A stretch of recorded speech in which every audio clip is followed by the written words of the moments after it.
Hello. Is this fine? Can you hear me now?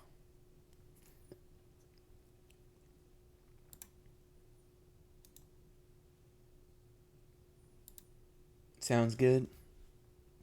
No, alright, mate. I thought my mic was on that whole time. Huh? I had to go change it on the Streamlabs settings.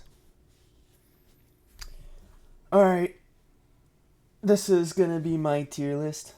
Kinda wanted to do one for myself and then just upload it on YouTube, you know?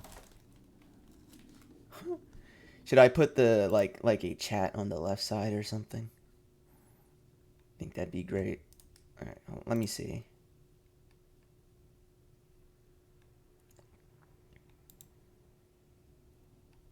Let me try a chat box.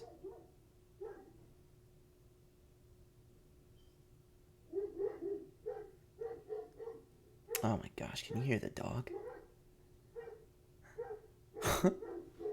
Hold on.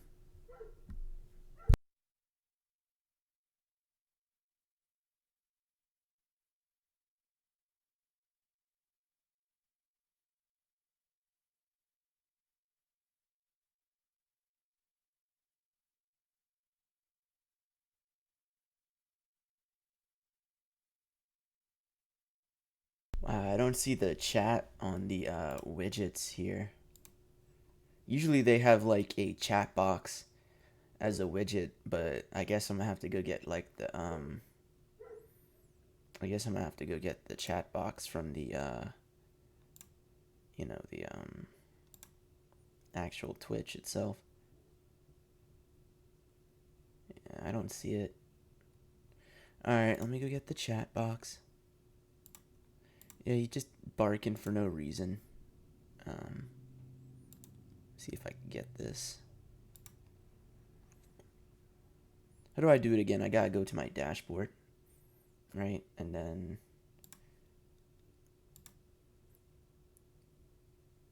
it says, yeah, I go to my settings. No. Yeah, my dashboard, and then I think I could just pop out the chat or something. Yeah.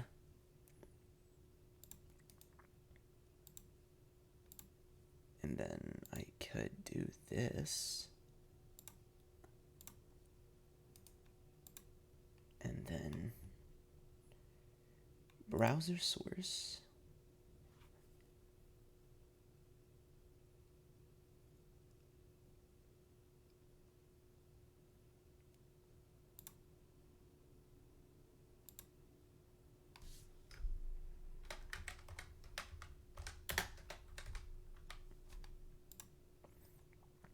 Huh?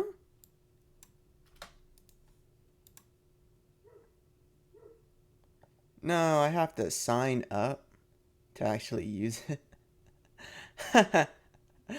No. That's retarded. Well, we're deleting that.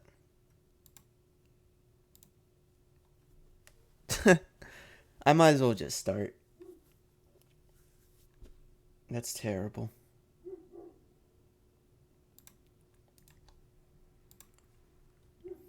Alright, so I'm gonna start off with the first off, I think I should be starting off with the no niche play. So this whole tier list is broken down into 6 different parts, right? We got the highly specific counters, or the SS tier, where these characters usually they don't have any counters. You got the playstyle setters, which are like the S tiers, the high maintenance, which is the A tiers.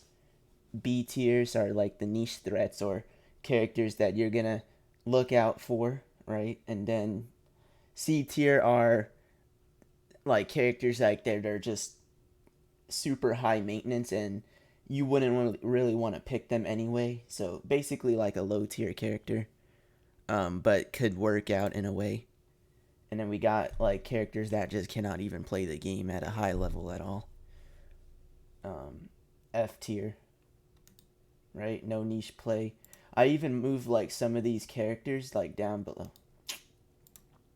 I even moved like some of these characters like down below because they're not even supposed to like be here, really, because they're just doubles. They like kind of like double like this screenshot for some reason. They're not all different, you know. But let's get started. I think we should start off with all the low tier characters, right? All the low tier characters. So when I think of like, oh, damn, I keep doing that. All right. When I think of a low tier character, obviously I think of this character right here, 𝓝𝓪𝓻𝓾𝓽𝓸. This character just has like no niche play. There's like nothing to do with this character, like 𝓝𝓪𝓻𝓾𝓽𝓸 ever. I know before he used to like spam tilts in like the older generation of the games, and then it was like super busted. But you know, with like switching involved and like counters now, like you can't even just do that. And not only that, his chakra shuriken is pretty bad. I think the only thing he's got ever is his charge guard, right? Which you can play around. You're still not gonna need that because there's other puppet masters with charge guard, and then there's also his the thing that he can like guard break. When he guard breaks you with his ultimate, he actually like reverses it back to you, which is like the only puppet trait I've ever seen. I think that has to do with like his animations. Huh? No, Momoshiki. I got a spot for him. He's not down here. Um, but yeah, this character is definitely like one of them. And then another character is this Jugo. Like this Jugo is damn dude. Okay, there we go. I'm just gonna do that. This Jugo is actually better than this you know, this character. This Jugo is just too slow. He's too slow to do anything. He's the worst Sound 4 character or Sound 5 character. He's just the worst one. He can't actually do anything. His support type is bad.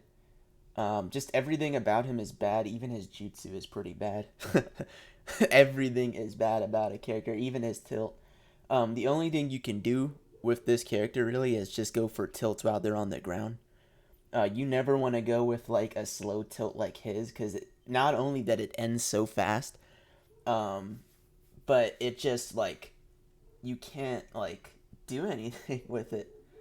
It ends so fast and it's so slow. There's nothing to go for with it. There's like no reason to use it unless they're hitting them on the floor, which is pretty bad.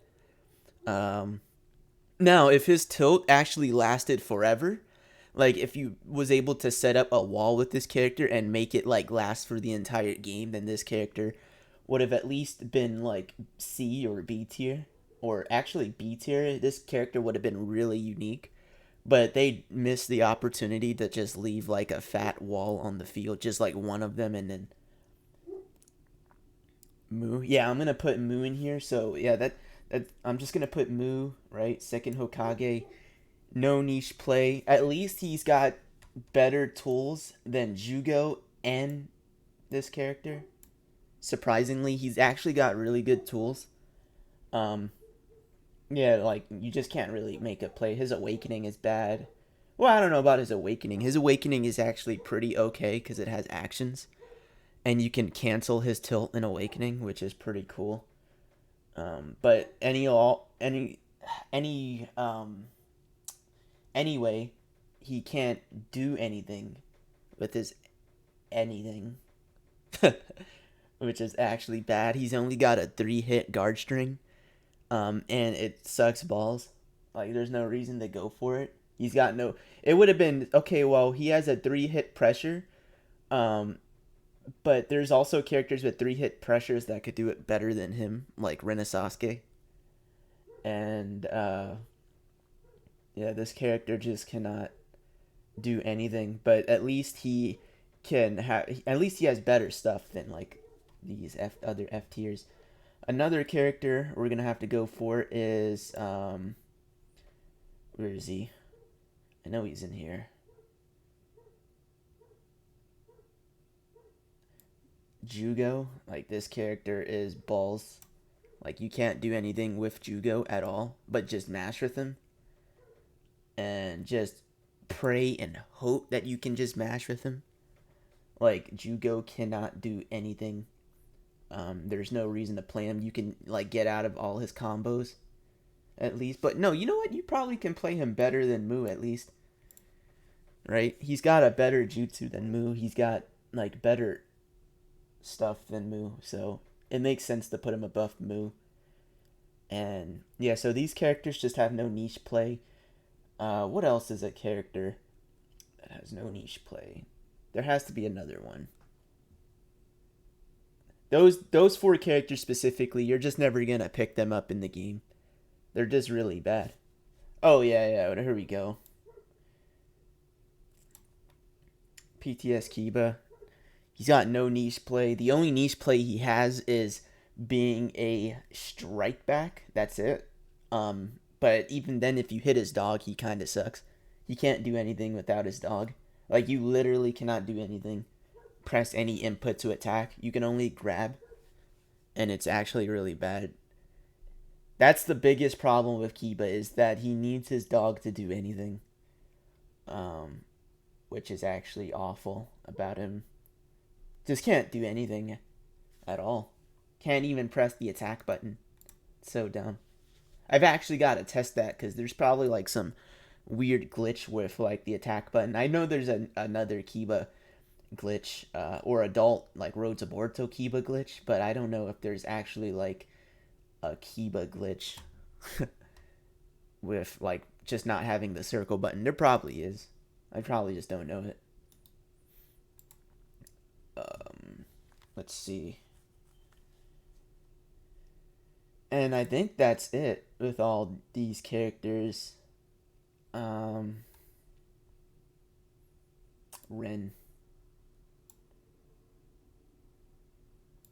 Ren is another character with like no niche play at all. But the thing is, I could see her jutsu and like stuff being like jutsu and tilt just being way better like than all these other characters combined.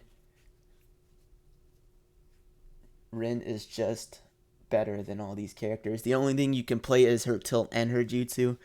And the thing about her jutsu is you can actually dash under it, which is pretty bad. You could dash under it, and then you could also just like block it.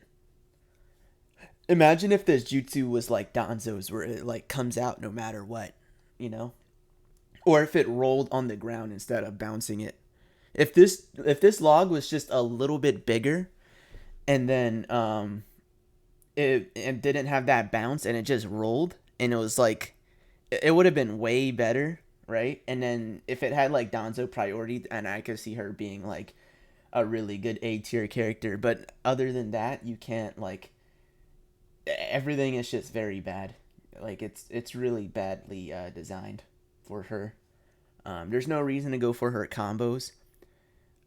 Or her button. Well, she does have a button lock in her down combo. I guess that's kind of useful, because you could get an infinite combo off and an ultimate off with her down combo with the button lock. But other than that, there's like no reason to use Rin. There's like absolutely no reason. Other characters can do what she does, but better, for sure. So no niche play. And then, is that it? I think that's it. Oh yeah, you're gonna have to put Jiraiya in here. No niche play. Jiraiya is so ass. Put him right here. Thing is about Jiraiya, he's got a really good awakening, but you still can just hold block in his awakening and counter. Like, it's actually really bad. If his awakening did more like combo routes, then I would consider it, because characters in Awakening are really strong. Like, you can actually make a whole playstyle out of just spamming Awakening, but with this Jiraiya, you just can't. There's like no way. His Awakening is actually way more better than like Choji's, which is kind of ridiculous. But like he does have an infinite combo, I think, but you can just counter it like really early and you can't like stop it unless you dash. So it's pretty bad. Tsunade, yeah, Tsunade. Uh, well, actually, I could see her being like C tier. I could see Tsunade being up here. Just because Tsunade has that jutsu, you can actually use it really well. Because it, with her air jutsu, it's really quick. I would say. So I'm just, I'll see after we finish this tier, because I don't think we're done with this tier yet. Conan, Conan's pretty bad. No niche play. I mean, when I picked her up, right, and I used her for like a month, I couldn't actually see what to go for. I had to like use other characters to make her work.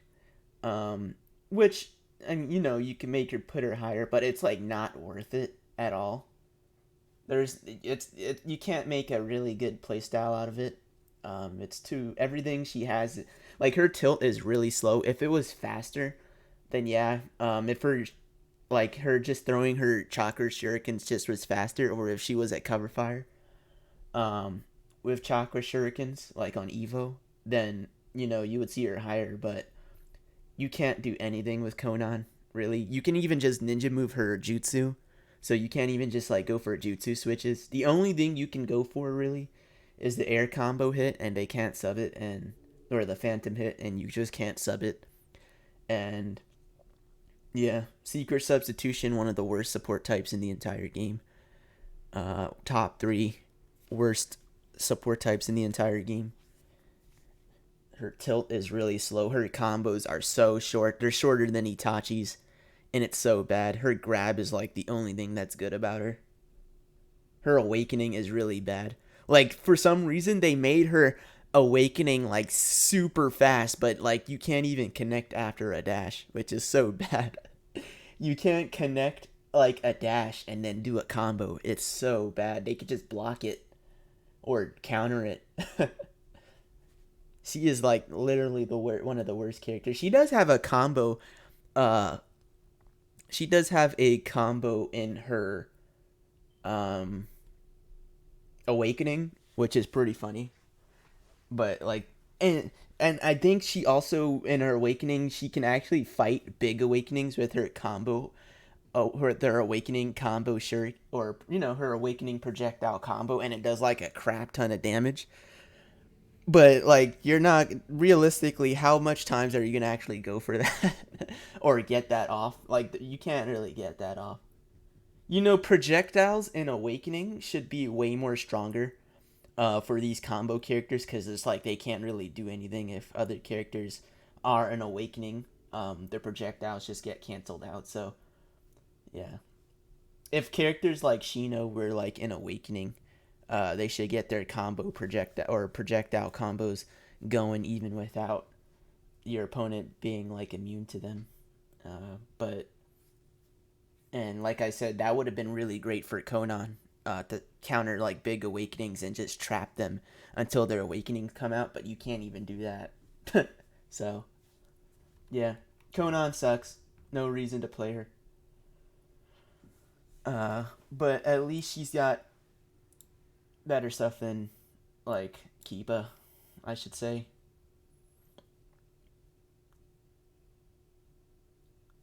You can just, yeah, pretty bad. Conan just sucks balls. There's no reason to play her.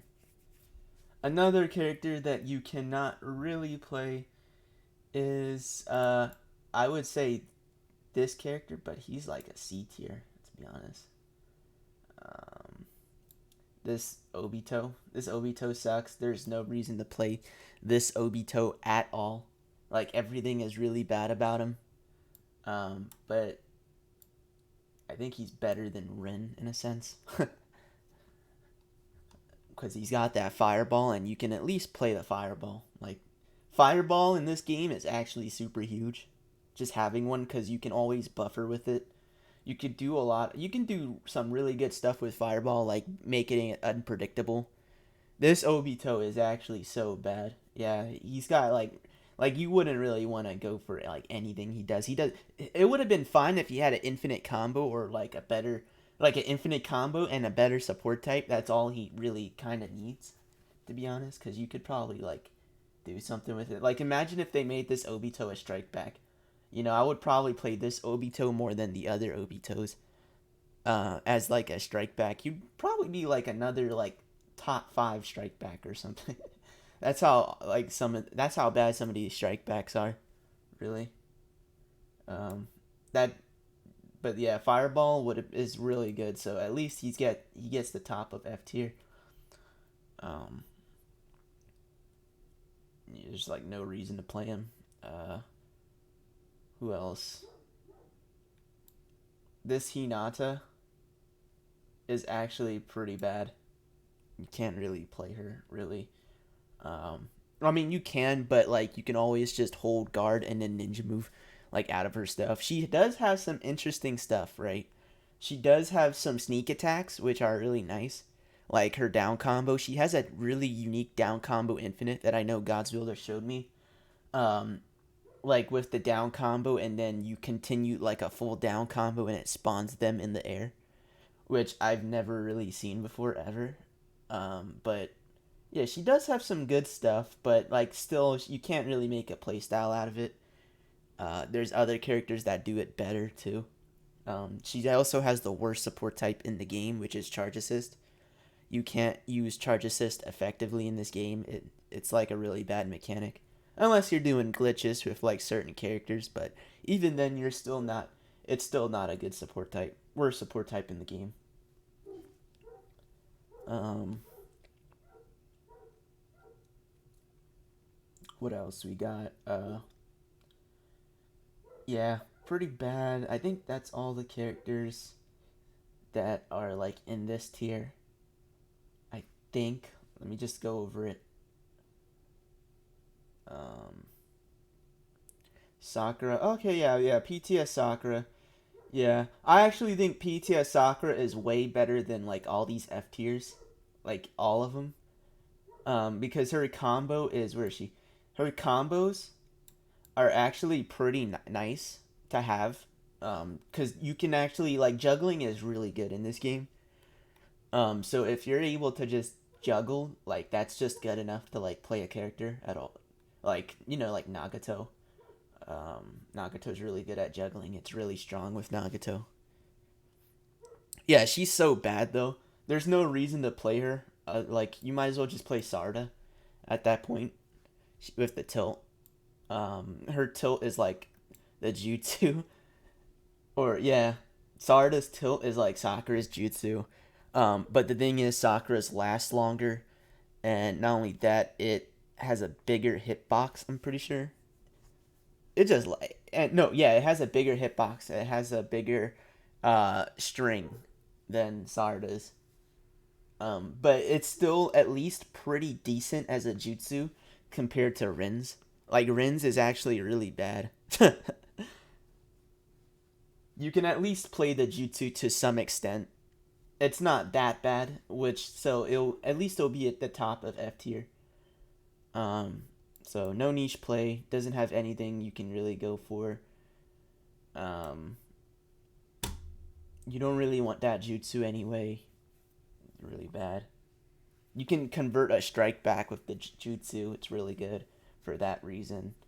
Um, Alone. Another thing you can do with Sarda's jutsu is you can actually combine it with certain like walls in the game. So say like I put a Seikon wall up, you can actually throw her jutsu on top of the Seikon wall, which is pretty cool. Or like it will like attach itself to the Seikon wall, and then you will have like a nice air to ground mix up. But that is like so specific, and you wouldn't really want to do that really. Um, yeah. And then I think that's it. You can. I'm trying to think of all the PTS characters because usually PTS characters are like super bad. PTS characters. Sometimes I think of like the tailed beast, which is pretty bad. Oh yeah, we're gonna have to put this character in F tier or C tier actually. Yeah, that's basically it. All these characters are actually pretty decent, like as support characters, really. Um, just these characters, you just don't want to play them at all in the game or like make playstyles out of them. No one does. No one makes a playstyle with these characters ever in F tier. Oh, one more. I think this character has no niche play at all. This character sucks bad. Like, it just actually sucks really bad, but at least she has good combos. Or he has good combos. Oh, yeah, that reminds me. Yeah, PTS Sasuke. I might as well put him in here, too. Where is he? PTS Sasuke. There he is.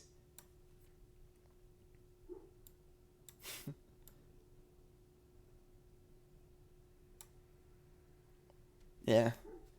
PTS Sasuke. No, adult Sakura is actually pretty good. Um, yeah, but this Sasuke can't really do much with him. But at least he's got better stuff than Obito, which is which is like saying something about that Obito. I don't know. The Obito might be pretty better or pretty. He's definitely like on the same tier as Obito, for sure. Can't do anything with this Sasuke. But you can like his jutsu is pretty unique. It's like the only character that does like a backflip in their jutsu and then like does it at the same time, which is pretty nice. But it's not enough. It's not enough. His tilt's pretty bad.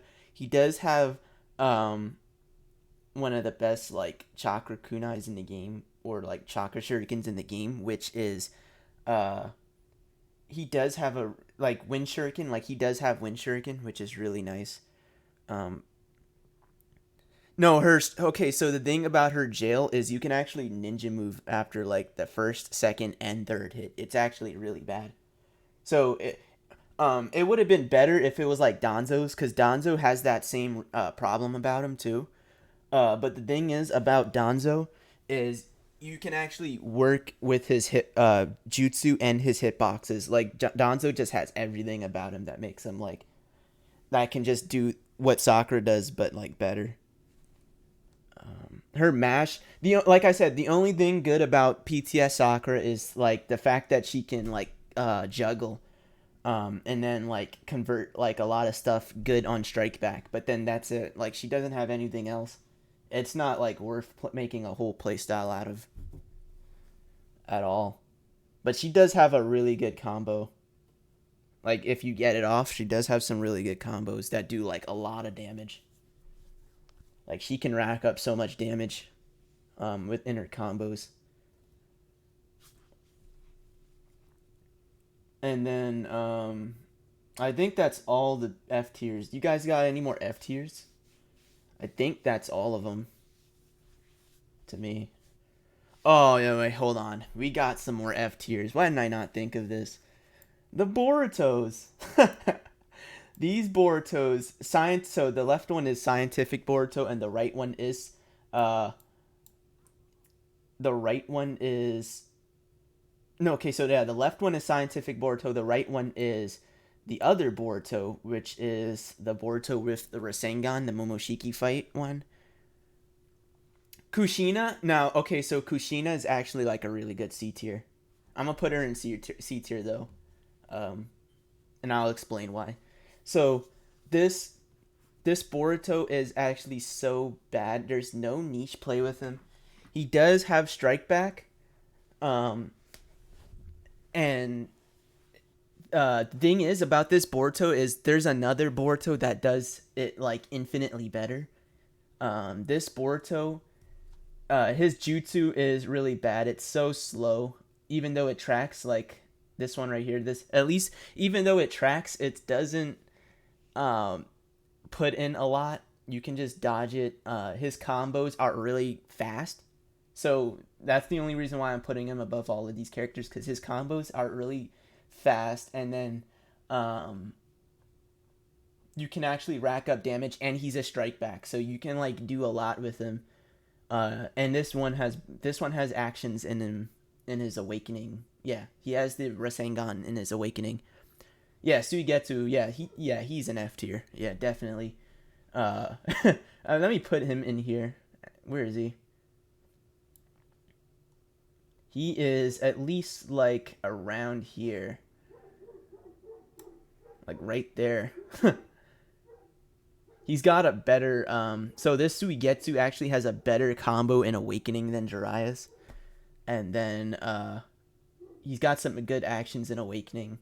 He does have a strike back too, which makes him really good. So I actually put him like above these characters, like right here.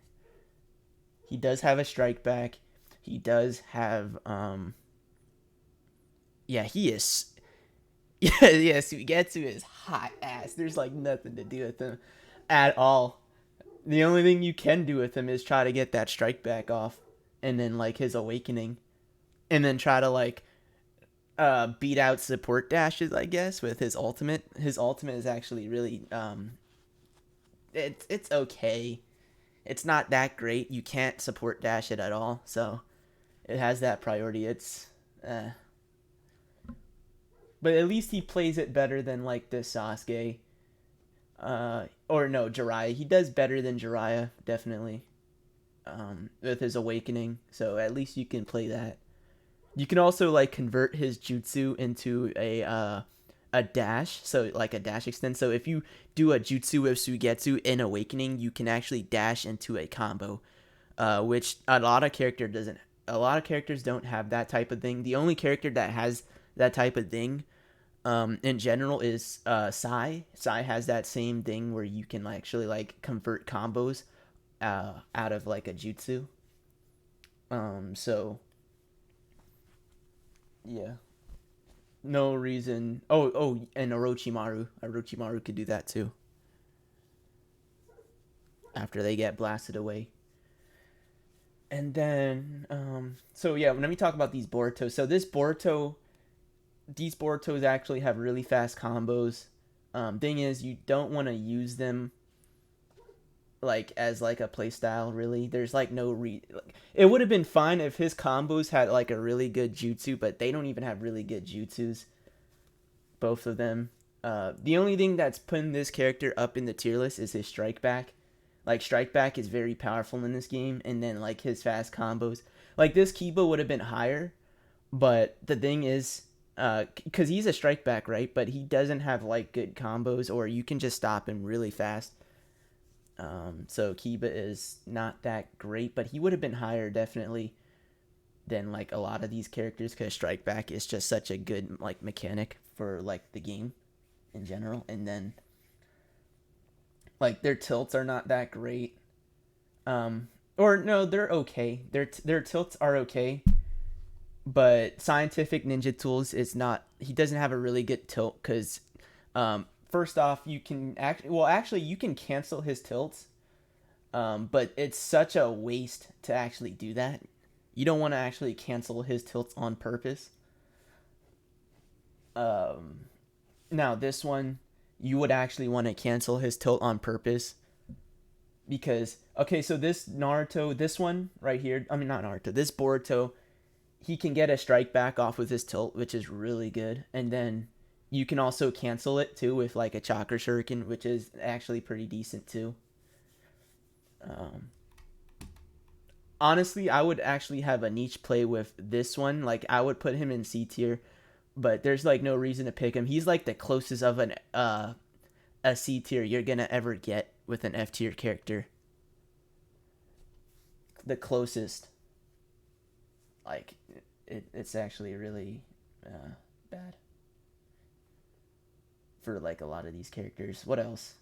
Is there any other character that is like that? I would put nah, I can't put him in there. Damn, I think that's it. Oh, yeah. We're going to have to talk about him and Haku. Zabuza and Haku. These characters are pretty bad. Pretty slow.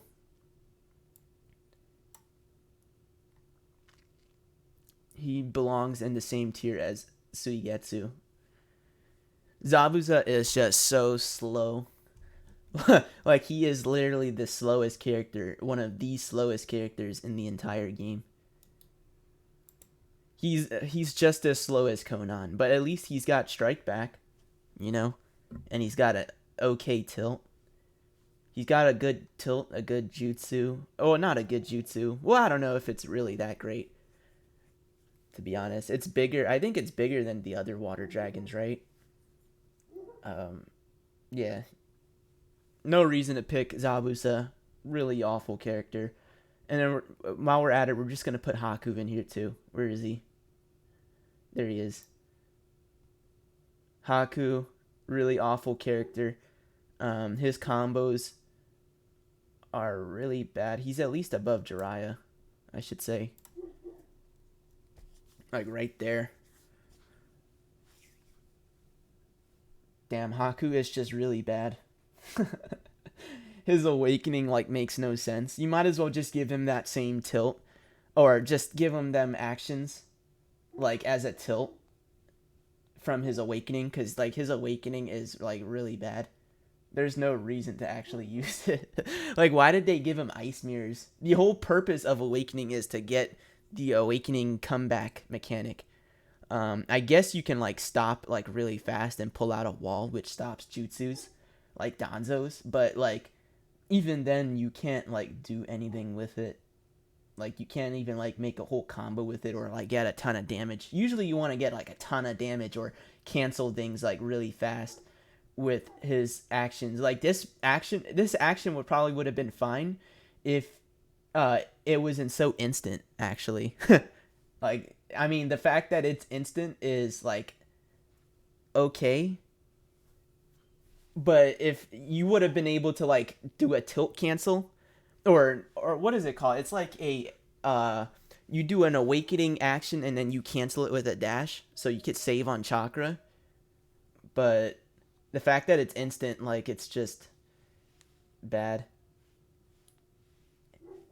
Yeah, and then they could block jutsus. That's it. There's just no reason to use that awakening. It's so bad. It's so awful. That has to be all the F tier characters. There's no way there's more F tier characters. There's no way. I was gonna put this character in here, like Iruka, but he's at least better than all these F tiers, which is kind of, it's pretty funny. Iruka Sensei better than like Mu. Kakashi, we're gonna have to put Kakashi in here. This Kakashi is really bad. Yeah. He's got really good stuff though. He can be really fast.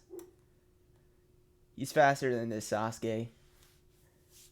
He's also got a really good awakening too. So I'd put him. No, he's higher than Scientific Boruto. Definitely higher. What else?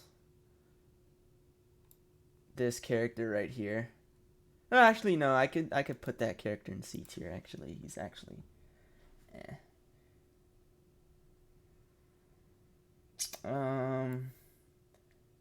Oh, okay. Hold on. I got another one. Where is she? No, no. She belongs in C tier.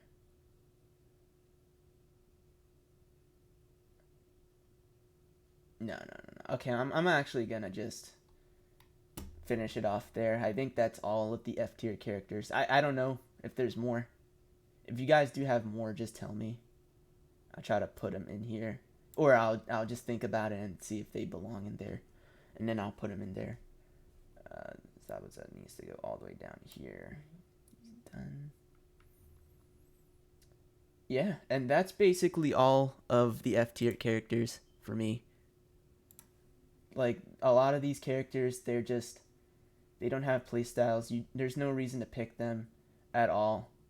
The rest of the characters, now they actually do have a reason to go into stuff, which I'm gonna put in to C tier. All right, so let's start off with C tier. So the most C tier character I can think of. Let's just put all the characters we've talked that could be in C tier in here. So like this character, we're gonna put in, where's that white mask Toby? Right in here. Put this character in here. We're gonna put Kabuto in, no, Kabuto, I think he's higher. Yeah, okay. We're gonna put this character in here.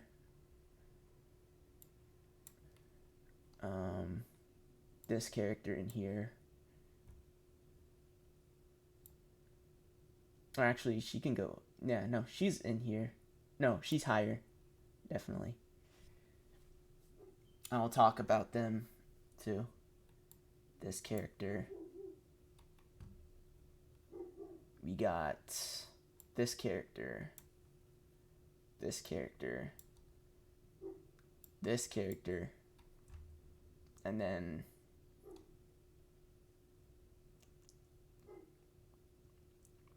what else? Oh yeah, we got this Kiba. This Kiba belongs in here. This Sai, I think he can be like up here too. He's probably like the top of C tier actually. We gotta put Hanabi in here because Hanabi is like the definition of a C tier character. Like niche threat C tier character. I'll even put 1010 in here, actually. Not PTS 1010, the adult 1010. Where is she? Where is she? I honestly think this character is like, this Ino. I think she belongs probably in the F tier. Honestly, but at least she's got like really good stuff, better than all the F tiers. This character belongs in C tier. We got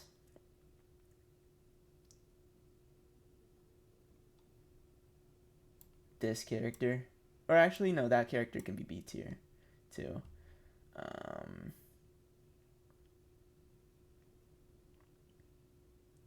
Man, there's a ton of like S tier characters like that I could just put into S tier. Let me see. This character just requires a lot of work, but he works when he works. Probably should put him in B tier for now. Actually. And then this character I'm putting him in C tier. He literally has no, like, his jutsu is it doesn't do guard damage, which is pretty like retarded. This character, C tier. I already have Kiba in here, right? Yeah. Okay. So I don't know why Kiba's in here. This character, no. That character can be higher, for sure. This character, and then this character. And then let's see. I don't know if I should put her in C tier. She actually is like a B tier to me, to be honest. Like the low B tier. Oh yeah, this character. Definitely that character. This character too. Definitely. He could be higher.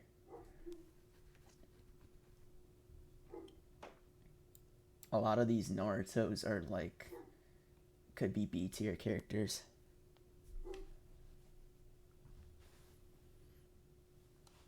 And this is the whole roster too. This Neji, at least he deserves to be in B tier too. This character for sure is C tier. And then I think that's all the C tier characters I could think of. Oh, and this character for sure. Now, let's talk about these C tier characters, right? So, I'm going to rearrange them. This is not it. So, at the bottom of C tier, we're going to have to put in, let's see, probably this character right here, Ino. She is probably like really bad. She's really bad for like her first combo. If she didn't have that problem with her combo at the start, where it does 2 hits, she probably would have been better. Um, but she does have some really good stuff about her, like her tilt and her grab and her jutsu. The fact that it can like do it twice and like linger for like a little bit is actually really good about her, or decent, I should say, are better. Her kunais are okay. Her awakening is trash. Don't want to pick it. I think she gets faster in awakening, right? I'm not too sure, but I know PTS Gara gets faster. Uh, so yeah, this character, you don't want to pick this character at all. Her combos, they can drop very easily. She requires so much work, but you can definitely put her in strike back teams. Her, because she could just abuse the strike back mechanic with her tilt, and you can actually do some really good stuff with her juggling, I guess. Like I've seen some really good combos with her in her juggling, but they're like so specific. She's the closest to an F tier character I could say. That's an F tier character, and right above it, I actually think this Kabuto deserves to be right here. No, no, no. It's this Naruto. Yeah, this Naruto is just very bad. This Naruto has a 3-hit conversion, and that's it. He only see this character would have been way better, right? This character would have been way better if he didn't have 3 hits in his combos. His awakening is pretty like dangerous sometimes, cuz I there'd be times where like I would like sub the first hit of his hit, and he would be able to just like get a full combo out of that first hit like really fast and then button lock you. So and he can be kind of scary with his combos, because the thing about his combos is like when you buffer with them, it does like it's so weird, like his hitboxes. But they could just catch you off guard for like no reason. Um, Sometimes his jutsu is really good too, like the tail beast bomb version. The air Rasengan is pretty bad, right? But the tail beast bomb is actually super decent as like for a ground jutsu, because it just works with his kit in general. His tilt is it's pretty bad. You can see it coming from a mile away. His grab is pretty decent too. You can get strike backs off of it. Yeah, Konan is a really bad character. She's just got some really bad stuff about her. Um, can't make a playstyle out of her. You can't. But this Naruto, you can definitely make a character. You can make a playstyle with it.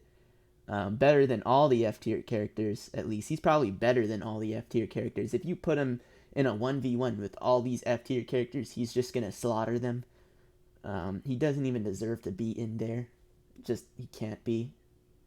It's just a whole nother power level in there. And then up next, we're gonna have to put in this Obito. This Obito is really bad. There's like nothing to go for with this Obito at all. But the thing about this Obito that puts him in here is not he's got a really unique jutsu. His combos are they're pretty unique as well. Like everything about this Obito is like super unique. Even his tilt is pretty unique. His item setup is super unique. If he had a better awakening, then you can probably put this character higher. Because you could just like use his combo buffer with his jutsu, and then go for an awakening setup. But he doesn't even have a good awakening. He has nothing in his awakening, which is kind of weird because he was able to pull out the 10 tails in his in Revolution, which is I don't know why they didn't like do that. But yeah, that Obito, there's like no reason to pick him really, but or actually, you know what, you can pick him, but it's just it has to be super specific to pick him. Like you would have to have a character with like really good like juggles, really good like with Pain. You could probably put this character with Pain and he'll do like really well. But Pain works with like every character, almost every character. That stupid dog. Oh my gosh. What is he barking for?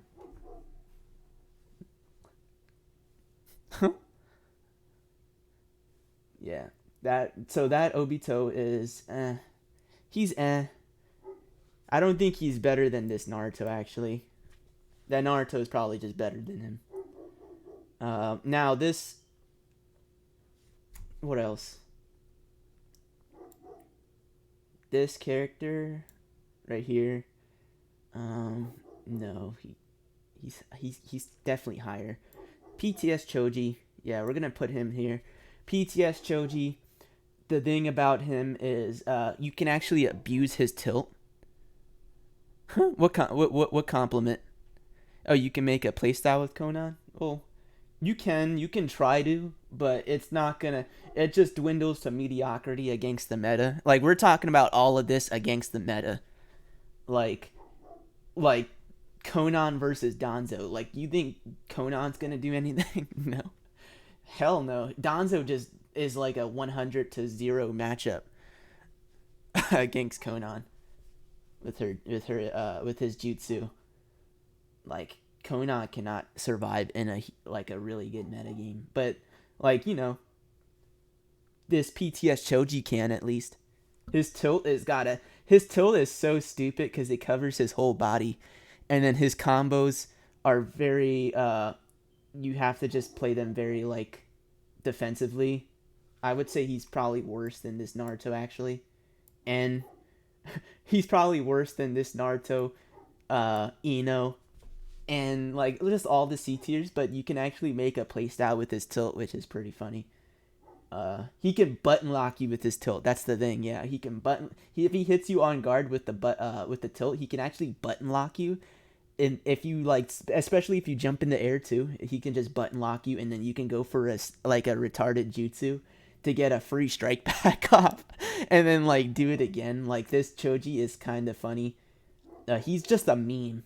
Like he is literally like a meme character in this game. And you can actually make a playstyle out of him, which is pretty like nice, right? Man, what is with that dog? Why is he barking? So much.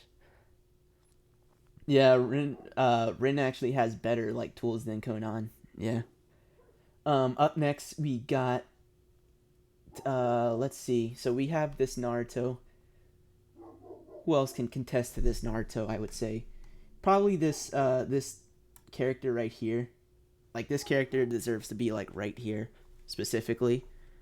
His jutsu is actually pretty nice. It can linger to even after you miss it, which is pretty nice. His tilt is pretty good too. Like on guard, like if you're just trying to switch characters, a lot often you can play this Shikamaru, and then you can jail them on guard with the tilt.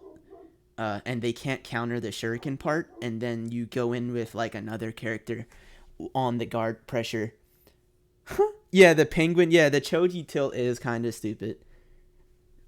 Like I've had that. I remember like Rage losing to that when you were playing him, Sakura. Like he was just getting memed on with that Choji, just tilting a lot. But yeah, this Shikamaru, he just he's just there for like the pressure, like with his tilt and his air combo. His air combo is actually pretty good too. Like it hits backwards like the other Shikamaru.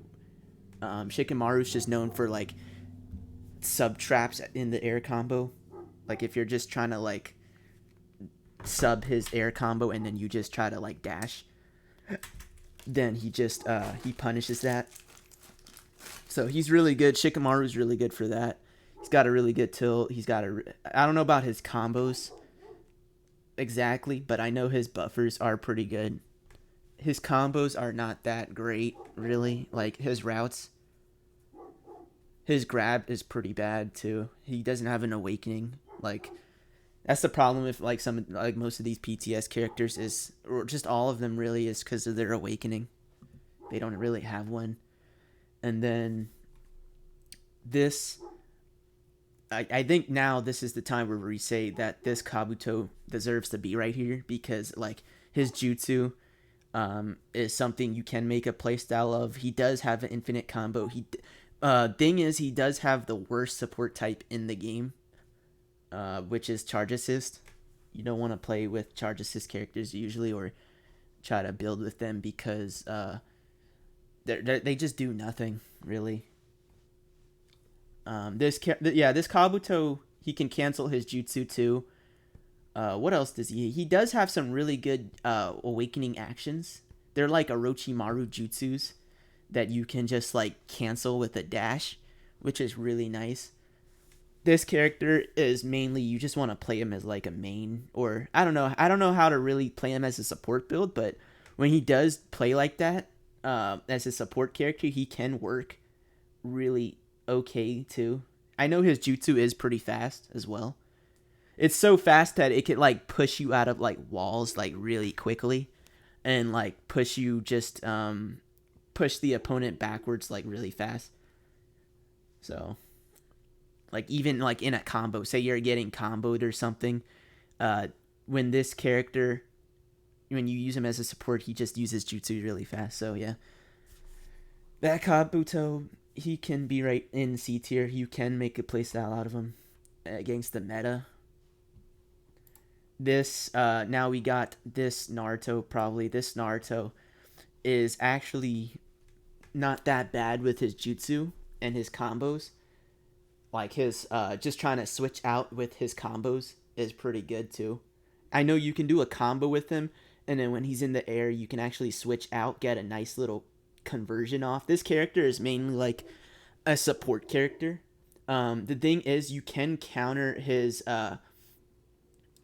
combos, right? Like on his universal hit, but then that's like the thing. You can actually switch out of that Naruto and then get like a if they try to counter it, you can actually bait out the counter with the switch while he's in the air.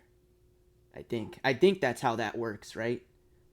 I'd have to check it again. I could probably get on the game right now and just show it off. Let's see. Let me actually get on the game here and try to show that off.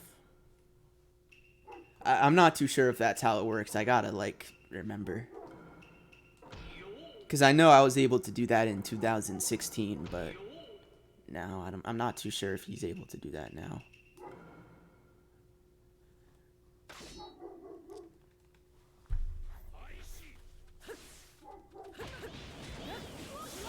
Oh yeah, see, he can't do it no more. Damn. Damn, he can't do that no more. Yeah. Alright, well, I guess he can't do that no more, so you could just counter his hit, which is pretty bad. Damn, you can't actually do that no more. Wow. Before, you was able to just, like, jump out, like, in that small area, but now you just can't. So yeah, pretty awful.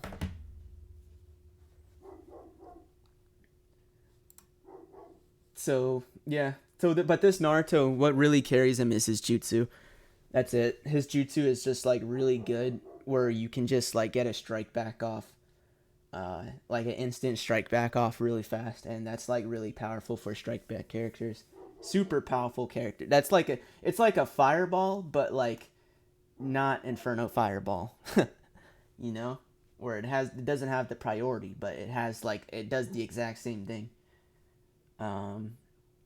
And usually with these Naruto like air jutsus, right? They would always go backwards first too. Like TBB Naruto does the same thing too. So he will go backwards and he'll make it so your opponent cannot really hit him.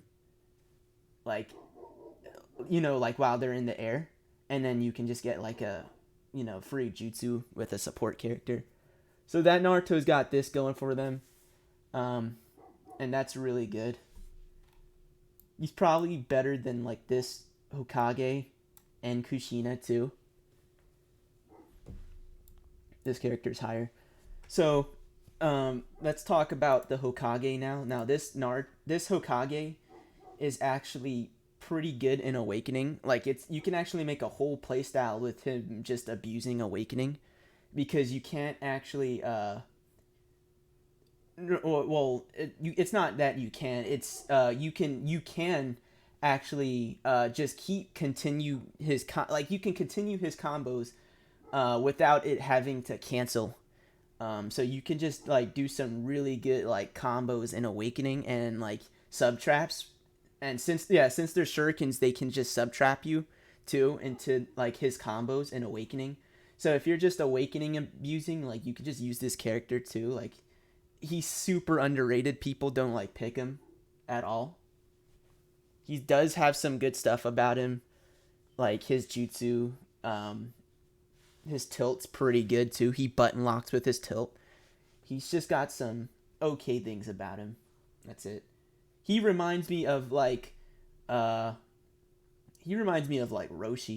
almost, but without the strike back. You know? Which reminds me I have to put Roshi in here. At the top of C tier, probably. Or no. Yeah, like right here. Yeah, okay. And then yeah, so that's what he's going for him. Now this Kushina. Now this Kushina uh Now this Kushina actually has some really good hitboxes. She's got some really good button locks too. She can make you like stay in the same combo. You can actually make a playstyle with her too with her combos. She's like a specific like counter pick to like certain things, which is pretty funny. With her tilt, I think I forgot which character. I think it's like S3 Kakashi. Yeah, she if you're fighting S3 Kakashi, she's like a really good like pick against S3 Kakashi. Because of like his statutory combos. I think Gaara too, PTS Gaara, or any Gaara in fact. She does have some really good combos. She can like make you sub trap her combos too, and she can wall. Like trap tilts are pretty good, but there's only a handful of good. She's how do I explain it? Like it does good damage when she's punishing or when she gets that tilt off. That thing does like 12%, right? It does 12%. That's like a whole combo almost with her tilt. That's like 2 grabs with her tilt. And if you're trying to like specifically counterpick certain characters, then I guess you can pick this Kushina too. Like some S tier characters, you can actually pick this Kushina to stop certain characters, which is it's just okay. I think probably Hashirama too can do that, or because when Hashirama's comboing, he always stays in one place. He doesn't like move his body really. He just stays in one place from like a good distance. I'm not too sure if it works well on him, but it's an idea, right? Probably Madara too. I'm not too sure. When I was using this Kushina, she was working out for like characters like that just stood still in their combos really. But yeah, she definitely needs like a bigger tilt. Like that tilt is so small, or not really so small, but it is uh like medium size small, I should say, as like a hitbox. That tilt needs to be bigger for a tilt. Her grab is pretty bad. She has really good combo pressure. She has really good juggling. And she is also underrated. She has a decent. Her jutsu is pretty bad too, but you could still use it in a sense. She actually is probably like around this Kabuto area, like in terms of like viability. And yeah, now this Sarda, she's actually really bad. I gotta put her like even lower, to be honest. She is probably like that. She is actually awful, but at least she does have the shuriken in her combo and her jutsu, and her tilt's not that bad. Where it's like it doesn't like counter as like a no niche play tilt. You can actually use that tilt with certain things, certain like characters with like cover fire too. Like you can use cover fire and then go for the tilt, and then have them pinned in the air. which that's actually happened. You can actually do that. Um, this Sarta, you might as well pick the other Sarta though, because the other Sarta is like infinitely better. This Sarta, I don't even know why they made Sarta where like her shuriken goes to the ground. It just doesn't make any sense to me. Um, I just don't get it. They made her weaker. Yeah, her jutsu, her till, she has better. She has awakening actions, which is I guess you can give that to like other than Sarda. Like that's better. That's the only good thing that she's better than the other Sakura at or Sarda at is with the awakening actions. But yeah, you don't want to pick this character really ever. But you can make a playstyle out of her just by herself. But yeah, that's it really. Let's see. I still haven't put Hanabi in here, right? Where is she? Hanabi should be in here. Damn, did they not put Hanabi in this thing? Oh my gosh. They actually did not put Hanabi in here. I have to actually get the Hanabi picture.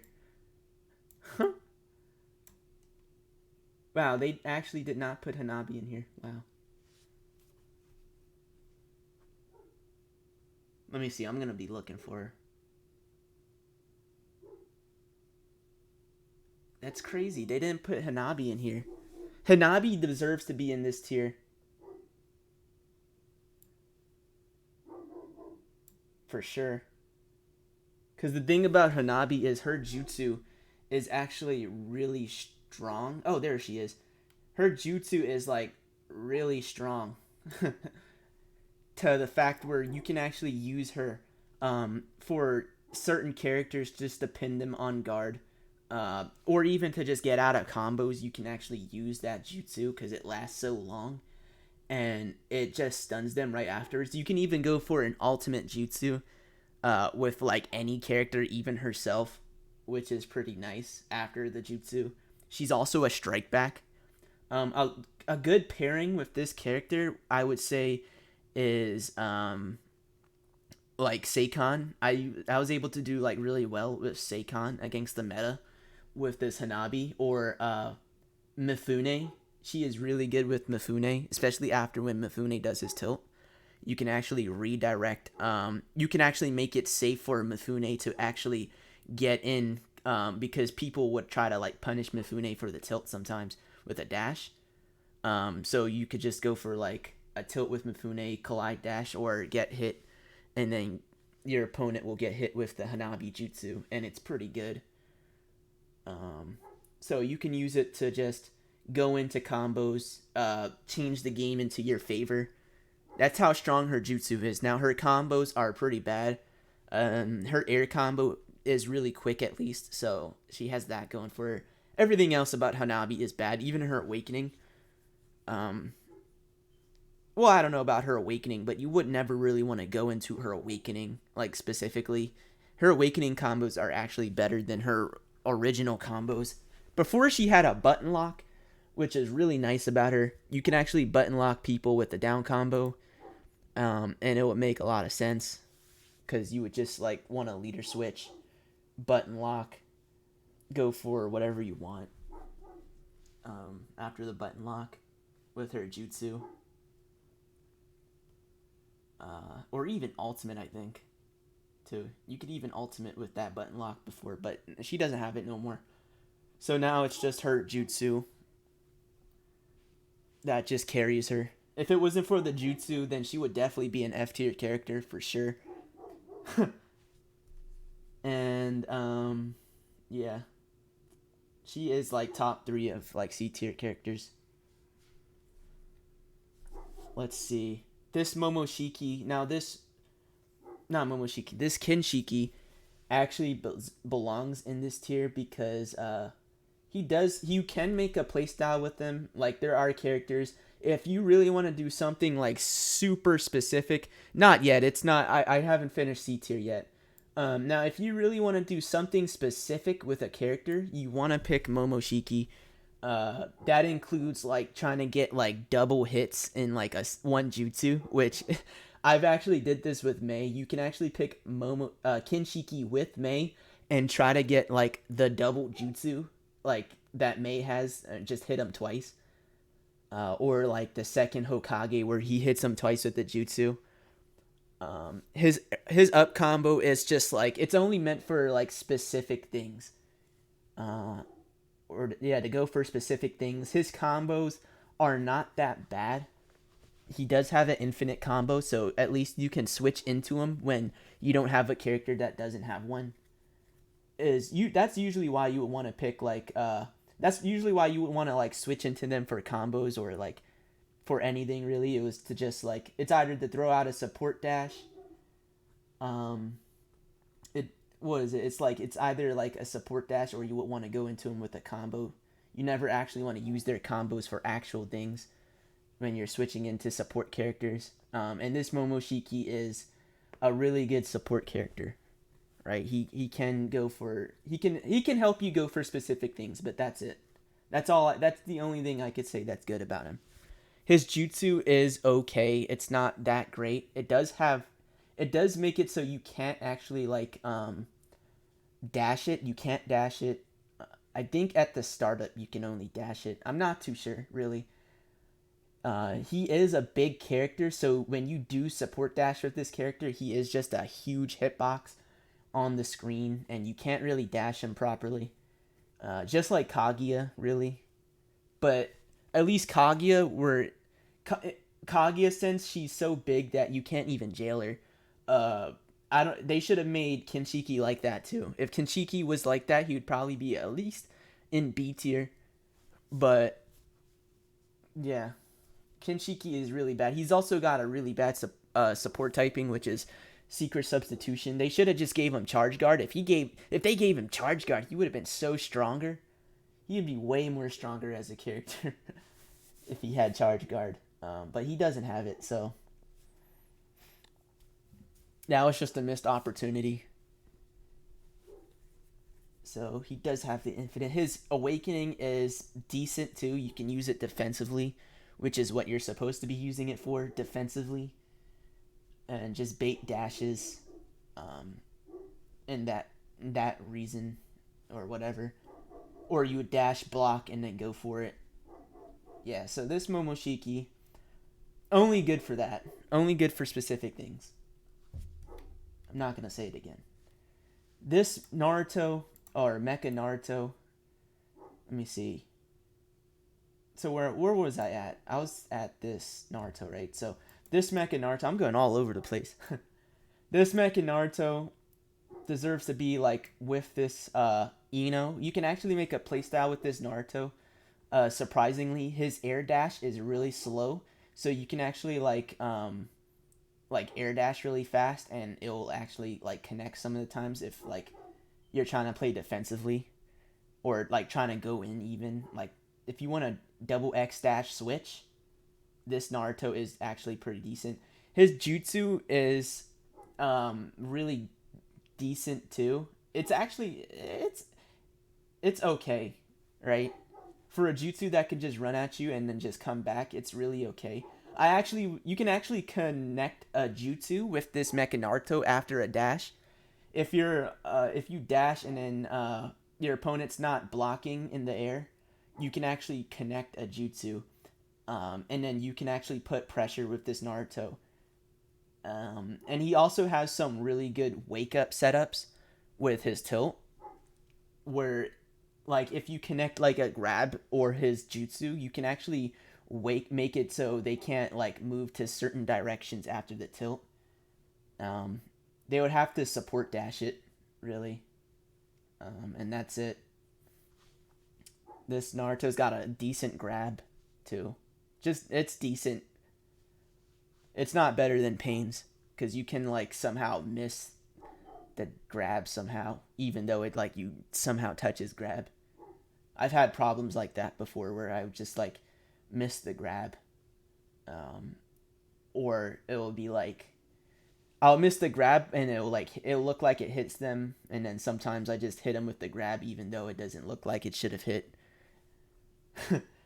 Yeah. So this Naruto, he's like right there. He's got a good buffer too, really good buffer. His awakening is pretty bad, and that's it. Bad support typing too. Now this Kiba, I've actually seen. He you can make a playstyle with this Kiba. I know Malice like to use Kiba a lot with the combo buffer because you can actually buffer with this Kiba really well, and then you make it really hard for your opponent to actually like try to do anything, and then you go for combos. Even puts you in the air, so you can actually go for air dashes too, or make them just waste whatever. Kiba's only got the combo buffer. His dog is also pretty annoying as like trying to sub out of like his combos. If you do get caught by a Kiba combo, trying to sub the dog or like trying to do anything after the sub, after the first hit, is actually pretty like hard. You have to like counter it. I think yeah, you just have to counter it. You have to sub counter, and if you're just gonna yeah, that's it. This Kiba is just pretty bad. Honestly, should just put him lower. But he does have a really good buffer, and he does have strike back, so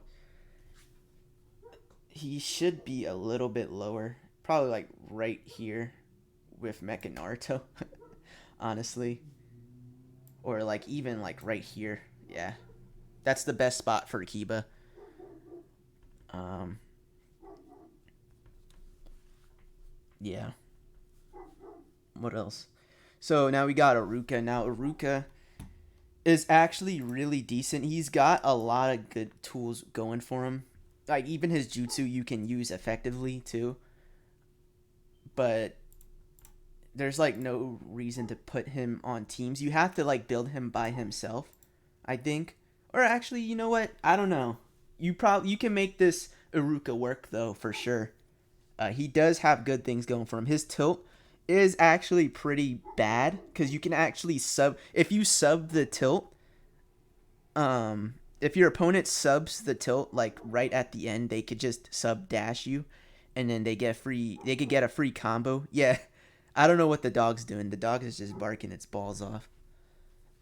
So yeah, so the Aruka tilt is actually pretty bad, but if they have no subs, then it's actually really good. Because you can actually get a strike back after the tilt, and then with the trap tilt, Madara does it better for sure. What he does, his jutsu, the way to play his jutsu is it's basically like a mid-range quick poking tool. That's it. You don't want to use his jutsu as like what you think it is.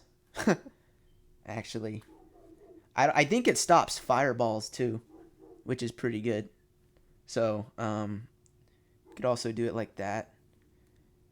The only time I had like really good success with this character really was like putting him with like Air Rasengan, like TBB Naruto or something like that, where he like shines.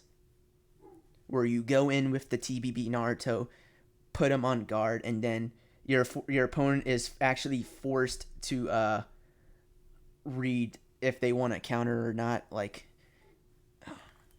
on like guard strings. That's where this Iruka shines. It's just like C tier character, very highly maintenance characters. That's what they are. Probably deserves to be lower, actually. So this Iruka could probably be like right here, right next to this Ino. At least he's better than like this not PTS. At least he's better than this Road to Boruto Sarda, right? This Sarda is really bad.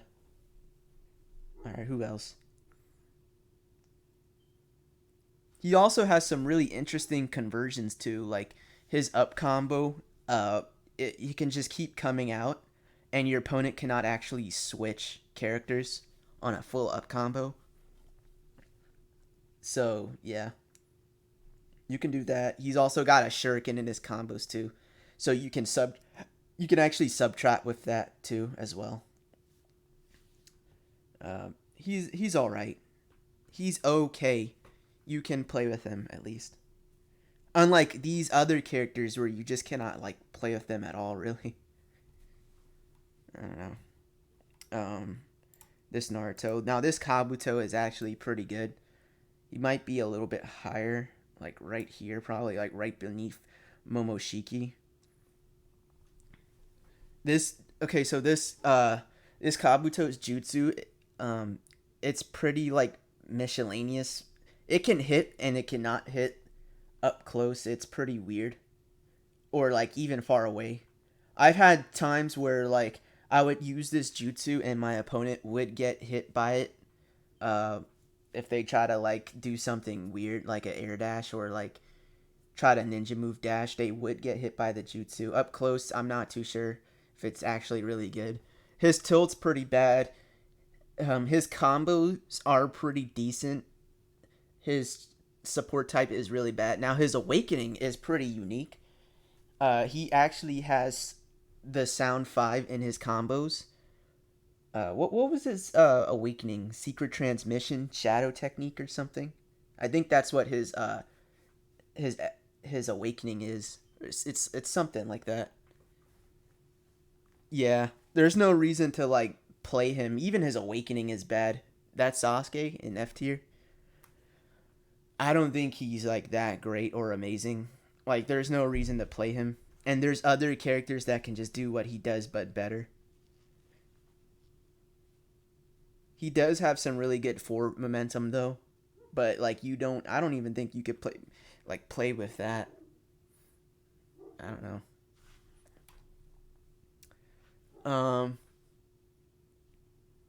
Nah, I could not find a playstyle with that character at all, Rach. I could not.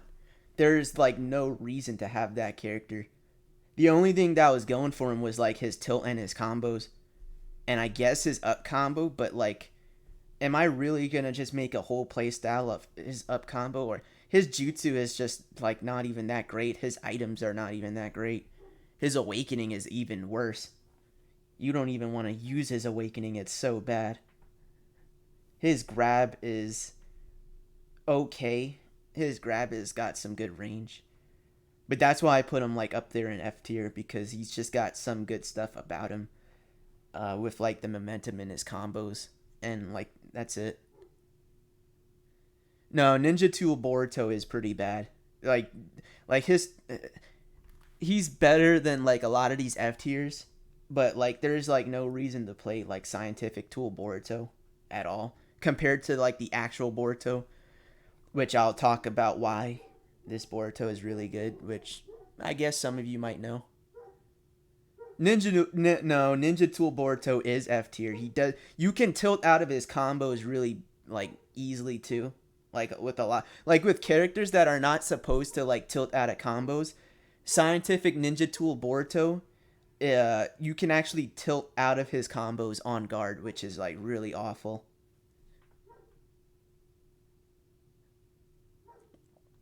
It is actually really awful. Momo, see like why would you want to put Momoshiki and Ninja Tool Boruto on the same thing? Second Hokage? Why? Why would I want to do that? If I'm fighting against the meta, right?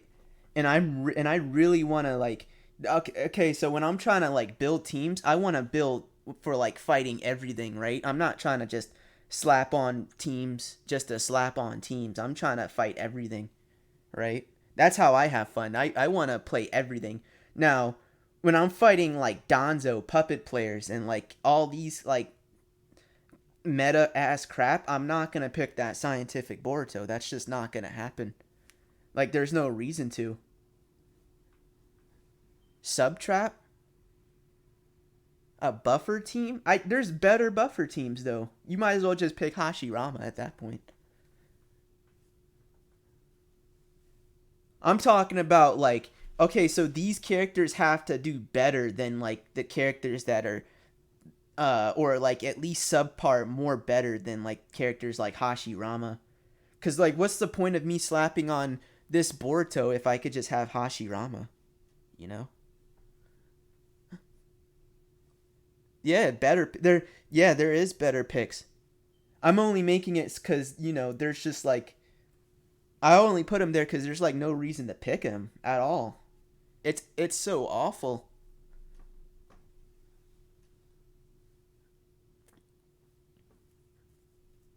No. All right, I'm gonna have to fight you with puppets then, and see if that works. And see, we can't just talk about like characters by themselves too. We got to talk about how well um, they can just like not only just like how they work well with other teams, but they also have to work well by themselves too.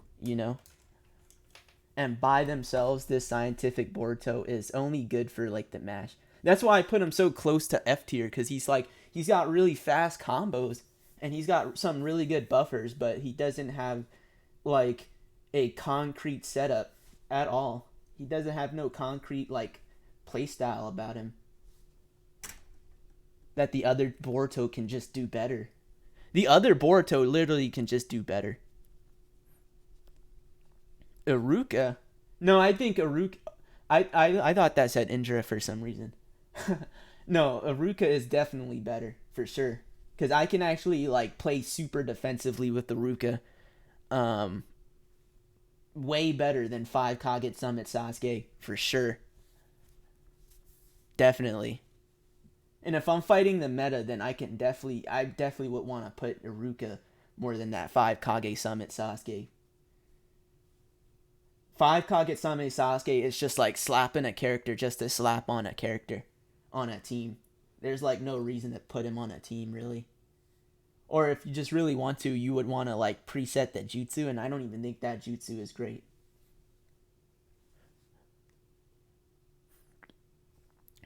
I already okay. So I said Snake Cloak Kabuto has a really fast.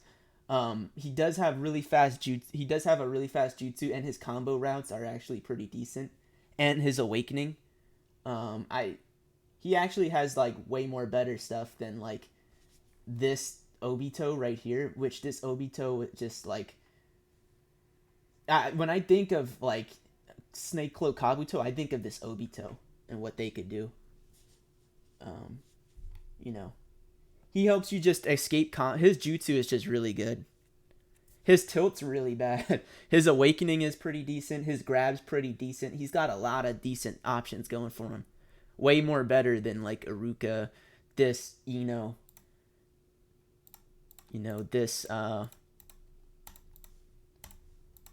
what's his name? Sometimes you could just go for sub jutsu as well. Like you can just do that with Kabuto. Like you could just straight up substitute jutsu and it works really well for him.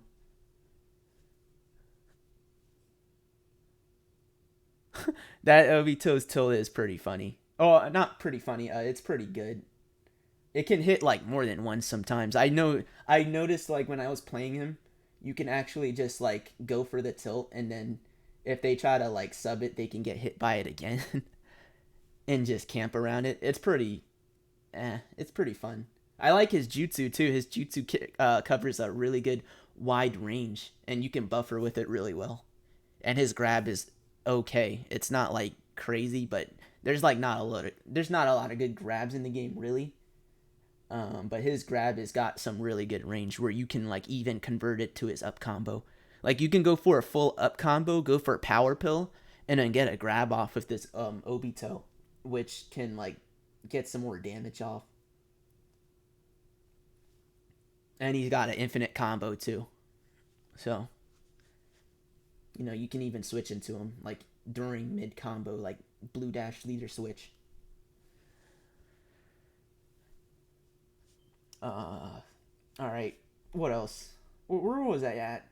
I was just explaining stuff. I was talking about this. Where was he? Who was I talking about? Iruka. Yeah, Iruka. Just he's got some okay things about him. He's even got like kuna. He's also got projectiles in his combos too. So, like you can make a playstyle with Iruka definitely, but it's not that great, or like it's very specific if you really want to. If you're trying to fight the meta, then it's very specific on building him on a team.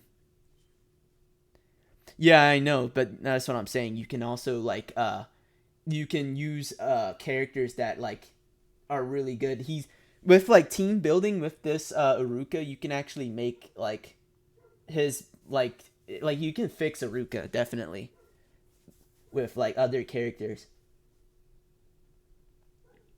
You could definitely fix him with other characters. Not just by him. Like if we're talking about just by himself, then uh yeah, you probably don't want to like go for like you probably don't want to pick him really, but if we're talking about in conjunction with like other characters, you can actually build around Iruka to fight like the meta, which you can't do with like the F tiers. By the way, C tiers, that's what all the C tier characters are. They're characters that cannot play by themselves, but they're like characters that can at least fight the meta in their own way with if they are built with. So, you know, I'm well cuz I never made this I never made a tier list and got my opinion out there yet. I never got my own opinion out there. And I know connections like there's also you can say like what's the point, but like what's the point of every other tier list from other previous games, you know? I think it has a point. If we're talking about making a tier list, then I guess for me this is like a part of history for me. So, and you know, history is always important. Always got to keep track record of. I think it's late. Better late than never, right? That's what they say. I don't have to talk about this now. This is like the perfect ending for like me talking about all these characters and you know during my journey like playing all these characters, you know, I could safely justify where like all these characters belong cuz like this doesn't just come from like post experience. This comes from like even previous experiences too. Like you can just uh this yeah. So it's actually better to do it late than like early on, you know? That way I won't have to keep changing it over and over. And when the new game comes out, I could just I already have my opinion for this tier list, so you know. Next tier list, I'll know what to look out for and everything. Let's see. Now this got that Naruto off. Now this White Mask Toby. Now this White Mask Toby, you have to. He's so specific, but you can make him work. I know Mask likes him, right? I know Mask likes picking this character. He does have a really good tilt. His tilt is actually a one frame, the only one frame tilt in the game. So this means he actually can get out of any combo in the game, right? He can do that. He could just tilt out of anything, and then he can also uh, use his awakening really well as well. The fact that he can just tilt out of any combo in the game is kind of just pretty nice. You can even tilt out of like certain awakening setups, like for example, like six pass Madara. Like you can tilt out of six pass Madara combos, and then go for combos with other characters, which makes this Obito really nice, right? And if it could fight Madara, then like imagine like other characters that it could fight in Awakening. He could probably be in like an Awakening counter actually. Probably. He's really good at getting out of combos. You have to like you I mean obviously you time it, right? This is not like for like actually thinking like if you're like in the Wi-Fi. I'm talking about if you're like on LAN and you're timing stuff. I think that's way more easier to time with this tilt. And button lock, you're saying you get button lock, but the thing is he's a one frame, so it's gonna be you're gonna have to get one frame of guard string to actually button lock him. Or it's basically how that works. So you get hit and then you tilt, and then if you miss it, like if you do it really fast, then you're basically button locked. after the 1 frame. But if you time it, then yeah, it's fine.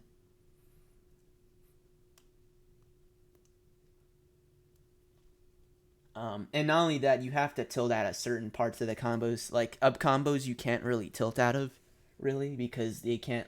Some up combos or are just, or I mean, it depends on which type of up combo. If you're tilting out of the last part of the up combo, then you probably don't want to tilt with this character at the last part of the up combo or anything, because you can't switch. But yeah, he's just really good at getting out of combos. Now this Boruto is definitely higher than this. Uh, this character should like be like right around, like with this Kabuto, really probably below. He's probably like lower than all these characters, really, like right here, like right next to Mecha Naruto. That's where this Kabuto shines.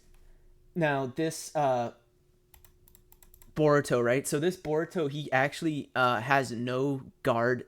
He has no guarding animation on his left and right guarding, right? So you can actually get out of combos with him by just literally jumping out of combos. This Boruto is really, you can actually play super defensively with him, and it's kind of ridiculous how defensive you could play with just having no. Same thing with Seikon. You can do the same thing with Seikon too, where they don't have a guard string on like, or no, not guard string. They don't have a guarding animation on like their left and right guard, so you can literally just jump out of combos for free with this Boruto. It's actually insane. Yeah, you can probably put him in B tier if you play him a certain way, to be honest. But like, he's so specific to like teams. This is just the regular pre-order Boruto. This pre-order Boruto can just jump out of combos for free because he doesn't have guard animations on his left and right hit. His jutsu is actually pretty decent because you can buffer with it really well, create certain scenarios that you can't really create with other characters with the slow moving jutsu on guard. Right? Zero guard stun. He doesn't have no guard stun in like some of his combos, or when he's trying to jump out of like combos and stuff. Zero guard stun. It's so ridiculous. Um yeah, his tilt is pretty you never use them. Yeah, a lot of people don't really use these characters, but like if you give them like time, you can just notice these things.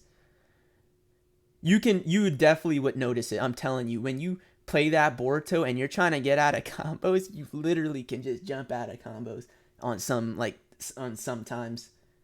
It's insane. His tilt is actually pretty crazy. Well, not pretty crazy, but it's pretty decent for what it does. And not only that, it gets a strike back off. I wish that this tilt was just a little bit faster than, if this tilt was just a little bit faster than like Danzo's tilt. Like, you know how crazy this character would have been. You'd probably be like an A tier threat, honestly, like a high maintenance character, but like A tier.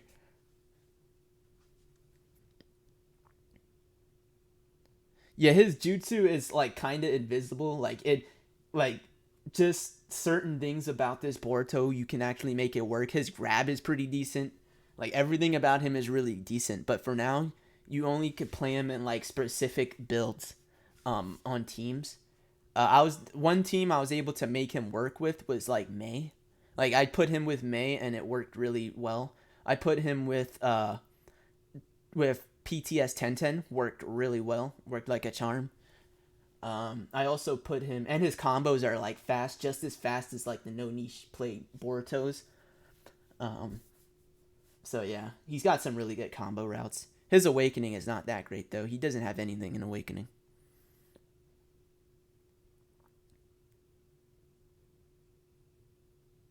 Yeah, Madara's has a really his Madara's jutsu expands as like a jutsu in a way. If you just hit him, or no, it not if you hit him, it just expands in general. Like it expands even like while it expanded. Just like Pains does the same thing too. What else? So yeah, this Boruto is like he's better than Momoshiki. He's probably on the same tier as this Hanabi and Roshi. And then let's finish up the C tier. I think we're almost done with this tier. Um, oh yeah, got to put Naruto in here. So this Naruto is actually really good. Thing about this Naruto is his jutsu. The You wouldn't want to really use the Rasengan version, but you can. I know Rage likes the Rasengan version, right? Um, but it's actually the Demon Wind Shuriken that makes it like really nice. Demon Wind Shuriken is actually underrated. No one uses it because you can actually use it and they can't dash him. And then you can switch, like you can time a switch to get closer to your opponent, or you can just buffer it and it works really well. Tracks really well too. But the thing is, when they guard it, it actually can just phase right through them. So it's bad in that sense. That's it. It's only bad in that sense. But like if you buffer it, it's really nice. Yeah, the stun isn't very that long. Like I said, you can just throw it out and then they block it and it'll phase right through them.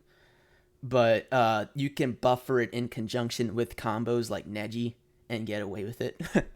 So,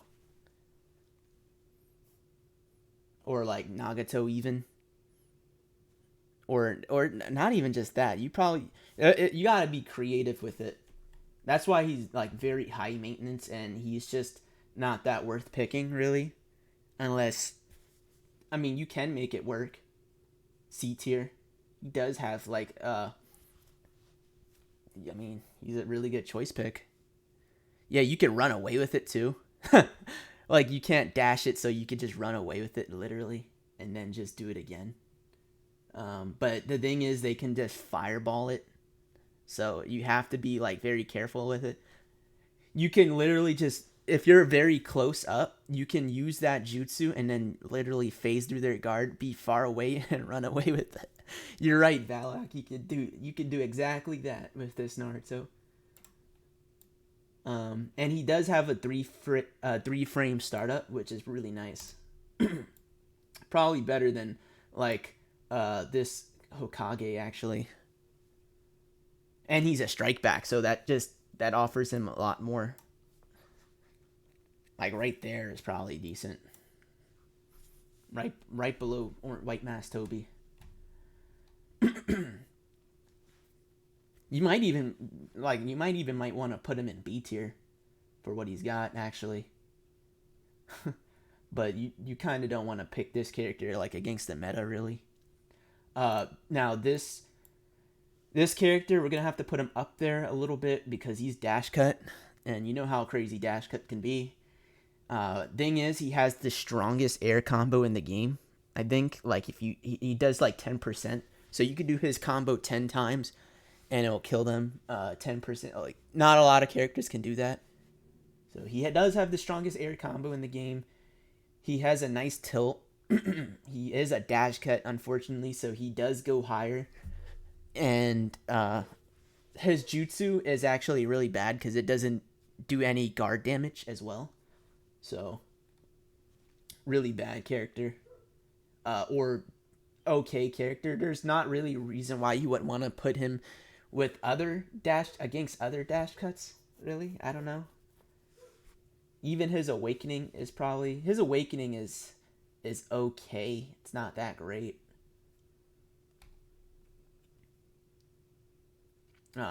Same thing with Han actually. Han has the same problem. He doesn't really do that much guard damage with his jutsu. Now his tilt is pretty decent. Like yeah, his tilt's pretty decent. You know, he's got really good combo routes. They're basically both the same character. His grab is probably way better though. Han's grab. Now, I think Han is better because his combo routes are actually pretty insane. And if you use Han right, you can actually like do some really nice conversions with his combos that just have really good pressure. And it'll end up being like a flow thing. and you can run away with it. Demon Wind with PTS Shino? Huh.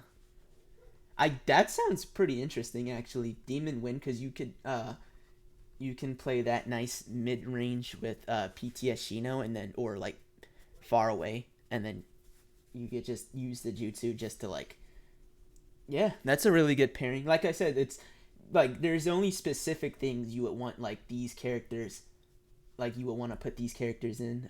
Now Sai and now Tsunade. Let's start with Tsunade. Tsunade deserves to be like on the same tier as Kiba, or like high tier, just a little bit more higher than Kiba, because her jutsu is actually really nice.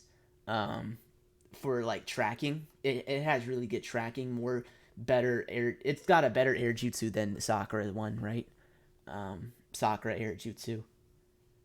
This jutsu is actually pretty like it can get pretty hard to like fight it, or not really fight it, but like it's like super fast. That's what I should say. It's like super fast, so you can be caught with it unpredicting it and stuff like that, or like not even predicting it, or even just dashing in. Since it could like go so far, you can actually like dash in and then use her jutsu, and it's like so quick for that reason.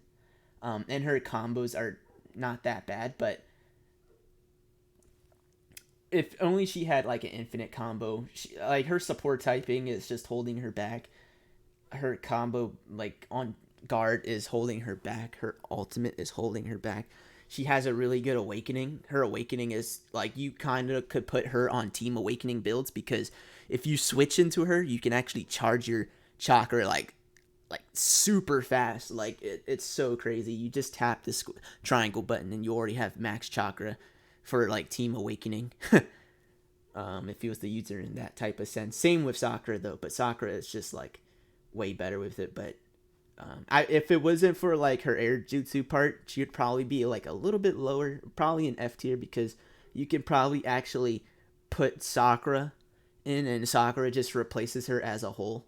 Like you can just like do way more with Sakura, but since she has that air jutsu, you might as well just give her a C tier, because it's like it could be unpredictable and it could be really nice added in its moments. It has its moments. Now this Sai used to be way more better before the Momoshiki update. Now he just sucks hot ass. But you could still use him like right down here really. His jutsu, his tilt, his tools in general, like he's just got some really good tools. So like you just cannot put him in F tier like no matter what. Like I would say you just can't. Now, I think that's all the C tier characters. These characters. And we gotta talk about these two characters. So Roshi. Now, the thing about Roshi is, I've actually used him for like quite some time now, and I could say, he's decent. He's not that great like a lot of strikebacks. I think he's probably one of the, good. He's a really good strike back. He's really good for what he's doing, but he's so specific to what he's got to do. His air combo is really good. I like his air combo because you can't actually dash after like the second hit of the air combo, which is really nice. It allows me to go for another air combo.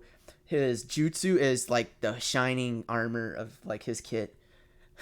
You can actually use him really well with Yugito and some other characters that just force themselves in the air.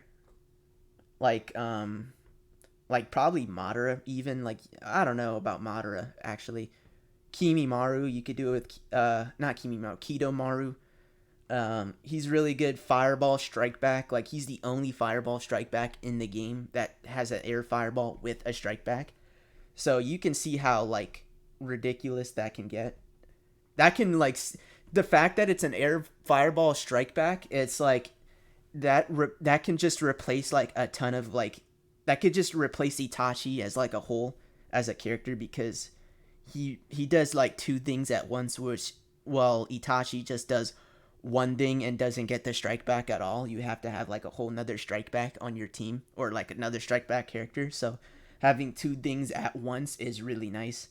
The thing is, his fireball is really small though, so you have to use it very. It's not about how, it's not like getting out of combos that you want to like play with it. It's more about like uh, doing it with. It's more about the setup you do with the fireball that makes it count. And when it works, it can work. It does a ton of damage too. Like if you was to just get a fireball strike back like that, you can do a ton of damage just by doing that alone. And the only really character I was able to abuse it with was with Yugito. Yugito has just got a nice tilt, so I go for a tilt jutsu, and it's so unpredictable. Or it could just hit them twice, and it can cover like a nice range, and it's just got really good conjunction with it.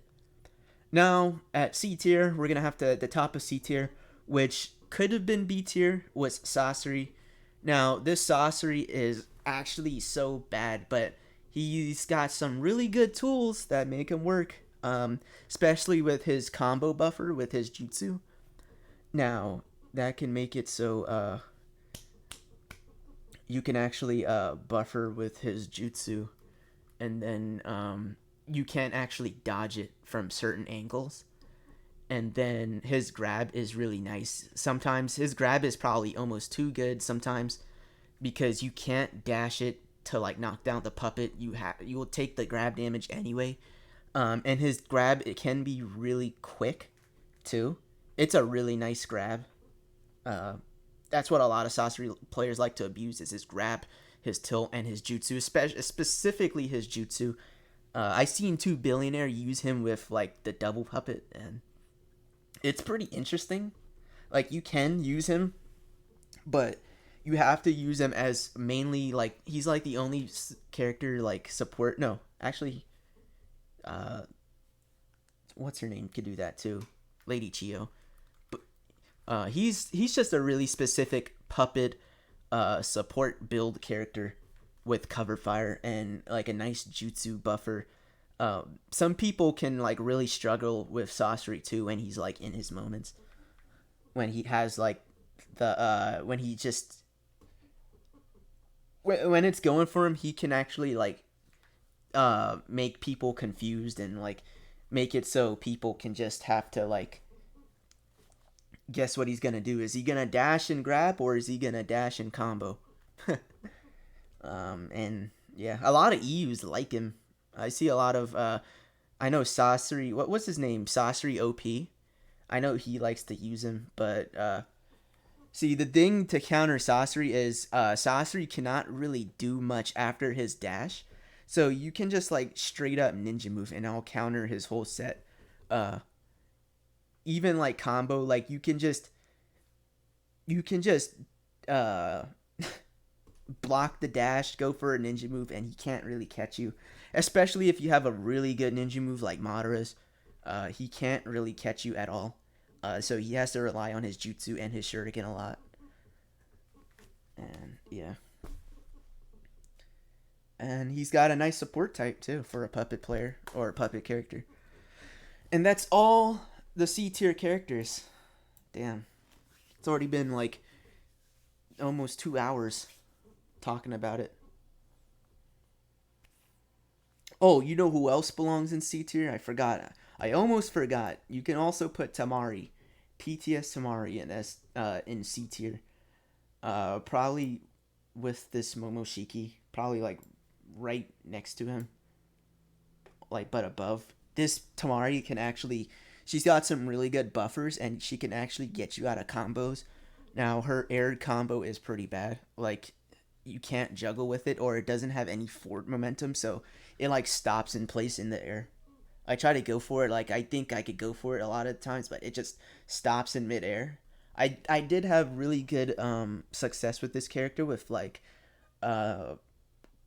with characters like puppets. Like I was able to play puppets with this character. Hashirama. I thought Hashirama was really good with this character. And you can also create like, she's like very high maintenance as a character. Like you can definitely play her like super well. I think she's also really good at fighting puppets as well. Like if you really want to fight puppets, but you don't want to pick a broken character, or you want to have like a nice jutsu, you could pick this Tamari. This Tamari, like, uh, her jutsu is just super underrated. You can't even support dash it too, which gives it like more points. Her awakening is pretty bad, just like all PTS characters. Awakenings with pretty bad. She does have setups with her jutsu. Like her jutsu is like the only thing carrying her. She's got like that Hanabi like trait in her, but like a little bit less because it doesn't like go backwards. Imagine if this tornado like stayed on you the whole time. You know how crazy that would have been. Uh, but yeah, so Tamari, PTS Tamari, she has a unique square or yeah projectile combo where she does two of them. Her cover fire is also unique. If you might not notice it, but she does do throw more shurikens um, as a cover fire on the ground and in the air. She does more, I think, and I think it lasts like a tad bit longer. I'm not too sure, but yeah. So Tamari, some good things about her. She's got some good things about her. Um, and you can put her on teams and make her work. Probably not as good as this Naruto though.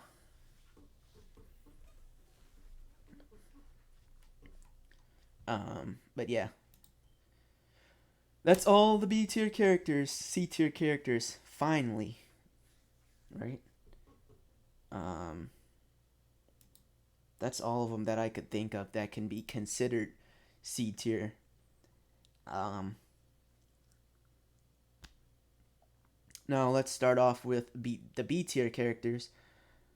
Uh, One B tier character that I know that is like the top of B tier, probably most likely, would have to be like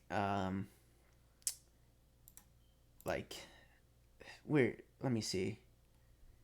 One of these characters I know. Let me see. Like probably take a look. Or let me just put in all the B tier characters, and then I'll go off from there. Characters B tier. No.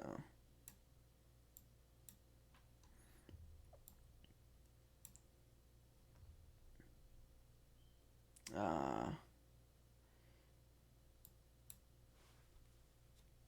let's see. This character. This character I already named. This character. We got. Oh, oops. You got probably this character too. Probably near the top of B tier. Probably not the best of B tier, but near the top. Uh, you also got Jubito. We got this character. This character. Who else? Who else is a really good B tier? This character. Sure. For sure, that character. This character. Um, got this character. Yeah, I think this Obito. Yeah, this Obito is definitely B tier for sure, or like the top of B tier, I should say. And I'll tell you why I'm able to think that way. I forgot this character is definitely the bottom of C tier. Um, this character right here. This PTS Kakashi. He actually can play with his tilt. He goes for a lot of OTG setups. So the way to play him is you go for characters that can make your opponent to force them on the ground, like fourth Kazekage. So you could just put him with like the fourth Kazekage, force him on the ground, get a tilt off. But it's kind of awful because, or try to get the tilt off first, and then you try to use the Kazekage to get the sub trap off.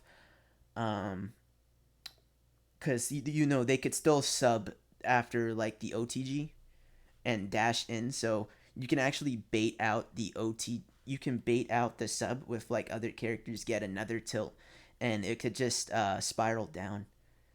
This Kakashi can probably be like right there, right above him, right above Mecha Naruto. Let's see, more B tier characters.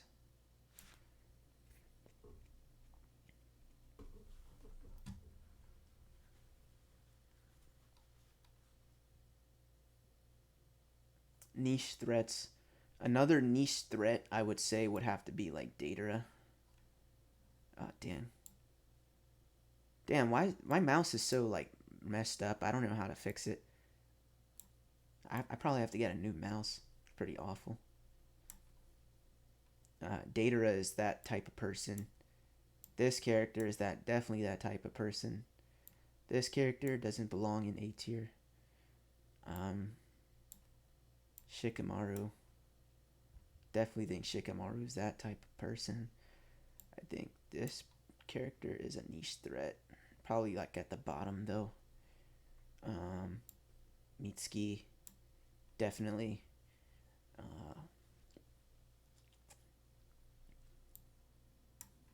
Oh, this character should be in C tier too. This character actually is like got some really good hitboxes.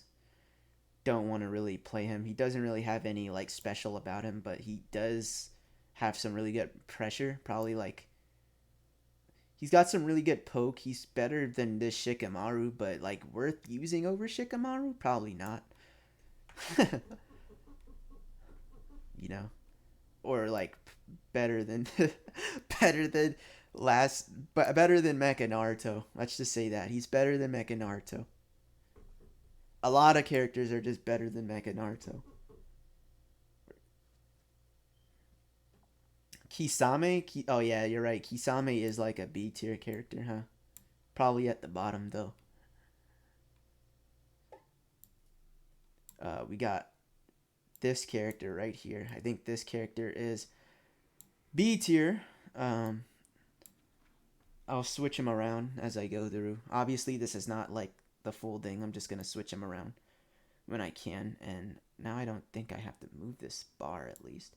We're gonna put Danzo in B tier. No, I'm kidding.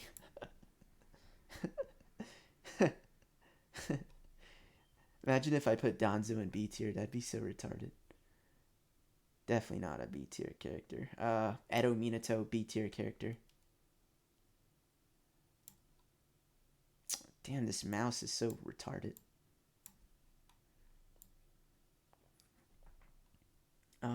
Momoshiki. Actually, he deserves to be an A tier too. And that is all of them. That's all oh, B tier. Yeah, and regular Kabuto. Yeah, he belongs in B tier as well.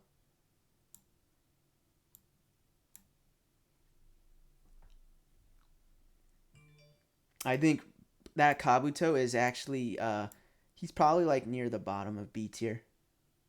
For like a niche threat. Like at the very bottom of B tier. That Kabuto is actually like he's got some really good like he could just do everything like very quickly. And he's super underrated. The Lees? Oh yeah.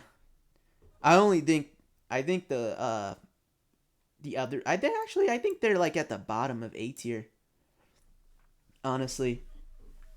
Or actually, you know what? I could put Rock Lee at the top of B tier actually. He's probably the top of B tier. Why is Rock Lee all the way down there? Oh, cuz there's another one right here.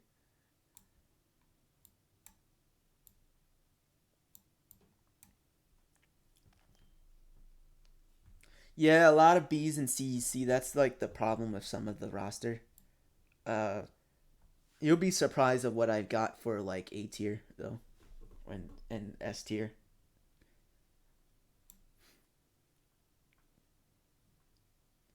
Um,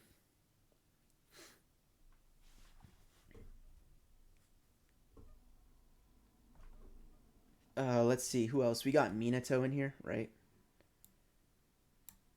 The Hokage is in there.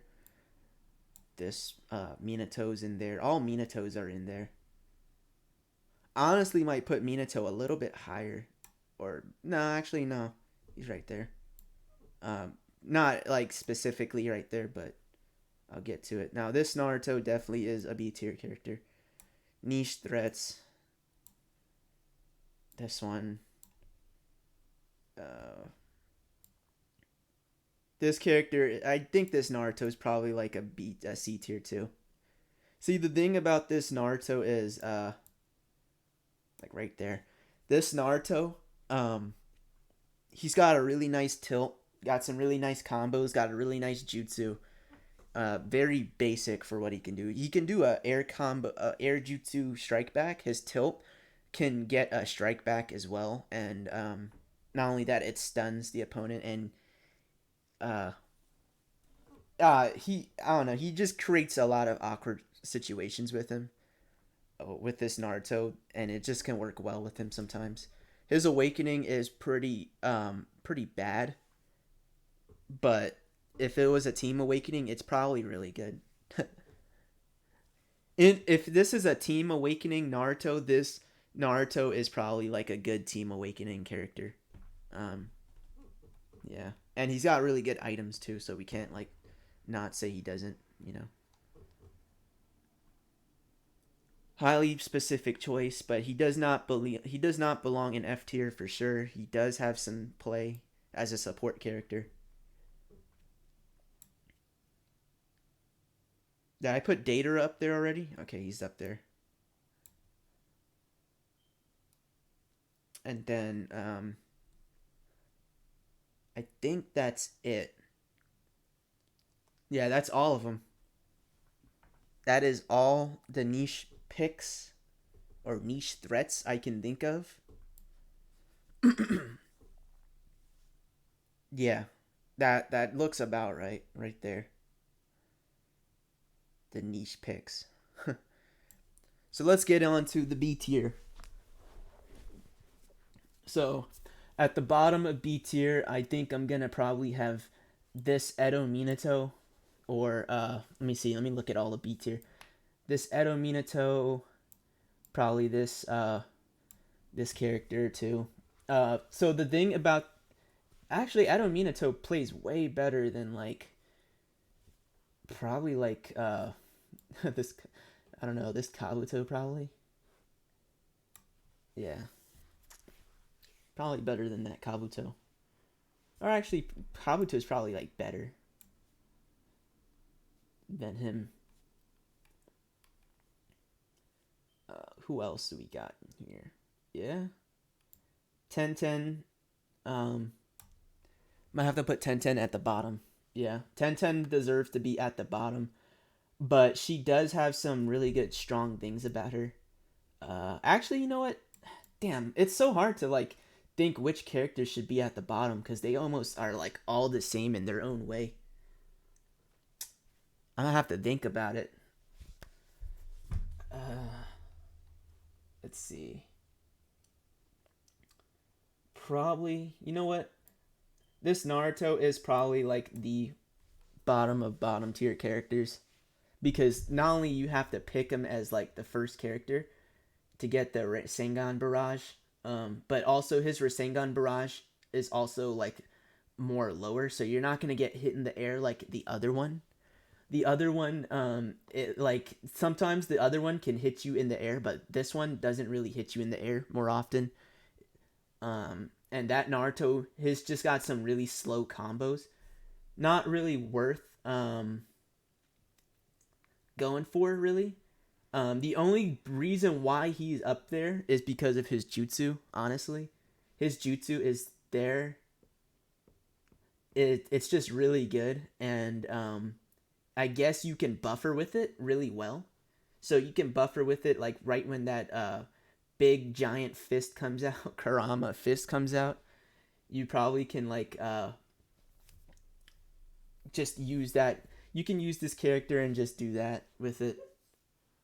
Um, I don't know, but you would definitely not want to pick them. He can't be in C tier because you can definitely like pick him.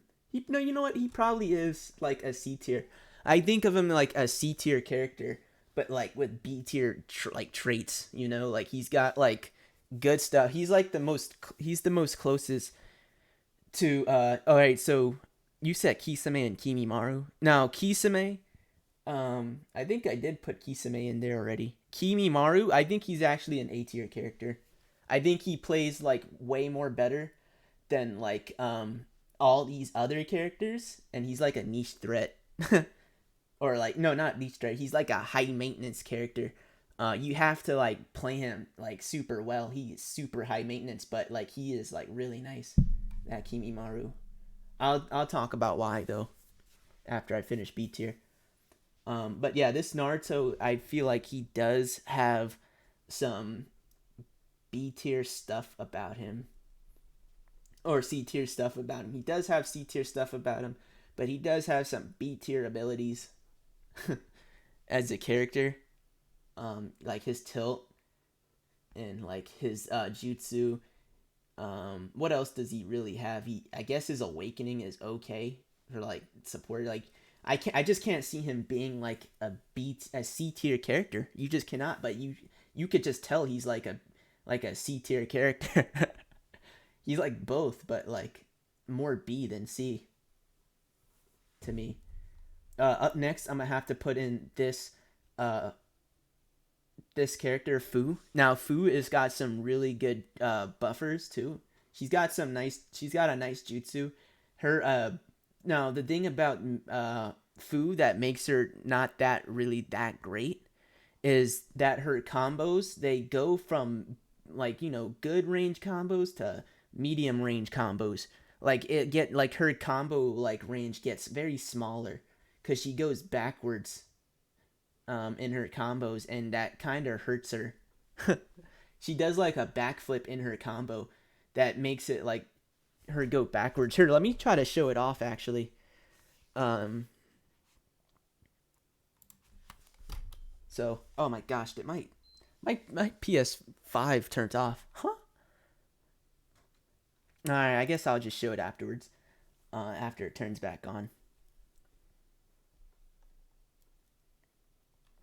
Or actually, I'll be put there instantly, right?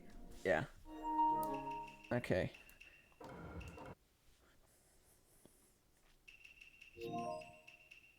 I didn't. What the heck? Whatever. I don't care right now. So Fu, whatever. I'm just gonna pick whatever.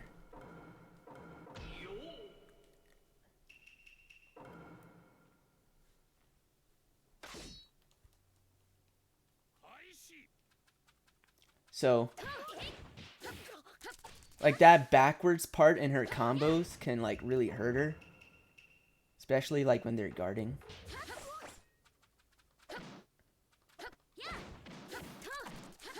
It gets pretty weird when they like start guarding in the air. That's when it happens the most.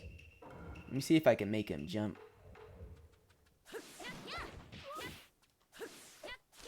It's pretty bad. Oops.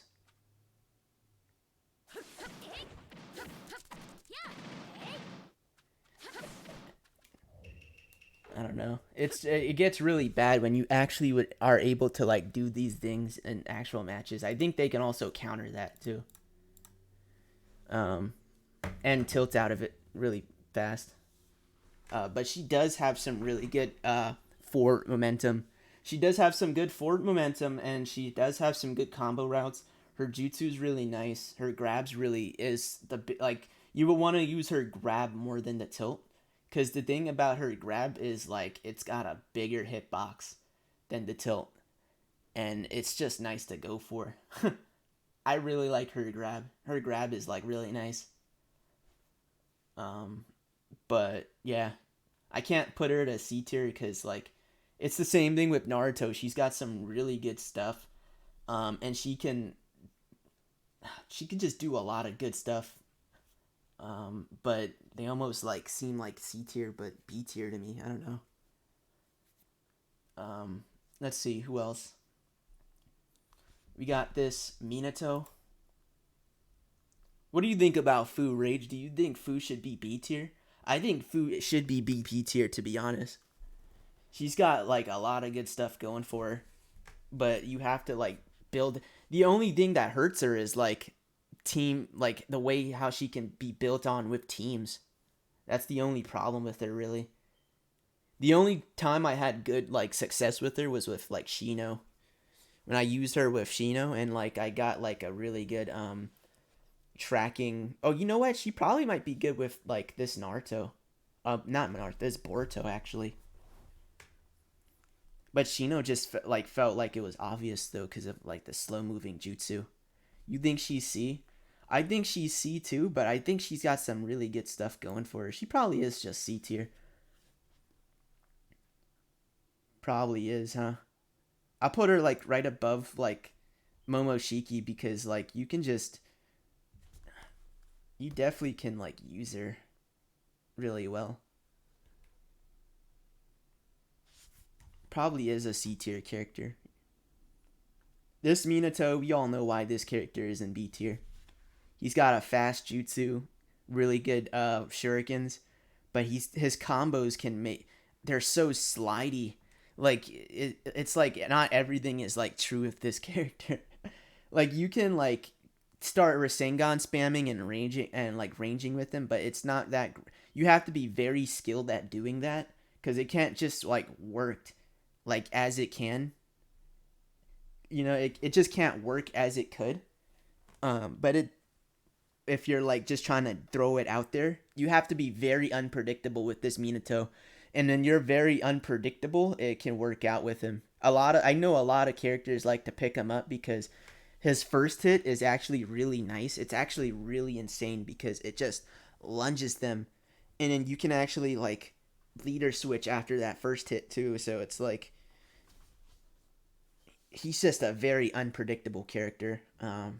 Very high maintenance, super high maintenance of a character. His awakening is like ass. You don't want to use it. He's literally got one of the worst awakenings in the entire game, even worse than the PTS characters. And yeah, that's it. Really, he doesn't have anything else going for him really, but unpredictability. And his support type is pretty okay too. Like he's got a really good, okay support type, like medium. What is it? Charge a guard, right? Yeah, he's got a charge guard, so pretty okay. Kabuto is way better at doing that than this Obito. Than this Minato. This Kabuto actually does the same thing this Minato does, but he can do it like really fast. The thing about this Minato, he also has like a buffer too. Like if you buffer it like on a certain time, you can actually like make them teleport in the buffer, which is pretty nice. Like teleport behind. Um, this character, this Kabuto, he's just there. He's just like really unpredictable too. He's just got that unpredictability about him where he can be like he can be a threat if you build him correctly, and you only have to build you just have to build around him, like and he'll work way more better than that Minato. I feel like, or I don't know. They're basically both the same, honestly. Now this Tenten, I think she is a little bit higher, probably, but she is a little bit to the floor. um, I guess up next we're gonna have to say like this character probably. This character, Mitsuki. Now this Mitsuki is actually really nice because every hit of his hit is a strike back, and you can make him into a team. I know Dimlord like to put him the the Raikage, and you would get a strike back every hit with the and just do a ton of damage with the Raikage. She's who? Ten, 10. I'll explain why 10 is in B tier, and why she can like threaten a lot of the tier, in C tier, actually. So, yeah, this Mitsuki is his jutsu hits and it's almost like a Shisui jutsu too. So, like Shisui has probably got one of the strongest jutsus in the entire game. And the fact that it like mimics Shisui's jutsu is just like you have to just put him there. Every hit of him. Yeah, okay. I'll talk about why Konohamaru is in B tier. Um, in general, huh? This Mitsuki, he has really bad combo. He does have a unique awakening. I never really messed with it really, but like I like going for his tilt too. You know, Mitsuki's tilt is really good. No really play for the awakening. Probably just only for a team awakening. Tilt into team awakening actions probably. No, tilt into awakening actions in team awakening. And yeah, Mitsuki is really good. Up next, I think Yagra is the perfect place where he is right there. This Yagra, you actually can make a playstyle with this Yagra, and it can be really nice in the right hands. Like, the only problem with this Yagra is his team building. Like, it's very hard to team build with him, but he really does have like really good tools going for him. Uh, and it yeah, he's just got really good tools going for him. Like his combos are really good. His tilt is really good. His grab is really good, or not grab, but just his tilt and his combos. His awakening is so bad. Three Tails is probably one of the worst Tail Beast awakenings to go into. Um, he's got a okay item setup. He's very high maintenance of a character. He definitely is a high maintenance character, and you have to play him well. You can't just throw out his tilt because you can sub his tilt, which is dumb. I wish that tilt just came out just to come out, not hit the opponent. But yeah, his jutsu is actually really nice, especially as a buffer as well. The coral version, because it tracks. Not really water dragon. Water dragon is not really something to go for in this game. It is not. Any water dragon is not good for in this game, except for uh, this water dragon, Zabuza water dragon, but only in Awakening. That's the only water dragon I'll accept in this game. Is Awakening Zabuza's water dragon. That's it. And look where he's at. B tier, F tier, not enough. Um. So yeah, this Yagra takes a lot of work, but when he works, he can be very dangerous in the right hands. The Mizukage one, the Mizukage water dragon is actually awful rage. That thing doesn't have, for some reason that jutsu doesn't have a higher priority than the other water dragons. For some reason, all water dragons have the same priority, and this one and this Mizukage right here, second Mizukage has like the lowest priority in water dragons ever. That's pretty weird. Like, if he was to collide water dragons, then his will just get destroyed before the other water dragons. So you have to use it tactically. This Mizukage is definitely up there though. He is definitely really good because he can sub trap you with his cover fire, and his combos, like his shuriken combos, only work when your opponents are in the air. Like they can't guard him if they're in the air. So he is also like a high maintenance for that aspect of it. His awakening is pretty unique too. It thwarts off any projectiles to his clones. So, Jutsu Switch teams, beware. You can't actually Jutsu Switch this character in Awakening, which is pretty funny. He just counters that aspect of it. And He only does that like far away though. He only makes them miss like a ton of accuracy far away, or makes his priority. I looked at it on the debug and he doesn't have anything. It's so weird, like in the debug too, like his awakening with the clone and everything. Yeah, so his jutsu when so when players throw like jutsus, throw projectiles, they can't actually do that while they're in awakening. They can't hit him if he's like at a good distance. So um like right in the middle, probably. Right above Yagra, I would probably say is Datara. Datara is like a high maintenance character too. The only playstyle he has with him is his chakra shurikens. Like his chakra shurikens do so much damage and they're so fast that you can actually make a whole playstyle around it. And it also counters certain teams. Like it also fight like this Datara actually really fights Tayuya really well. Like I've never had a problem with like chakra shurikens if like not even Minato's. Datara's was like the only ones I've had a problem with because it's so fast.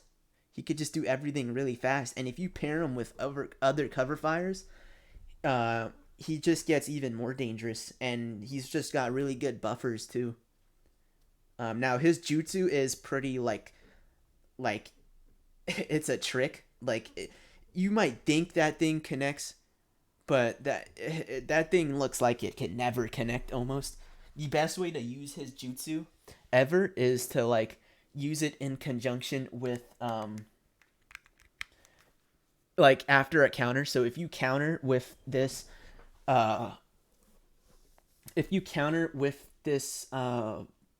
Datara, and you can do a jutsu off and get jutsu damage too, because that's like the probably one of the only ways to get uh an OTG with him. Another way to get OTG with him is with his side shuriken. You can't get an OTG with him any other way really, except for like doing like the last part of his air combo, or like um the up combo, you know, part of the up combo. No, you can't even actually you can't even OTG off of that. Never mind. But yeah, so that's the only OTG he's got really. He is a very high he is a very high maintenance character. But his chakra shurikens just carry him like really well.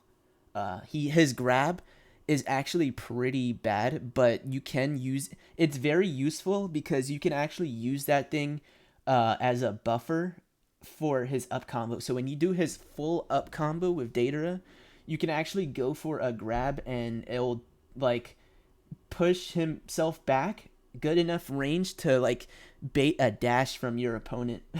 So if your opponent tries to like dash after a full up combo, you can go for Datara's grab, and it would actually connect, and it's pretty weird. So it is a dash bait. He's also got some dash bait in his air combos too, so you can like he doesn't like a lot of square characters doesn't really have this feature about them where they can just do square combo in the air and then dash right afterwards. Like, there's only a few characters that can do that, or no, yeah, only like two characters really can do that. Like, um, the Mizukage. No, Mizukage probably belongs down here actually with Datara. They're both high maintenance. Oh my gosh. So yeah, but Datara when he has a playstyle and it's really nice and he can become a threat. He can rack up damage really fast with his cover fire with his shurikens, and his shuriken stun too. So if you're shuriken out of guard, you can actually just convert a combo off of that with another character on a switch, which is really nice. He's also a cover fire, which is really he's got a lot of tools going for him. Way more than this Hokage here, Mizukage. He can connect a full air combo, unlike the Mizukage. He can't connect a full air combo unless your opponent's in the air. Like everything that works for this Mizukage is only when your opponent's in the air. Um, but this Datara doesn't. So right below him probably is like uh is Tenten. Now um Tenten has got some, like, she's only got like three good things about her really. So Tenten has a a really good air combo. So you can buffer her air combo to the point where she does a full air, like she does a whole full air combo really fast, and you can't dash her. In a sense, it's like really strong. I know Cal liked to abuse that one tactic about this 1010. She just buffers in the air, and there's nothing really you can do about it but dash it, time a dash with it, or just I remember when Playco said you could time a back dash with it, right? You could probably time a back dash with it and force yourself to use a back dash. But yeah, she will guarantee guard pressure with other characters, with her air combo. And not only that, she stuns as a cover fire too. So you can use her as a cover fire and it stuns, and it's really nice. Her chakra shuriken is a stun as well. I might actually have to put her like lower than the Mizukage, because the Mizukage has more options than Tenten. Just has more options because he could go for a tilt too. That Mizukage's tilt's pretty nice, or it's okay. It's not that great. But yeah, another thing about Data is his tilt too. Like yeah, his tilt actually can his tilt can actually just stay on the field because he goes in the air. That's another unique thing about this Data. Every part of his combo, and about Data too, is like Data's combos, you have to use them specifically in certain, like, you can't just spam the same combo with Data. You have to mix them up with Data no matter what, because your opponent can react to every Data combo only by anticipating it, really. Like even the neutral combo, like you can't really stop the neutral combo if it just comes out really randomly. Like what happens if I go for a down combo? So yeah, Data is just above these characters. Yeah, and you have to make him. You have to put him with supports to make him work. He's got really nice buffers.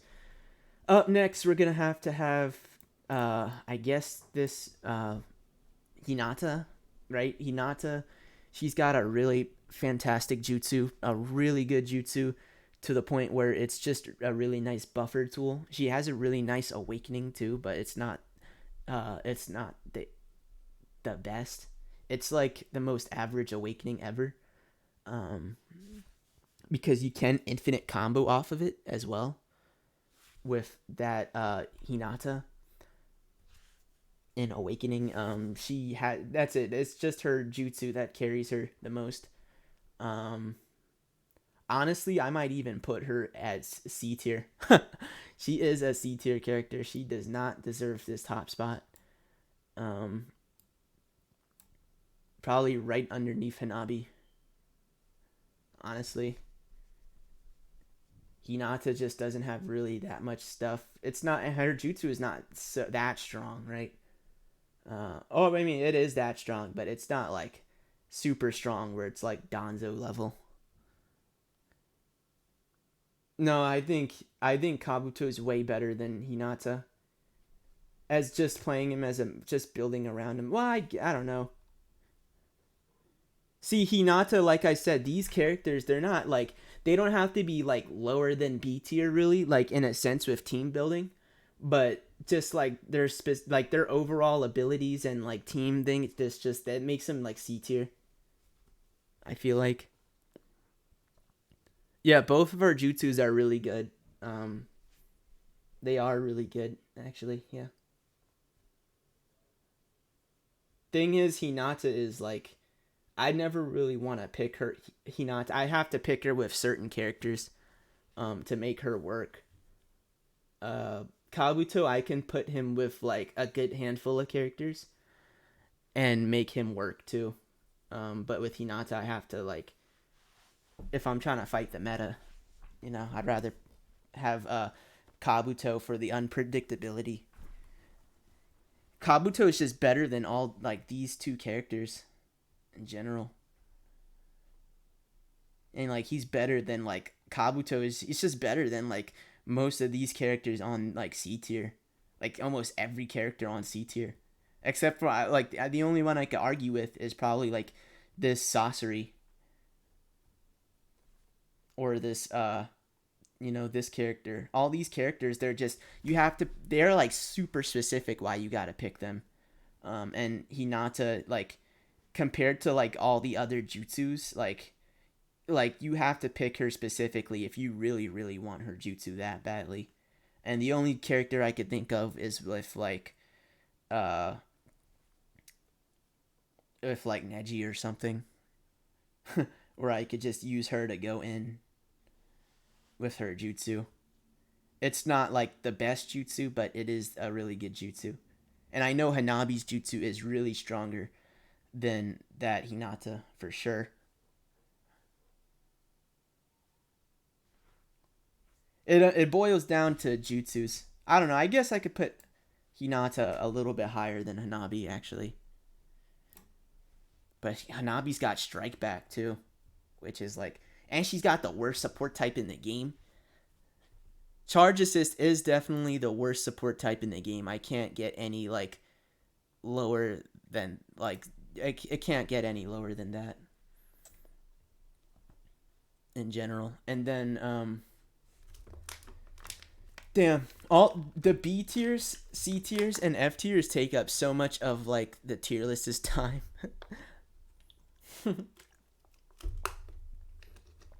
It's kind of awful.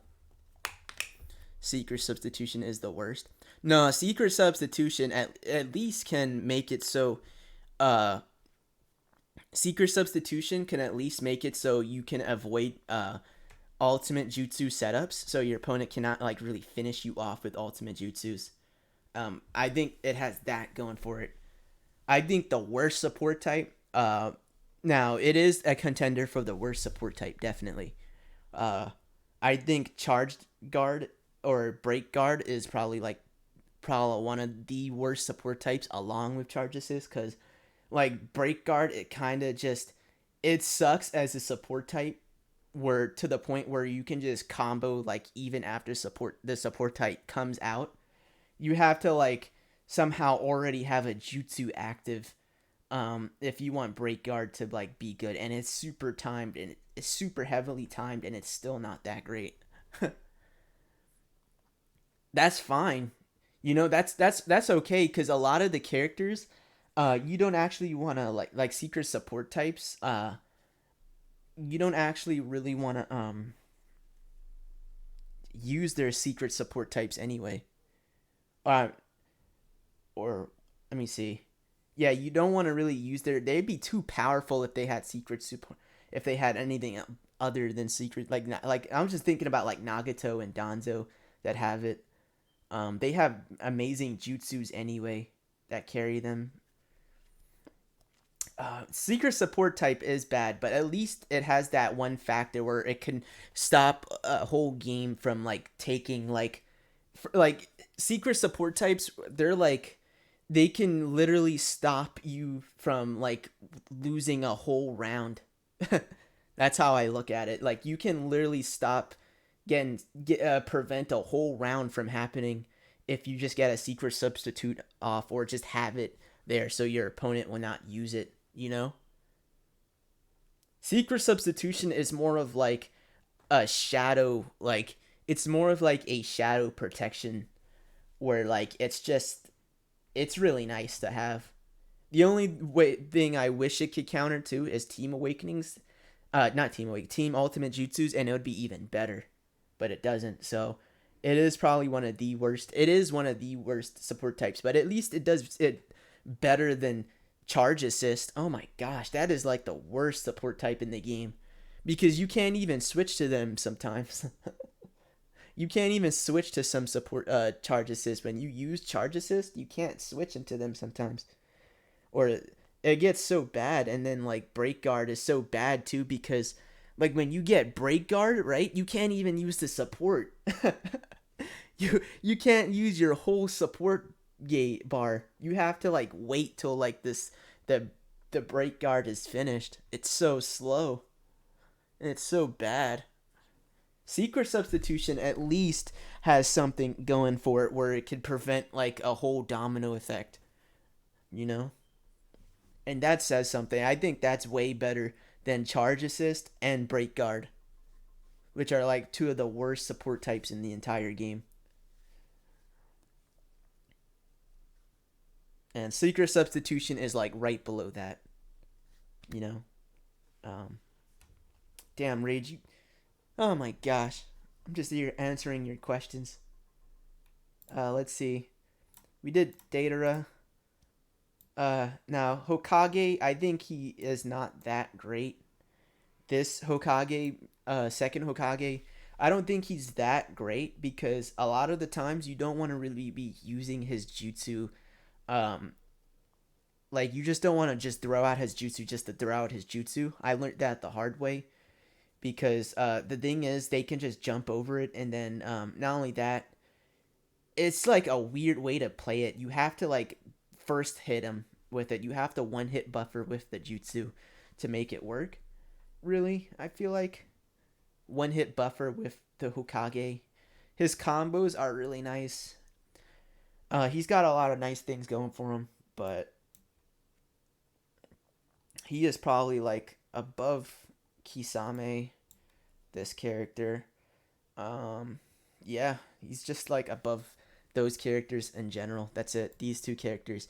Next character, I'm just gonna name one of these two characters. I'm probably gonna put in uh Kisame. Kisame, he's got a really nice ranged air Actually, you know what? I'm gonna put Kisame down in C tier because Kisame, he's got really good range air combo, but like that's it. Really, he just has a really good range for his combos, and he's got a really nice jutsu. Oh yeah, no, you know what? I could put him here, but he's gonna have to like go underneath here, like way underneath here, like probably underneath that Minato, probably. Kisame's got like some really good like conversions, and he's got a really nice awakening too. Very underappreciated awakening. Um, yeah, that's all I could say about Kisame. In elemental effects, he does a ton of damage. I remember seeing that the other like last week or something. I saw him like do a ton of damage with his jutsu near a water. So yeah, Hisame, really nice. Niche threat, I guess. The only bad thing about him, I would say, like really, is if he does so little damage in his air combo. He does no damage in his air combo almost. But if he did, you know how crazy this character would have been. He would have been like almost a better like or just as good as Gara, in a sense. Um, yeah. Now, and then after that we have after this Minato, we have this Hidan. Hidan has really fast poke. Um, Actually, I might even consider him being at C tier too. This character is a C tier character, probably just as good as uh this character right here. The only thing that's carrying him is like how nice his combo range is for like the speed of his combo range, and his jutsu is pretty nice too. It jails. Actually, you know what? He could be B tier. It's just me going back and forth. He is like B tier. Um, Probably just as good as Kisame. That's all I can think. He's got really good range in his combo. He's got a nice awakening. It's okay. His awakening is not that great because you can block his stuff. He can hit you with his action and awakening and then go for a dash and then combo off of that, I think. And then yeah, and then just combo off of it and then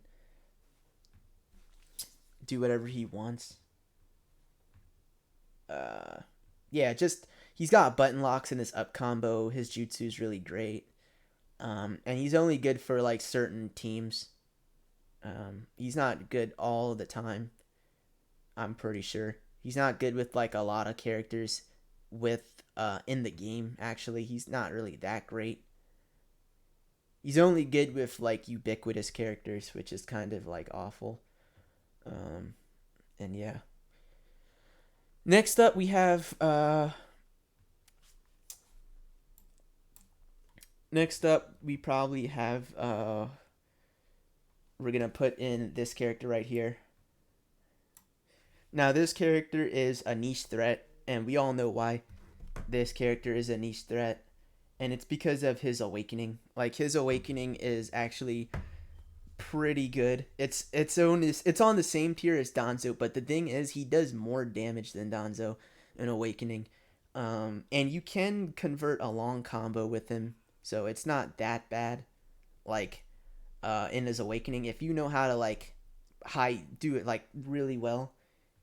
But the only difference with him and Danzo is he can make it so you can get hit by his jutsu is actually pretty like weird because like the hitbox it's almost like it's there but almost not there sometimes, and then like when it does hit it does really well. He is a secret substitution, so he goes lower. His combo routes are really nice. He's got really good boxer stance of a combo like Roshi. His grab is really nice. His air combo is really nice. He's got some really good stuff going for him. And he can fight the meta. He can fight it. But the thing is, his team building is so specific. It's so awful. He's almost just a niche. He's just a niche threat.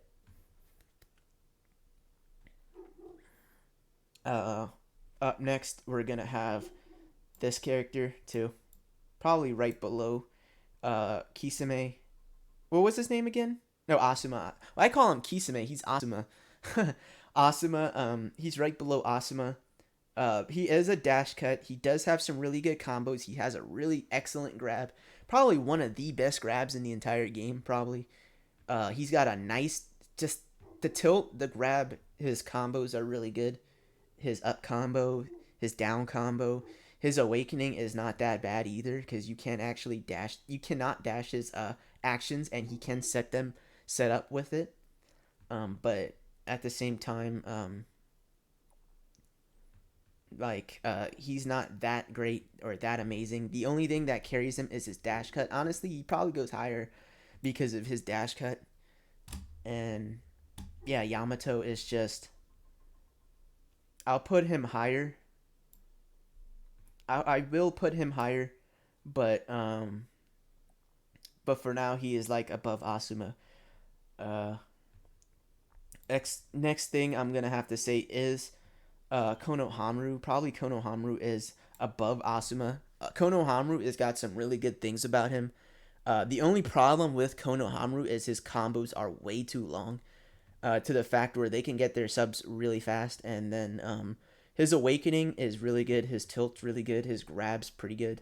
His jutsu is pretty good. He is like a character to be looking out for, and his combos just are just way too long. But like his combos are good too. They're long, but they're good. Um, at the same time, and you can tilt out of his combos too. He can finish a combo on his neutral combo. I know that. Uh, and you can cancel his tilt as well with a grab. Not a lot of people know that, where you can cancel his tilt with a grab. And chakra shuriken. And then his awakening is really good. He's just above Asuma in terms of the awakening part.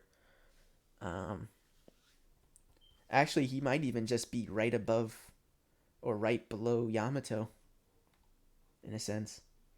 Up next, after Yamato, we're gonna have to put in this character right here, Shikamaru.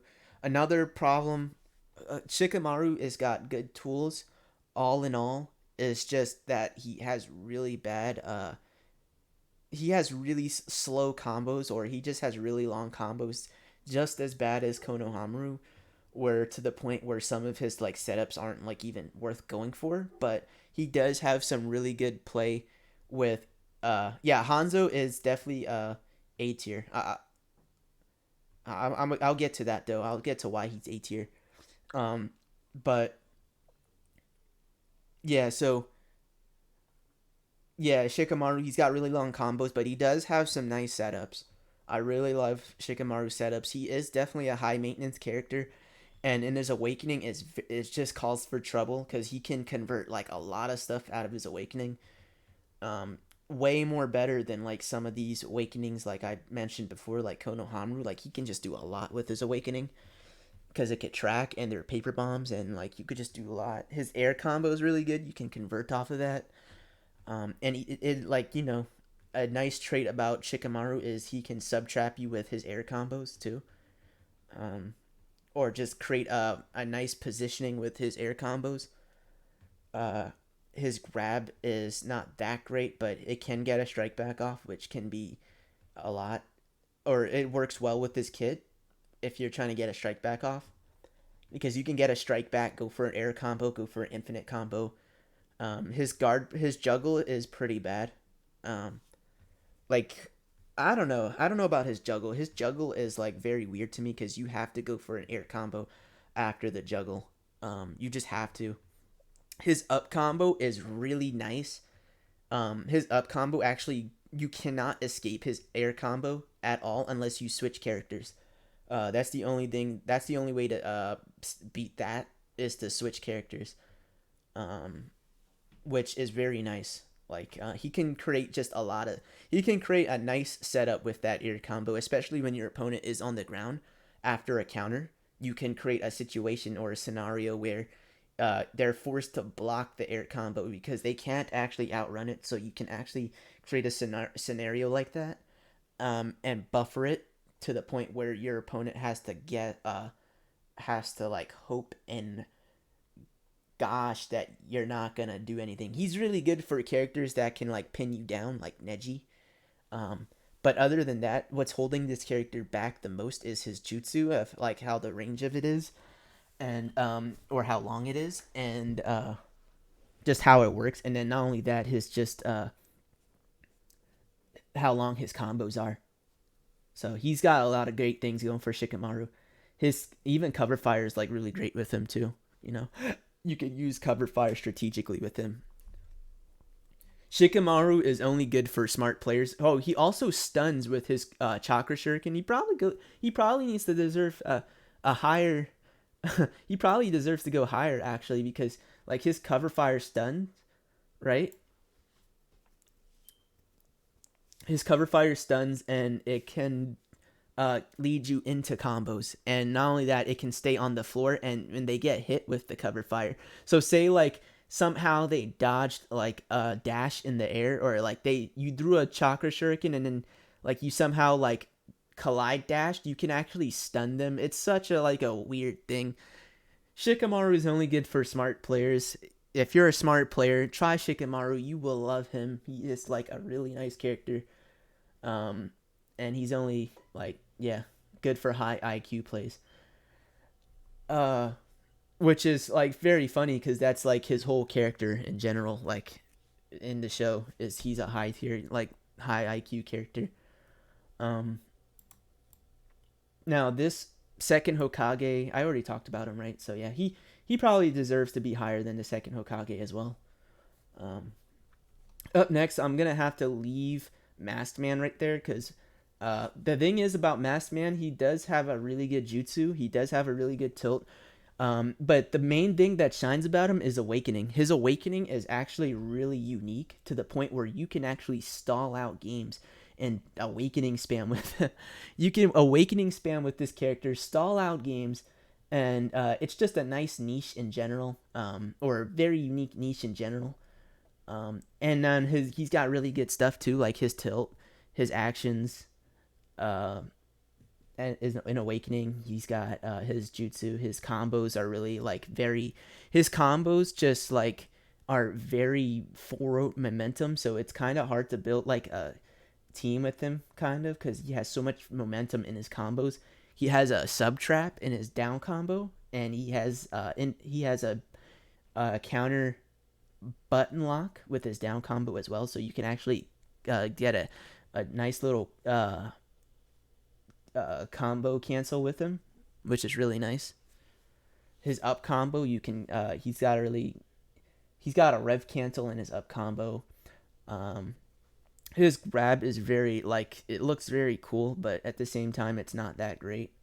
There's other grabs that do infinitely better. Now, if he did that faster, if he did his grab faster, or he like ran a little bit up more, so if he just ran up a tiny bit more with like his grab, he would have a nice grab. It would be very unique, of like a thing, because because he just runs at you right with the grab, um, and it would be really nice to have something like that, but he doesn't. But yeah, he's got really, he's just got a really nice aspect for that.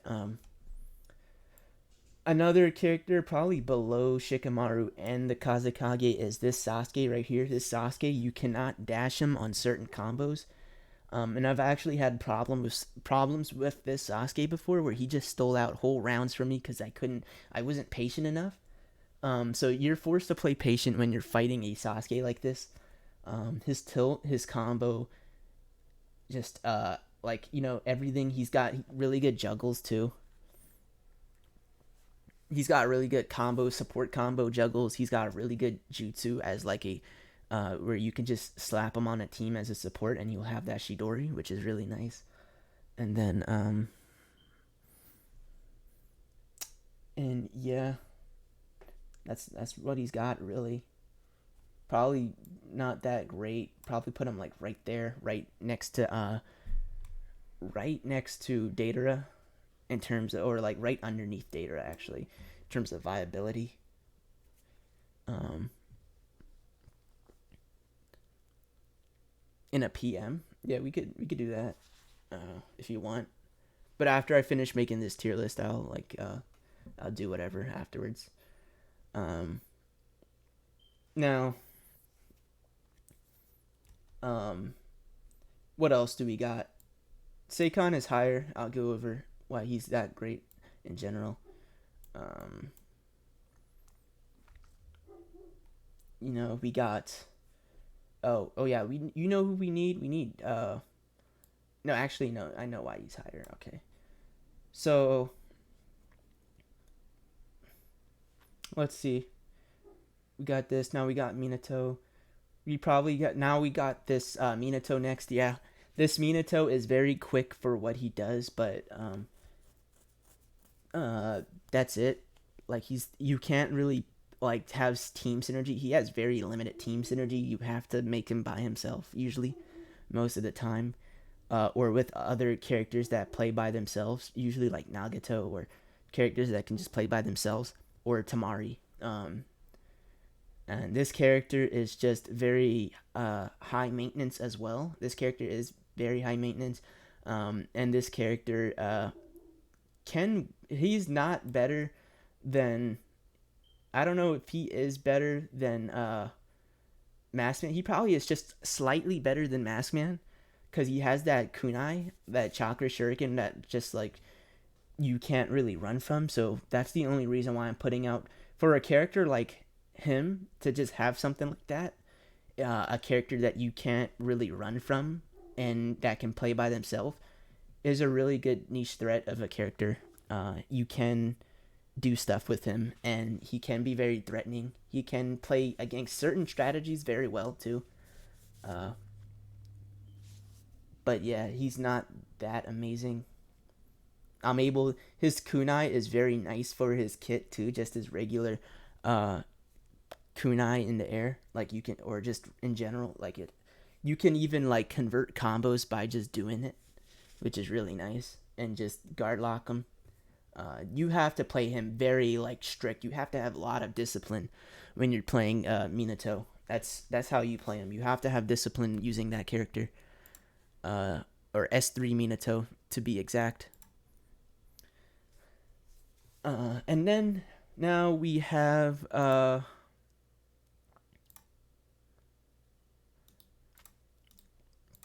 Now we have let me go over the other characters now. We have Minato, and then I think after Minato I probably should put in this Sasuke right here. Probably this Sasuke, or probably no, it's this Killer B. This Killer B, this is not the Shark Sword Killer B. This is not Samahade Killer B. This is the regular Killer B with the swords. Now this Killer B, he is just like Minato, where he's just a character with a lot of discipline, and he has a lot of button locks in his combos. Probably less than he's just got a lot, to the point where if you block his combo in the air, he can actually button lock you in, and he can just get free dash extends, and it's kind of awful. It's like the Hashirama thing, where he could just get a free button lock if you block him in the air. But the thing that makes him worse than Samahade is his first hit. That's it. It's just literally his first hit. His jutsu is really excellent. He can like lock. He has a glitch where he can like lock your support characters or other characters' support if you like support dash it the wrong way. His jutsu. And what else he got? He has like one of the worst awakenings in the entire game. Oh my gosh, the Eight Tails is such a really bad awakening. It's just so awful. Oh my gosh, what else is really bad? The thing that is like, it's just worse than the horse one. What's the horse one? The Six Tails? No, not the Six Tails. The Five Tails. The Five Tails has a really bad awakening. Like I think that's the worst awakening in the entire game, is the Five Tails. It's so bad. And then you have the Three Tails, and then there you go, you have the Eight Tails for the worst awakening in the entire game in terms of like big awakenings. Yeah, so Killer B, his tilt is like amazing. I love his tilt. Samahade-less Killer B. His tilt's really nice. He pairs well with like PTS Gara, and other pinning characters like Shisui. I haven't even got to Kidomaru yet, Rage. Samahade Killer B. Yeah. It's just way better than him. But the same character. He's like way better than him. Samahade Killer B is like the bet. He's just the same character but better.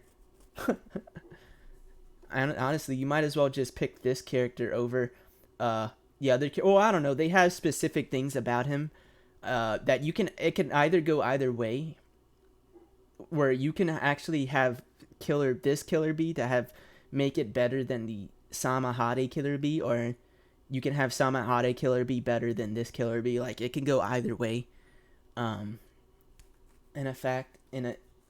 In general, this one is more of like a support character. This one's more of like a main character. But they almost like do the same thing, but this one is way more better because he's a main. You have to build around him. I know Rage likes to pick him with Karen, so he can get like a crap ton of damage just for free, and his down combo is like so fast too, and his tilt's like okay as well. Like that's all I'm gonna say about that character, really. Excuse me. Up next we got probably Mifune.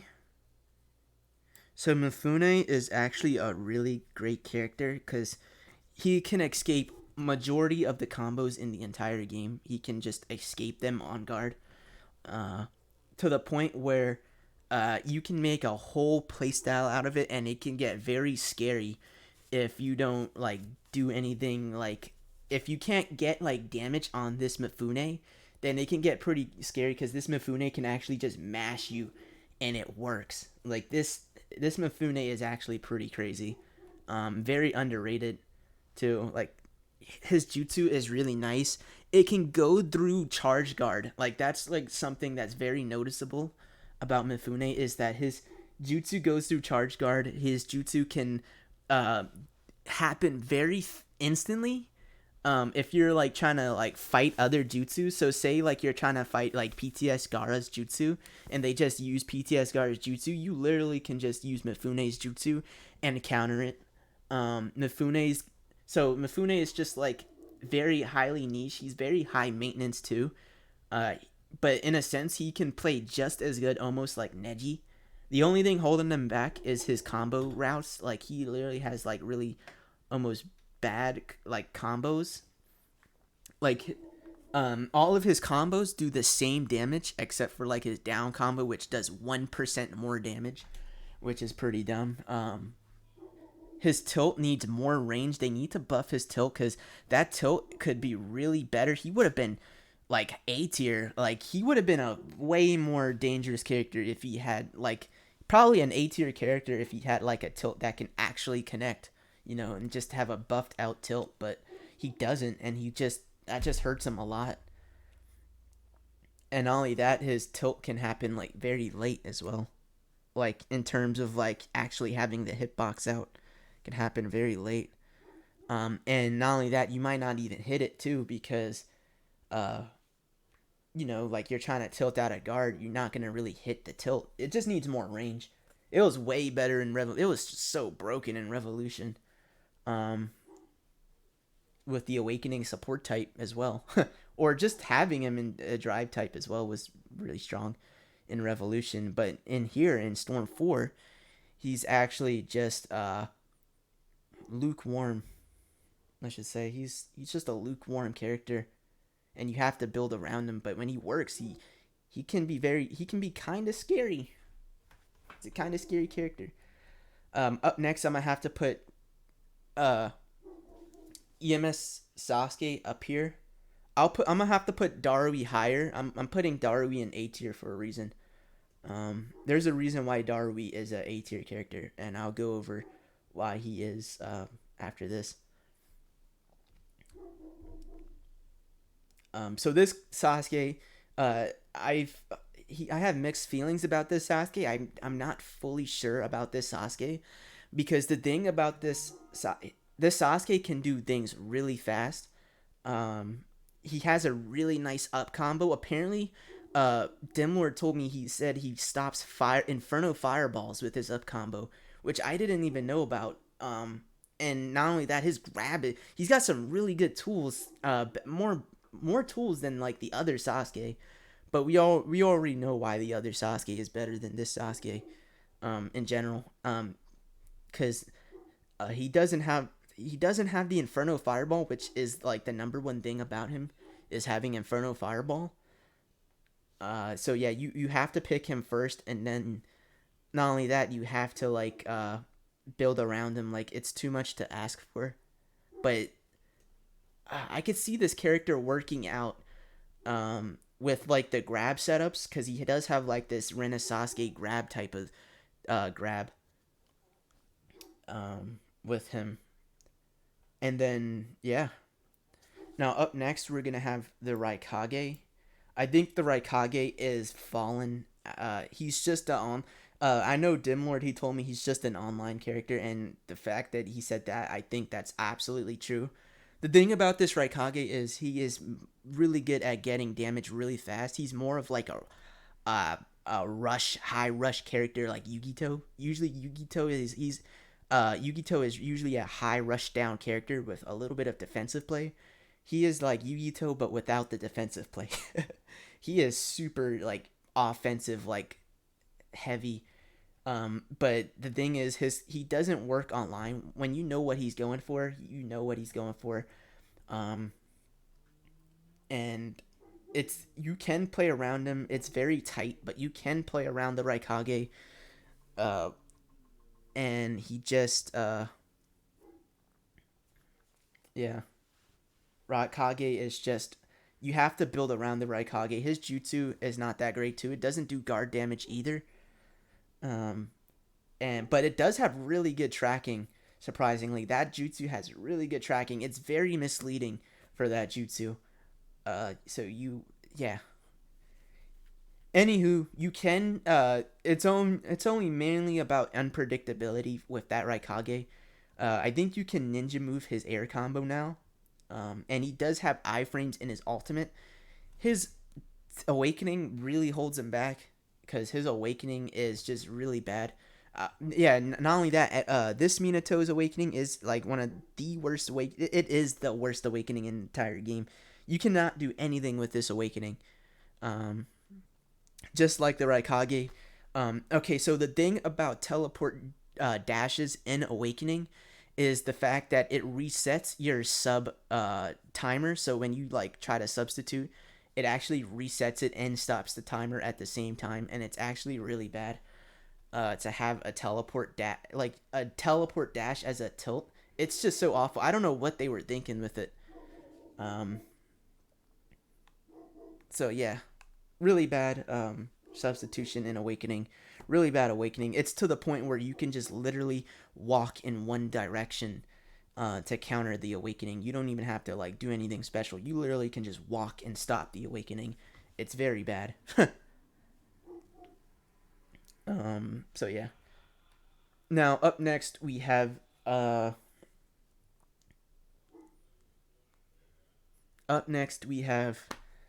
Kidomaru. Now this Kidomaru is actually very good. Actually, you know what? I don't even think Kidomaru's like right there. Honestly, I think Seikon is right there. I have more use for Seikon or Kidomaru than Seikon Ukon. Um, and the reason why Seikon Ukon is in this tier is because his jutsu is just very, very, very, very, very specific to play. He is like, it's almost to the point where it's like almost useless if you're not playing it with like certain characters. But his jutsu can get you out of combos. He has the same the same guard stun as pre-order Boruto, where he can just have no stun on combos, which is so crazy because you can get out of combos you're not supposed to get out of, like Nagato's combos. Um, Kakazu's combos. You can literally jump out of combos with Seikon Ukon, and he can get very dangerous. But the thing is, like, it's too. You have to have like a very concrete playstyle with it. It's so hard to do that with this Seikon Ukon. Have a concrete playstyle. Um, it's almost to the point where it's like it's not worth to have Seikon Ukon on teams, really. But he can be very dangerous if you don't have a really good ranged character team. Like if you don't have teams to fight, like certain teams, Seikon Ukon is like, all right. So say like you don't have Shisui on the team, uh, Seikon Ukon literally is just like, it's gonna be super hard to fight Seikon Ukon. He is super hard. He can be very like slippery like Orochimaru. Very slippery to catch. And not only that, another thing that holds him back is his combos. The thing about his combos is if you hit them on guard, if they just jump guard your Seikon Ukon combos, you can just get countered off of and you can't do anything. Like everything just goes to waste once you pressure them on guard if they just jump in the air and guard at the same time. Um, but you have to mix them up and come up with creative ideas with Seikon Ukon. His tilt is really good. It's the best thing it's the only reason why you would want to play Seikon Ukon really is because of his tilt, and his ability to ninja move out of guard and get out of combos like really well. That's the only reason why you would want to pick Seikon Ukon. For that reason, he's a direct counter to like mash characters like Neji, or like Nagato, or like characters that just, or like even like Madara. He can even counter Madara, which is pretty nice, because he could just jump out of combos out of Madara. Very specific. Um, but Kakazu can do what he does, but better. That's all I can say. Oh yeah, another thing about ninja moves is uh, that was the thing. So this Tsunade actually can ninja move out of certain combos too. Um, Not a lot of people know about that about Tsunade. I think it's Tsunade and Kushina that can do that. Ninja move out of certain combos that you're not supposed to with other characters. PTS Sakura has that thing too, so I guess I'll put her higher um, than a lot of these characters because she can actually just ninja move. But there's other characters that can do it better. Like I said, Tsunade can do it better, and 𝓝𝓪𝓻𝓾𝓽𝓸 can definitely do it better. Kakuzu can do it better. All these characters that can ninja move out of guard can do it better. Um, and yeah, up next, we're gonna have this Kidomaru. Now, the reason why I'm putting Kidomaru so high is because he literally can counter like all the awakenings in the entire game. He literally is like one of the best. He might even be better than this Sasuke, and he literally can just make it so that Madara is very useless. Probably even just higher than Jubito. I literally can play this character way more better than Jubito. I would want this character to be in A tier, but I just can't because he doesn't really have anything else going but for the tilt and the combo. That's it. Like the third hit of the combo. This character is like Kidomaru. He is literally like one of the best characters for countering awakening. Literally, he is the best character for that. Um, I was just able to like counter Madara, Danzo, just all like the heinous awakenings that you can ever think of just by this one character. And you can just make a whole playstyle out of it, and he's just such a threat. Now the thing is, he does lose to Danzo, Jutsu, and like Shisui. Sometimes Shisui he can like get caught by Shisui Jutsu, but that's kind of it really. He can like fight a lot of the meta. And Madara, he can get hit by Madara's jutsu. It's only like those three jutsus that are just very strong about um, fighting Kidomaru. He's like so close to A tier, but it's just those jutsus that counter him specifically that makes him a top of B tier threat. Um, yeah, Kidomaru. I just pick him over like this character. I was thinking about putting him over like Jubito above B tier or like the top of B tier, but the thing about Jubito is um or even A tier in fact, thing is Jubito he is so high maintenance, and like there's other characters that do what he does but better, like Gara. Gara outclasses him in the meta, really. This character, he can ninja move out of combos too, which is why he's like at least higher. And he's very like his first hit's very slow, but it is very nice. Like it has really good range. Um, this Jubito, I can't really like put like a lot of characters with this Jubito a lot of time, and I really love Jubito. Like I would want to put him higher, but he doesn't really counter anything really except for like mashed characters. Um, yeah, just he just doesn't counter. He does have a really nice item setup. He does have a nice jutsu, but that jutsu only works like online really because of like the delay. And it's only good for like setups really. That jutsu, his awakening is really bad. Um, very very bad. I wish I could. I wish that awakening didn't make it so you can counter his third hit. I wish his grab was just better in awakening to the point where you can actually not block it, because you can block it if you just do the grab switch, which is actually awful. His tilt's pretty bad in awakening. He can't really juggle. This Jubito cannot juggle at all for his life. You have to rely on other characters to make him juggle. His grab is really bad. He does have some weird glitches about him too, which is pretty funny.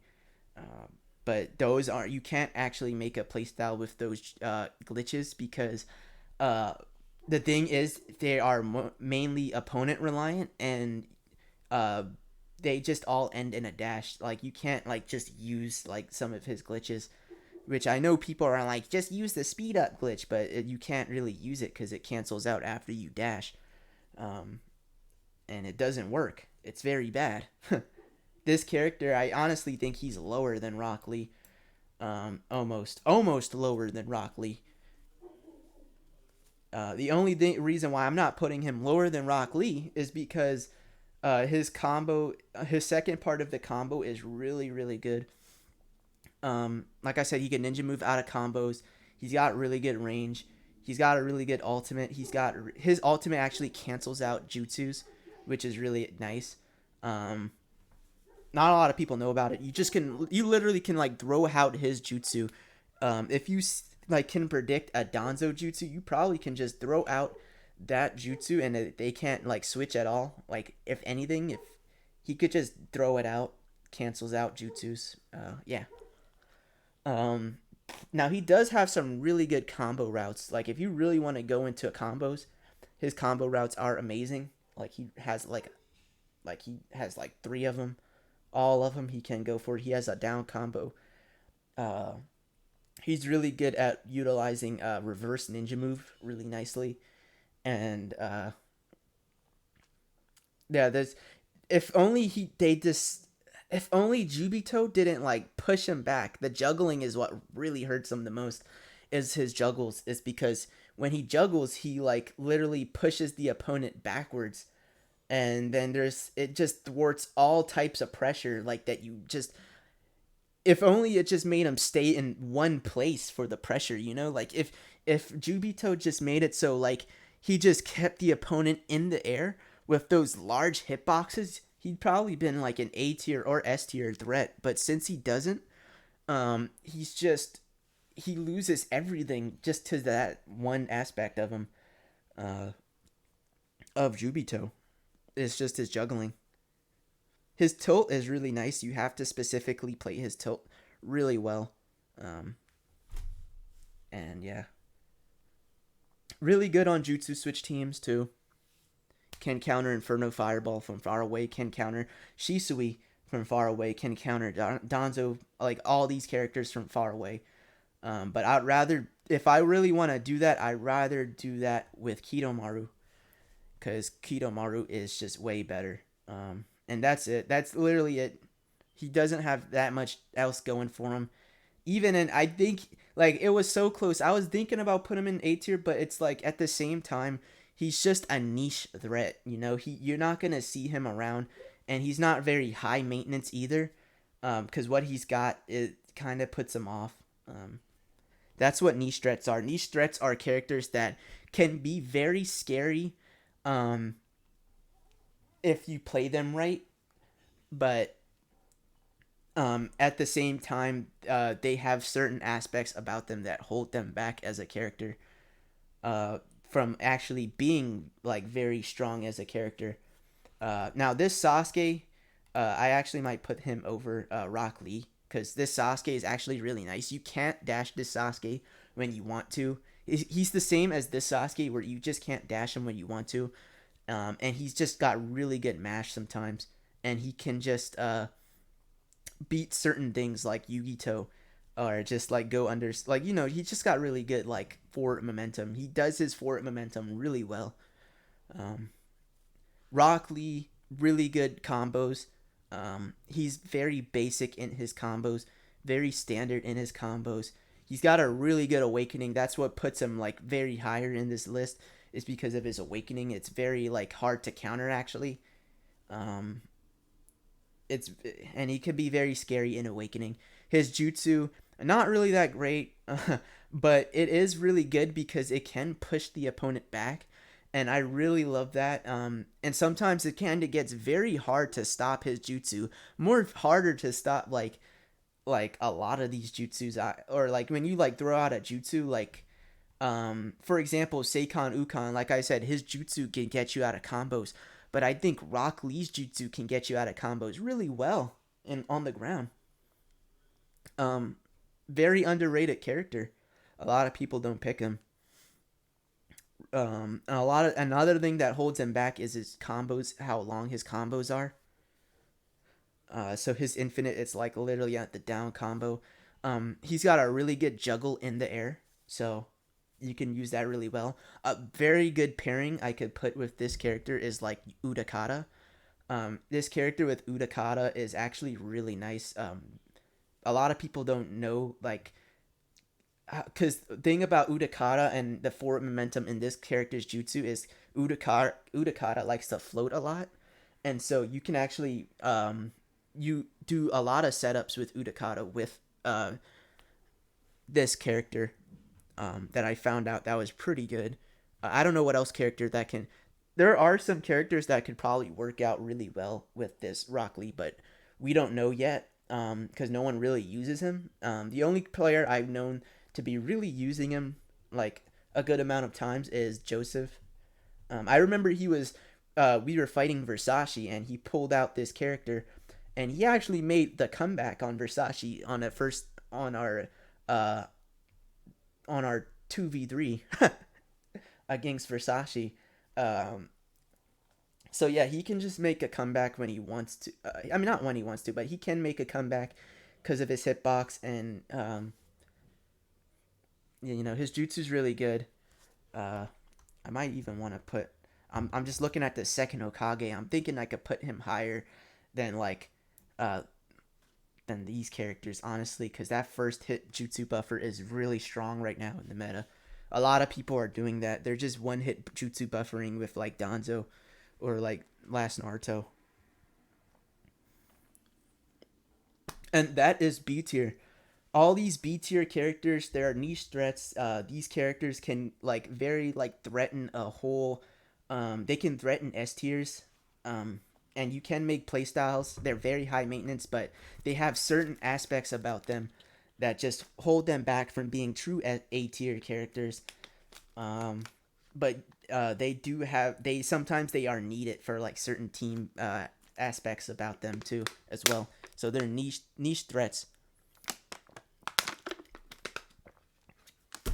Don't worry, we got A tier now. A tier probably is gonna be um now A tier is A tier. Now these are the high maintenance good characters. These characters are not really broken characters, but they're characters that are needed for like to counter specific things, and they're just very good at what they do, and they're way better than like all of these characters on the list.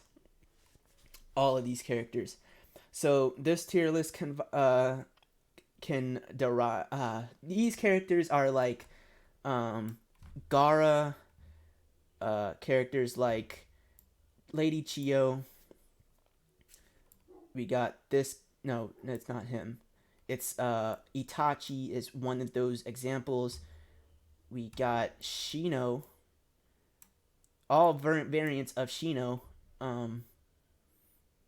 are in this tier. Oh, I actually forgot to put PTS Ino in here. Yeah, PTS Ino is definitely a C tier character. Probably like at the bottom of C tier, honestly. Um, thing is, she has a really nice jutsu. Her jutsu is and her combos and her like grab and the fact that she has a 3 frame all goes into specific tier. Probably better than her actually. She has is very specific. Yeah. So these are high maintenance characters. Um, characters you have to like put in work to do, but they work really well as a character in general. Uh,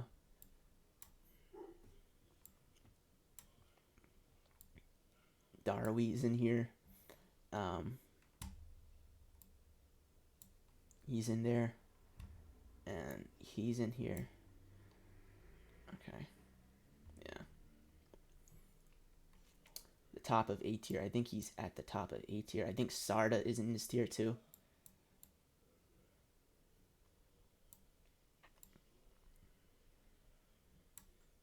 Where's Sarda?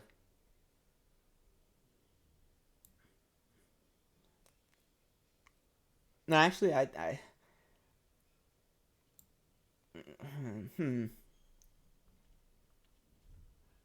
Yeah, Sarda is like that, like probably an S tier character. They're very high maintenance characters. Got Karen in here, um, and then that's it. Really, that's literally all the characters um, that are just high maintenance. Probably 10-10 as well. Oh my gosh.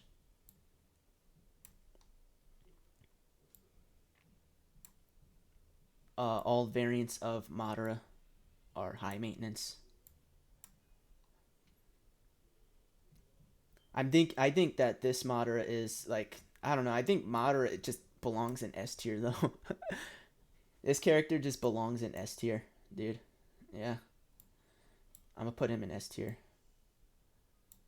Um, Sakura is high maintenance. She's definitely a high maintenance character. Orochimaru is a high maintenance character. Definitely. Probably at the top of A tier, in fact.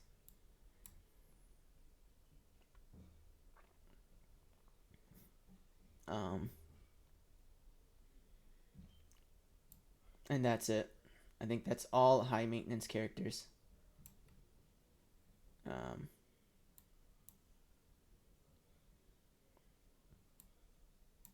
oh, dang it. What am I doing? Huh? Alright. There we go.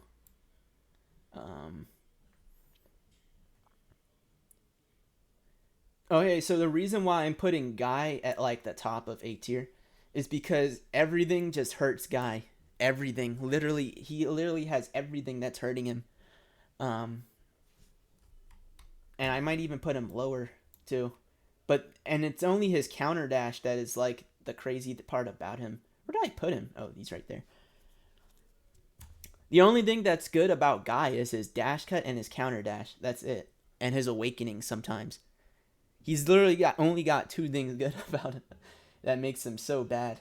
Everything else is so bad for Guy. Like literally, there's like no reason to use Guy almost, but he's just so high maintenance. You have to like bake him so specifically. The only character I was able to pair him with was Tayuya. That's it. With like his awakening.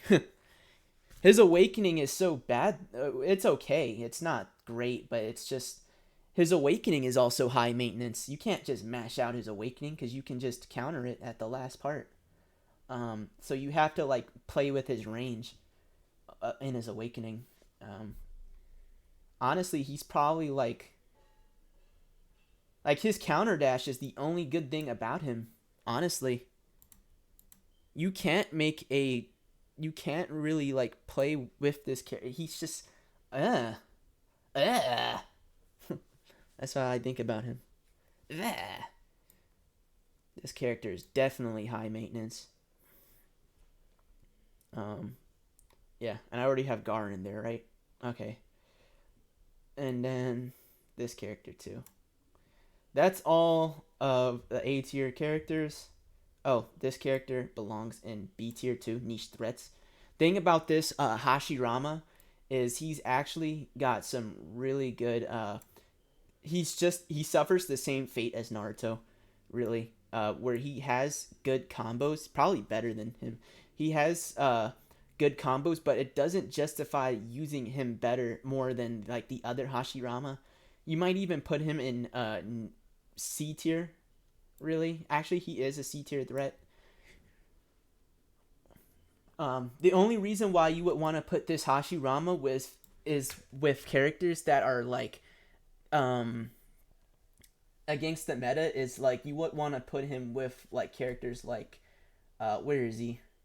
Like Yugi, like Yagura. I think Yagura is like on the same he needs he works really well with Yagura. Really well. Yeah, Jubito's in B tier. Yeah. If you get caught by Jubito, then you just don't know. Like, I feel like I already told you why he's like really like in that tier. Um, Bottom line is just like a lot of his stuff like hurts him really well. Like not hurts him really well. A lot of stuff he has works, but a lot of things he has just doesn't work well with him. Like the juggling. The juggling really hurts Jubito. And he could have been even better if he could just keep like characters in place, like in midair, but he can't. Um, and so it just hurts his character like a lot, just not having that. Just his juggles.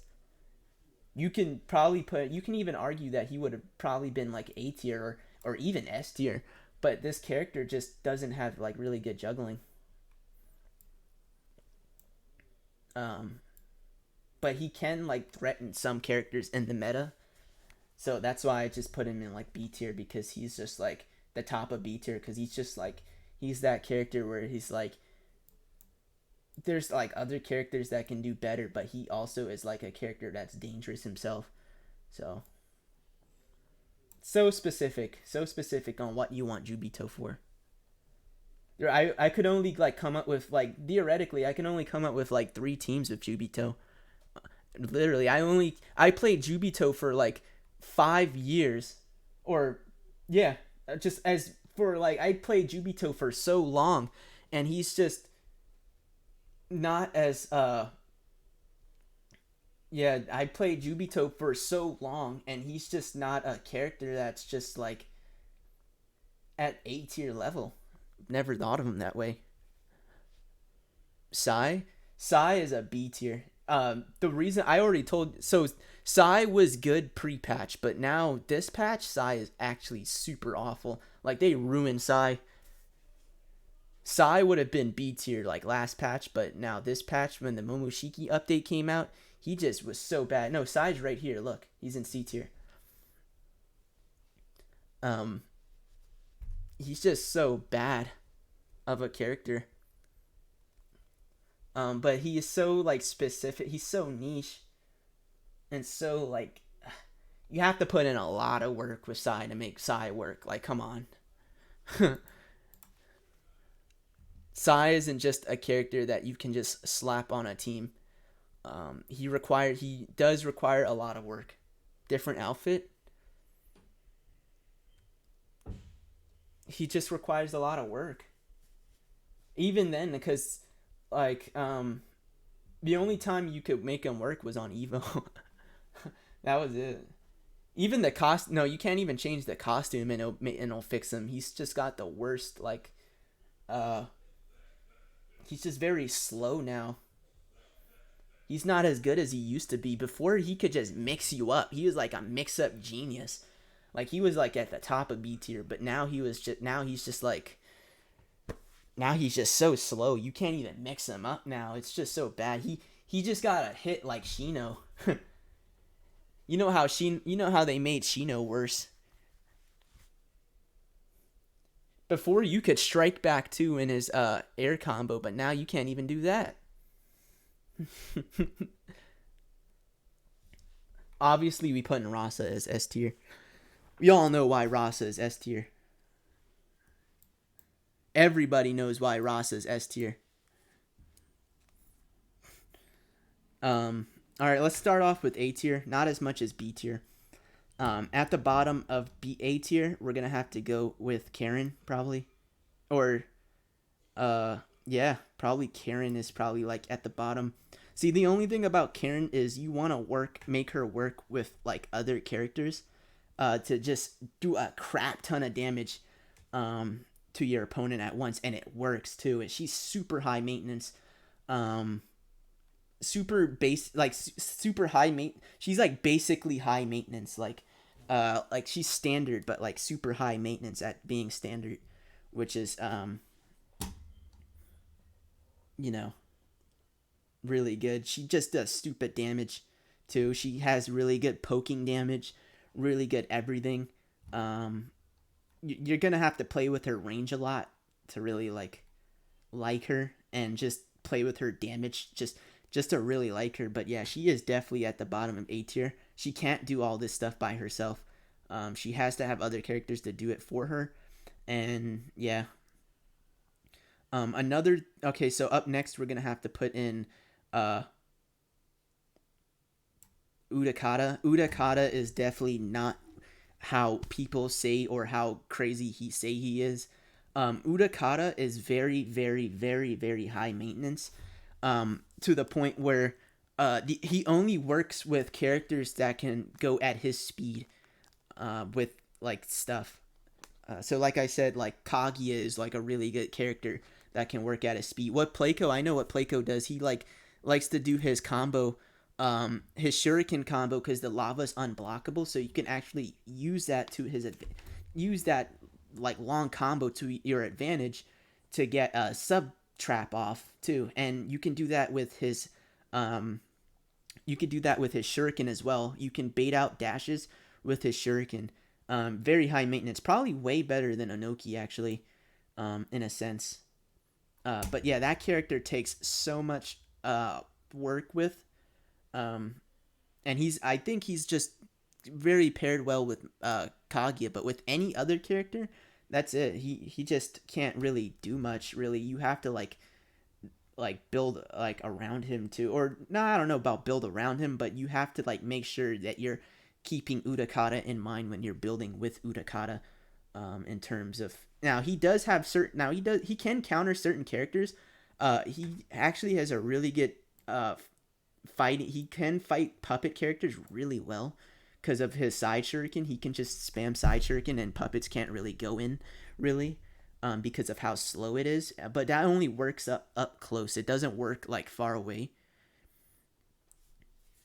So Utakata is like he's higher.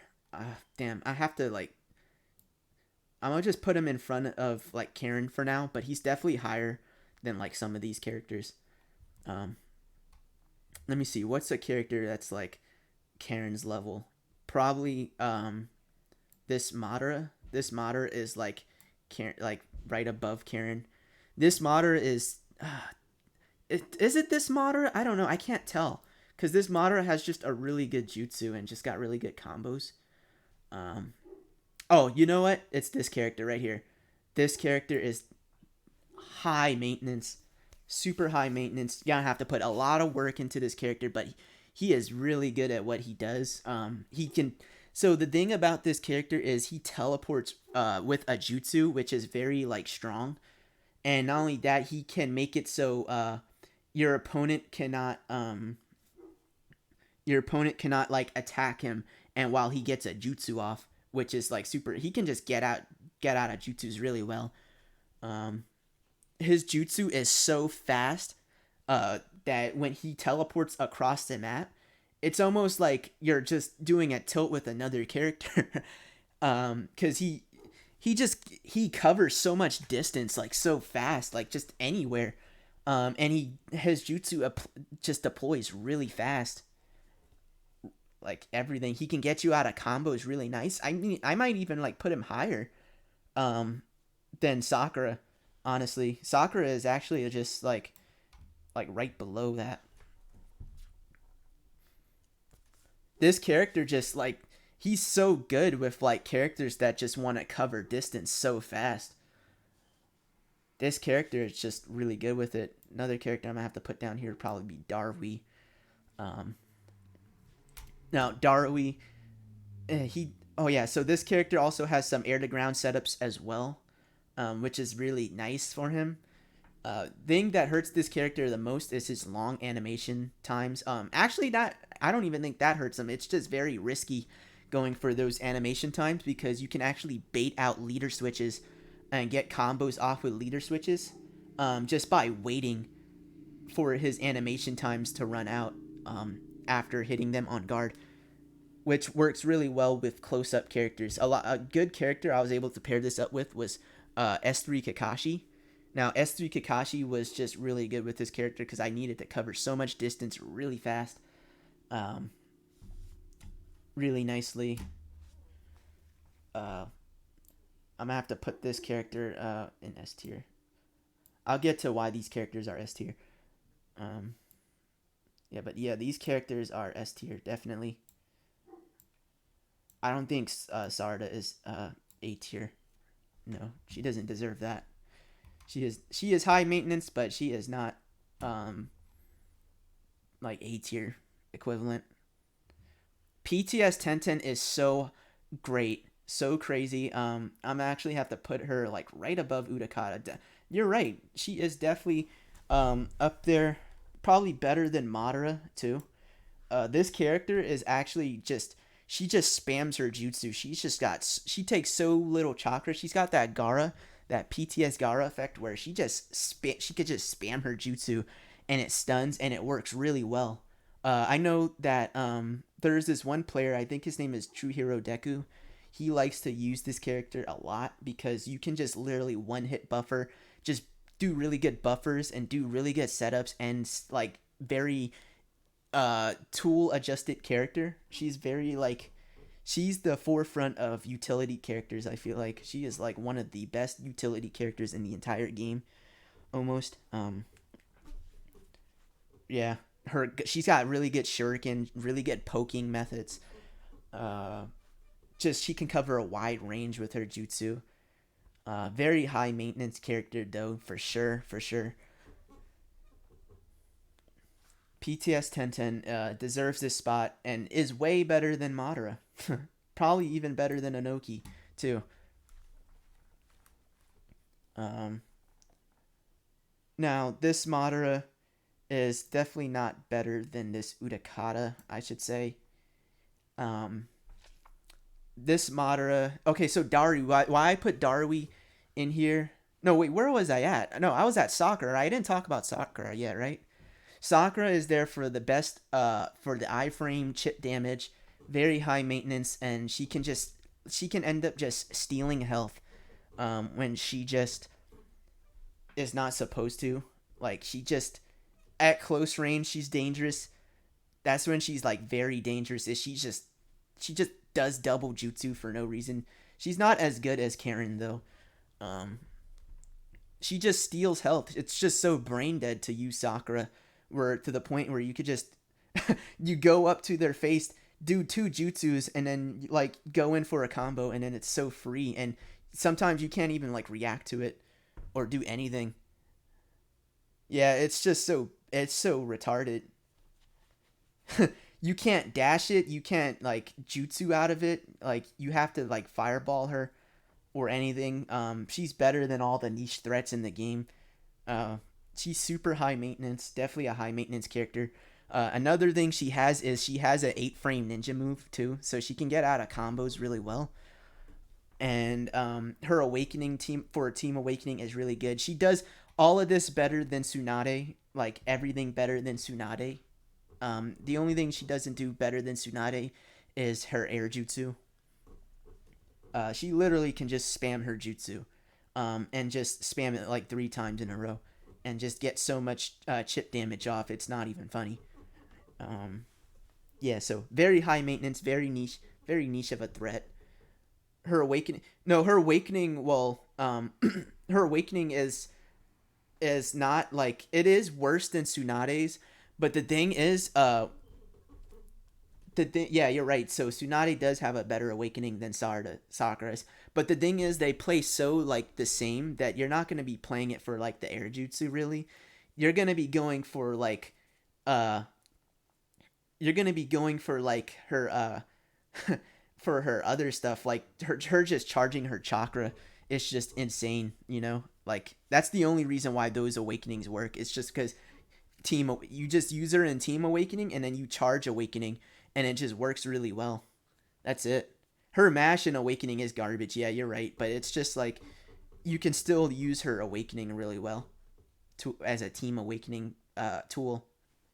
That's why I put like Tsunade up there is because of her jutsu. Her jutsu was just better than like Sakura's, and she's got combos in awakening too. So you know, I don't know why they did Sakura dirty like that with like all those combos. They should have just kept them, honestly. And you know what? She should have just got Lady Katsui awakening actions. Imagine if Sakura had Lady Katsui awakening actions. You know how crazy this character could have been? If she had awakening, if she had her tilt the Lady Katsui as an awakening action, she probably could have been really nice. Even way better than she is now.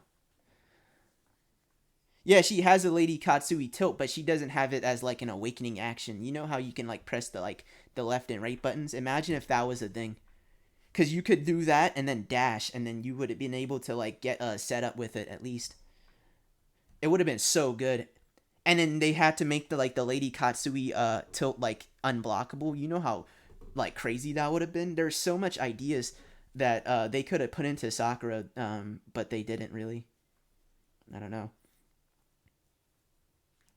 But yeah, she has really good chip damage. Really, she's very high maintenance. Not really as good as all the B tiers.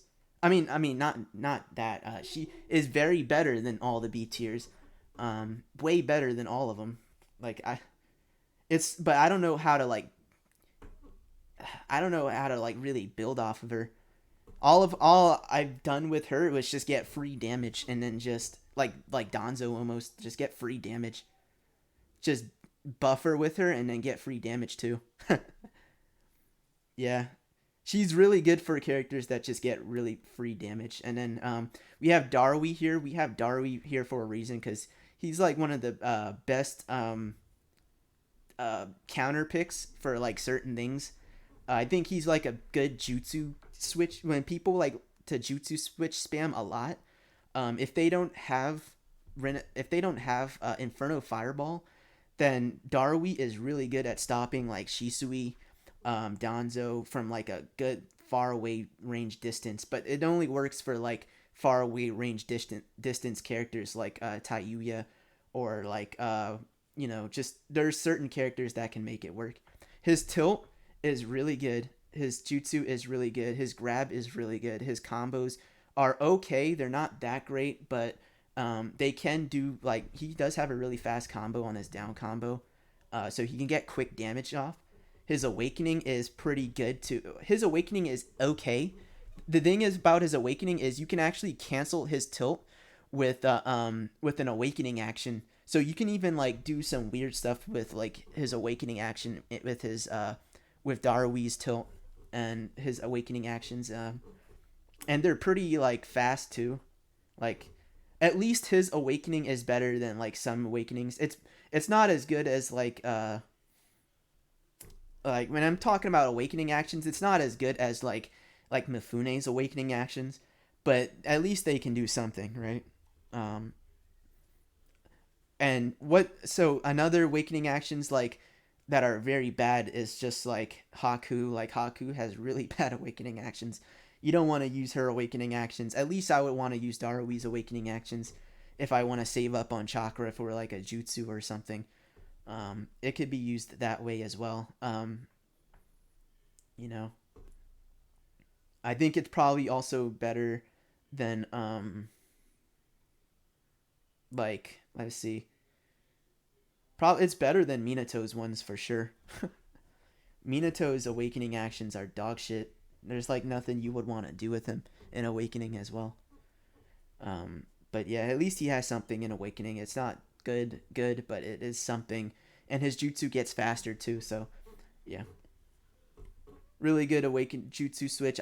That's from my experience. I've only had really good experience against jutsu switch teams with him. No, they're both really bad. They're so awful. You Edo Minato just sucks ass in Awakening. Like he literally just sucks ass. He just gets one shuriken, and you can just jump over his jutsu and then like outplay his jutsu. Like it's so bad. They're just all equally bad, all equally.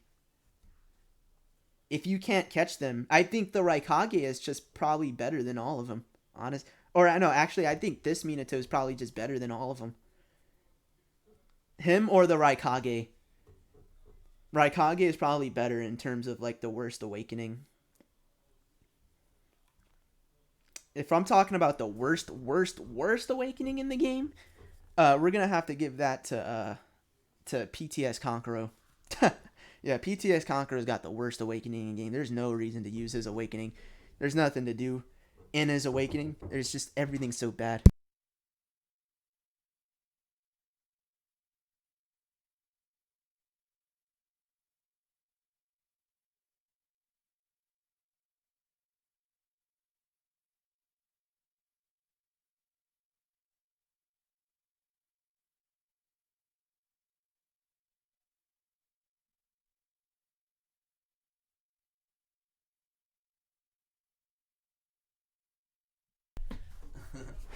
Anyway, so hold on, let me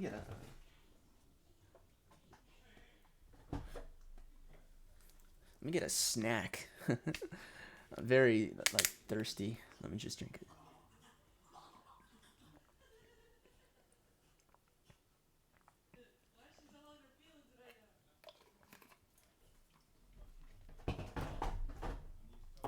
So, rejuvenated.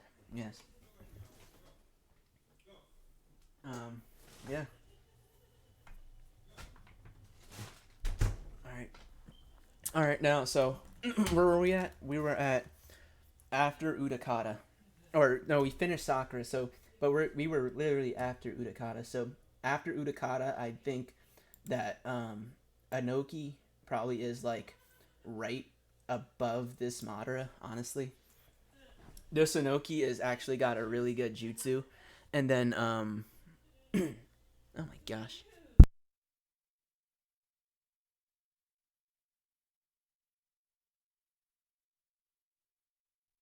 Who? Minato?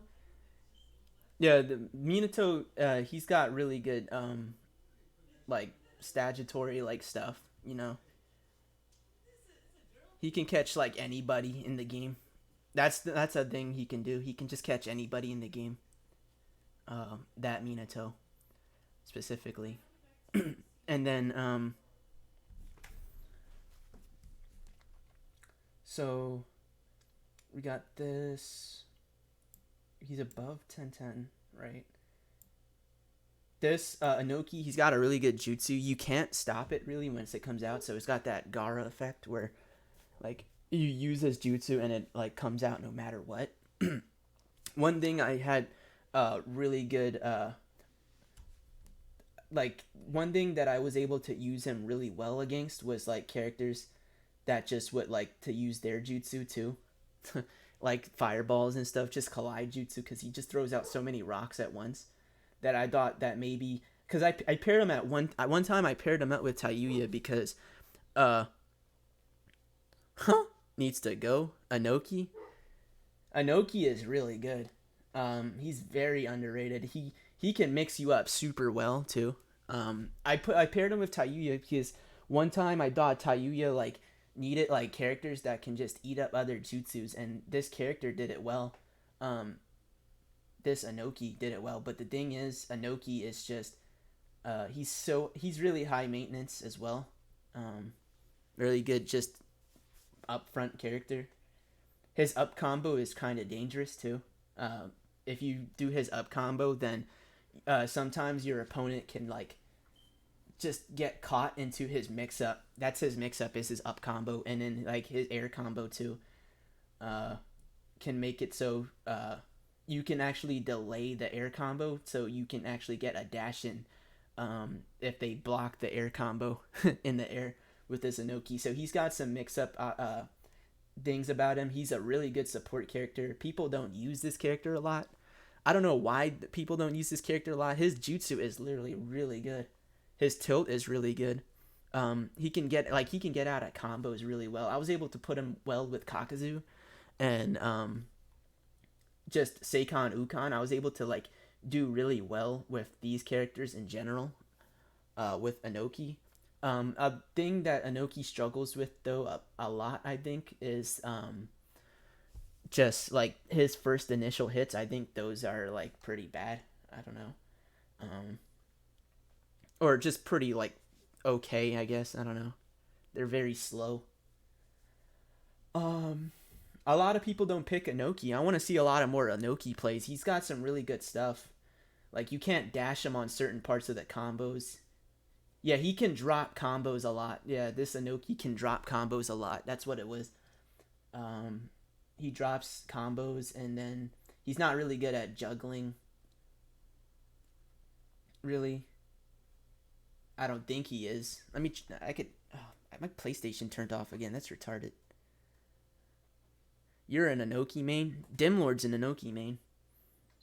He's the only Anoki main I know. Um. Yeah. So he sucks really bad with juggling or trying to. Sometimes he can like throw out pressure to like if they block his first hit, he punches them really far. So yeah, you just hope that they don't you don't punch them really far. Onoki is definitely better than Obito Rage. That's how I feel about it. He's just got way more to like to do as a character. than like Jubito for sure. And then we have this character, and then I have this Sasuke. This this character needs to go lower, so like right here, like right above Inoki. Night guy, he's got nothing really. He's literally got nothing that's going for him except for his counter dash, and just having a whole playstyle with the counter dash. Um, it's not really that great because there are some things in the game that don't rely on the counter dash. Puppets have um, like stuff like that, like counter dash stuff. If they don't get hit themselves, like if I was to pick so puppet characters, so say if I was to choose like Conqueror right here, I can actually counter dash with this Conqueror. If I just he's probably even better than Jugo actually. I would actually play this Conqueror way more than like these two characters. Not Jugo though. I don't know about it's because of the counter dash really. Puppets can just like spam their dash because of like how of their animations, how they work. So say if I was to like guard a combo with puppets, I can keep guarding with puppets and then just dash right afterwards. It's literally like a counter dash. Puppets are like the only characters with it, and Night Guy. That's it. Huh? Is Playco in here? I don't know if he wants mod. You would have to ask me for it. Yeah, Sakura. Oh, we'll let him lurk. All right. So, I still haven't got to these characters yet, which is EMS Sasuke. So, EMS Sasuke, um, he is really, really, really good. I love EMS Sasuke, but there are some things about him that I don't like, especially just me having to go for the neutral combo most of the time. I have to go for the neutral combo a lot. But this Sasuke has some really good tools, and not only that, sometimes I want to change his jutsu too. Way better than Inoki. I think he's way better than like this Udakata, but he's not better than Tenten for sure. He can do stuff like across the map. I was able to pair him at well with Jubito to get across the map setup to free strike back. His tilt can be very unpredictable. His tilt is just as utilizing as Rina Sasuke. I feel like you can.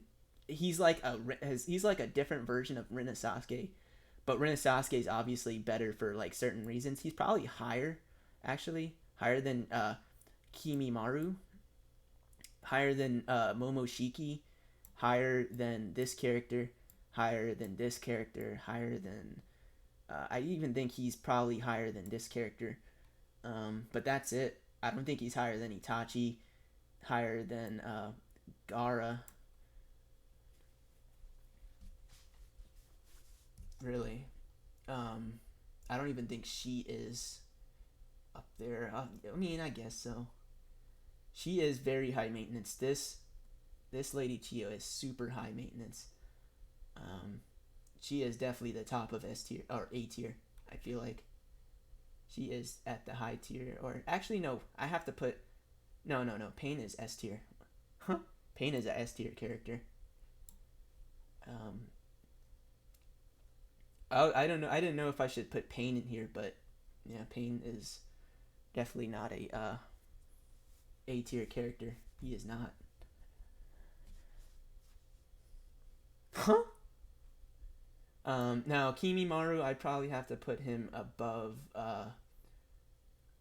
Inoki, like right here. I think he's way better than Inoki. The thing about this Kimimaru is he does everything so fast. Like I played with this character just like for the past like month, like all of like April. I played with this character and he just does things so fast and it's so well, and his chakra projectiles stun too, so you can buffer them, and you can also buffer his jutsu really well. No one picks Kimimaru. It's kind of crazy, and like he could convert anything off in the air. Like he literally can convert everything off the air. His hitboxes are really well. He's got really nice hitboxes as well. The only thing that sucks about this Kimimaru is you have to pair him up with the strike back, so his team viability is very limited. And yeah, and his awakening, I don't think his awakening is that great either. That hurts Kimimaru, but he's got like one of the fastest grabs in the game, the fastest combos in the game. He's got the fastest he's just a quick character, and he's got quick buffers too. His shuriken is also like pretty bad too, like his regular one, because you can actually miss a character from just standing still, because he's like depth perception. I don't know.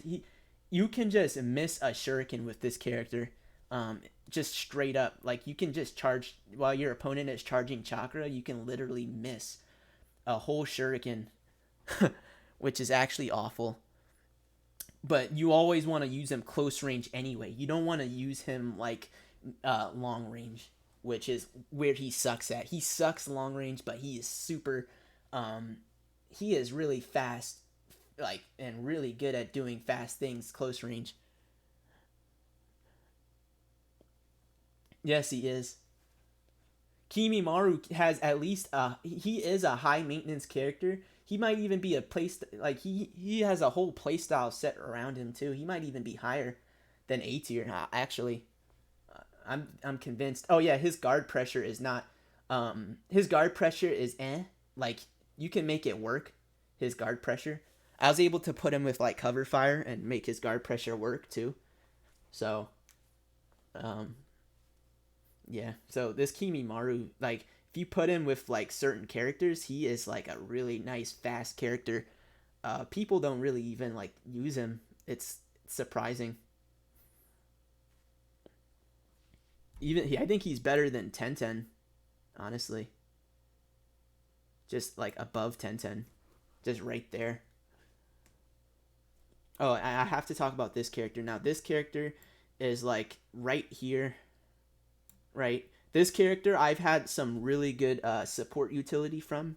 This character is like more of like a support utility character, so like right round with like Darui or uh, Obito. This character can actually be he is very high maintenance, but when he works, he works. Don't underestimate him. He does have short combos at the start, but everything he has is so perfect. Like like if he didn't have that combo range like at the start, he would have been so like unmatched with like a lot of these like A tier characters. Like he would have just been so good. Imagine if he had like a really good first hit. Then he would have like everything else that comes with it too. His jutsu only works for certain things. You don't want to just throw out his jutsu, which is also like a bad thing too. Like about him, like you don't want to just throw out his jutsu.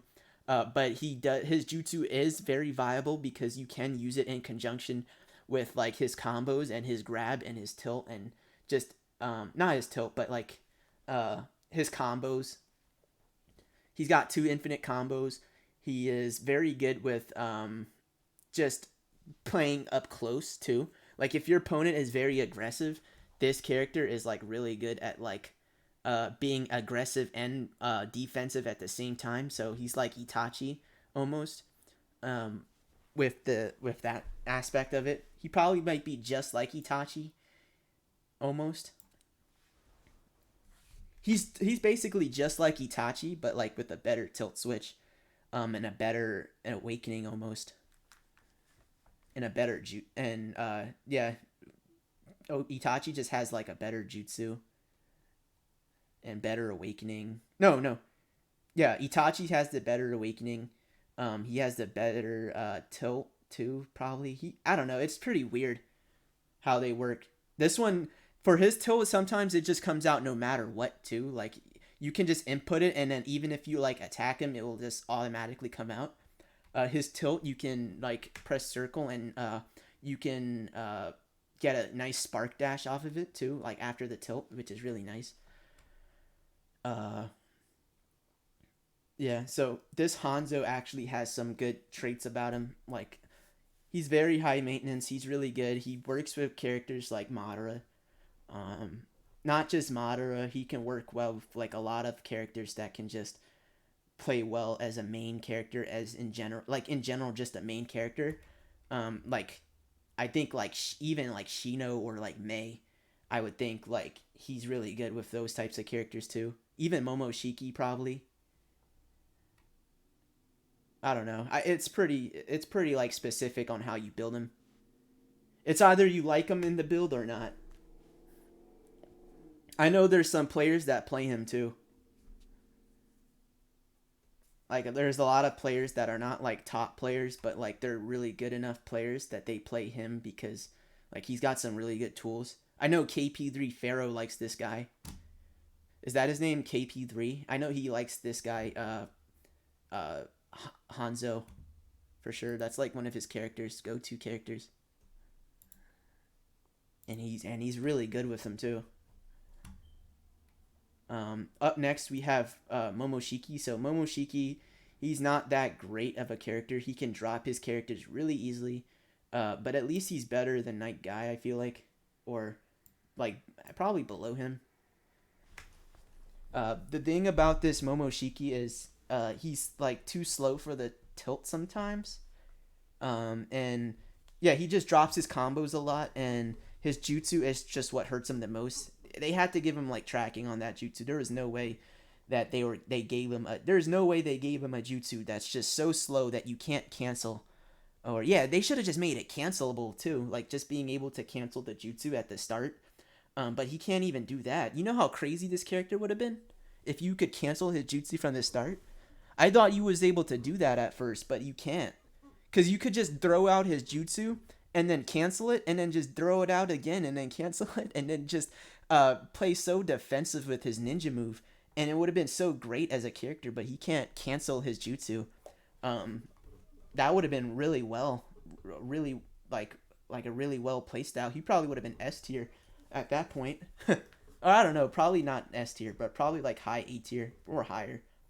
But yeah, he can't cancel his jutsu. His jutsu is kind of bad. You only want to use it for like setups or like trying to get as much damage in with possible as possible, um, and try to like get an ultimate setup off with him or something with his jutsu with the fire damage or trying to get a lot of jutsu. He's got really good juggling. That's where he excels at is juggling. His grab is very unique. There is no grab in the game that lets you, that is not an awakening grab that gives you a debuff. The only other one I think is Sasori's and Tayuya's that gives you a debuff on grab, and I guess Kankuro too. A debuff grab, yeah, or just yeah, it just applies a debuff on the grab. There's no other character like that but those three characters, and uh, he is one of them. He actually includes a buff instead of a debuff, so which is really good. I don't know if it's that good. It's not that great because if you could like move after the grab, then probably it would be that great. Or if he ate and got the buff in general, or he was able to like switch and keep the buff, then that grab would have been super insane. But that grab is actually really good. It's a really good grab. You could just throw it out too. Like it's really nice. His air combo is really nice too. You can button lock them, get a nice jutsu off. He's very high maintenance of a character. Definitely, he's got that tilt thing about him too, where he absorbs jutsus with the tilt. But I can't really find like a really good use for that because I might as well just use other characters like Rin and Sasuke that do the exact same thing but with a jutsu and better and more versatile, and I get my chakra back. Basically, he's really good at just spamming your team gauge though. That's like a play style he can have is spamming his team gauge. Just because his jutsu just doesn't take that much chakra. Same with Kinshiki's too. Their jutsus don't take that much chakra. Probably the lowest in the entire game for how much chakra they take as a jutsu. Probably just as low as Shisui's first initial like jutsu part. No, TBB Naruto is I don't know if he's oh yeah, okay, yeah, you're right. He is like up here. TBB Naruto. So TBB Naruto, he is probably like the best high maintenance character ever. Um, yeah, you're right. Yeah, he belongs in this tier. TBB Naruto just likes to steal damage off of you. He's like the best character just to catch anyone in the game as like a support type and have the items too. He's just like the best support like mash character.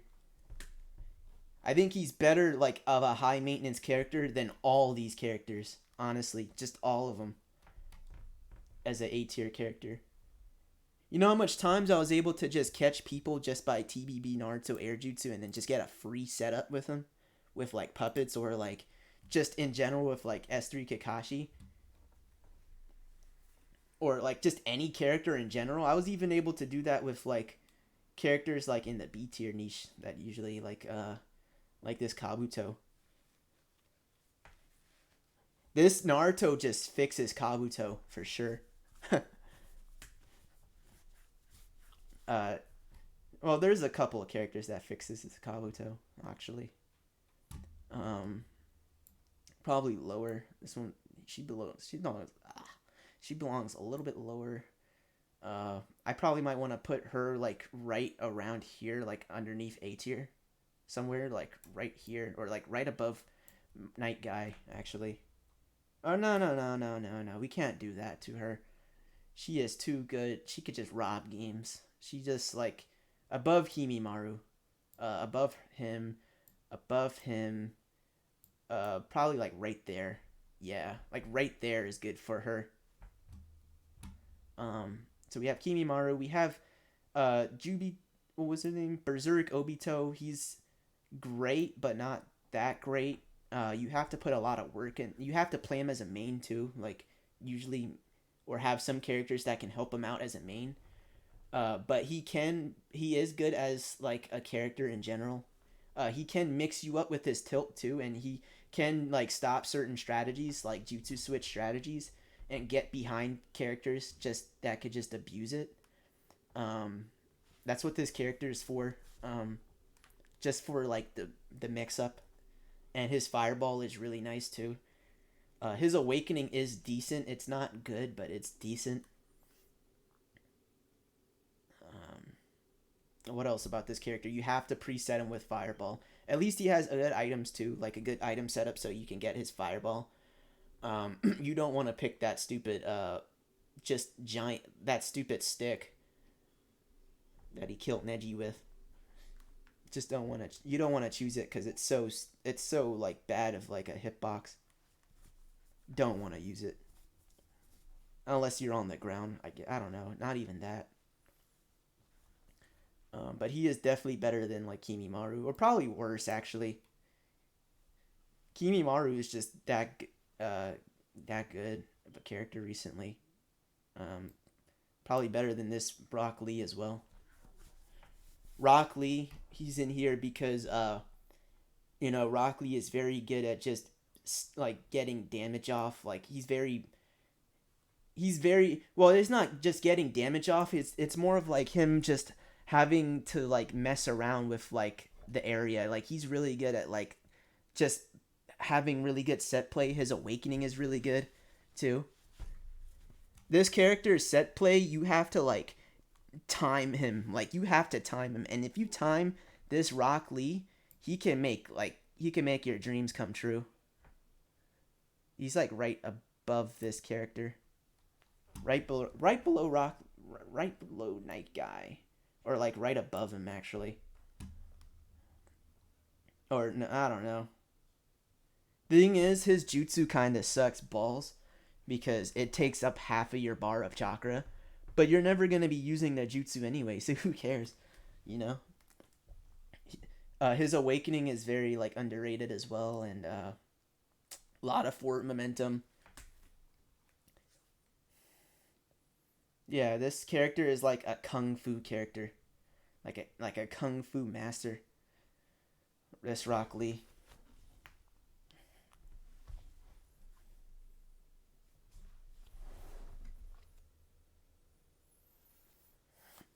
Okay, there we go. Um, Kung Fu, yeah, Kung Fu Master Rock Lee. Yeah, that's what he is. So we got Obito there. Now I have this character here because we all know about the Godswielder shenanigans and how good yeah, Kung Fu Master, where you have to like time everything, know how to like place his hitboxes.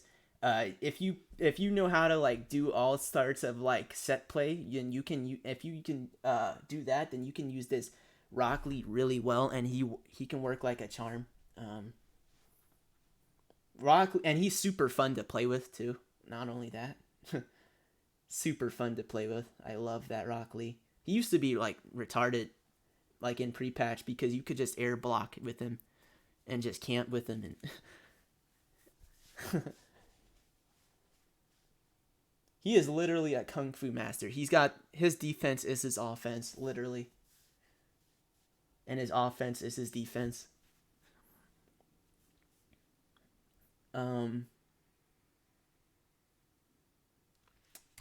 Yeah, so we all know about the Godswielder shenanigans with Lady Chiyo. Lady Chiyo, she she can rob games. She can do that. She in her awakening, if you just awakening spam with her, she that's like her whole like thing, like her shtick. That's her whole thing, right? And she just can just spam. When she spams it, it kind of gets hard to like fight her too, as well. Lady Chiyo, she just what could I say about Lady Chiyo? Lady Chiyo, she just her charge, the thing that makes her like good too, like really high on the list, is just because of her charge assist, or not charge assist, her charge guard. Her charge guard is so broken that you can like just keep charging chakra the whole time and it'll still be out. It's the best charge assist, or no, charge guard in the game. Just the best charge guard in the entire game is Lady Chiyo, and she's got a really fast tilt. She's got really good buffers. A lot of Chiyo players are liking her buffers and just abusing her buffers, and that's what she's good for. She's really good for just buffering, stunning players with her combos, and just stunning players in Awakening with her combos. And it gets kind of ridiculous too, because in Awakening, because she can actually guard break you after the 4th hit no matter what. So what people would do with her is they would buffer with her, and the puppet would still keep attacking, and then you could just do a buffer jutsu with her, switch back into her, do a tilt, do another jutsu with her, and then you would tilt again, and that whole combo goes across the whole map, and it robs so much games.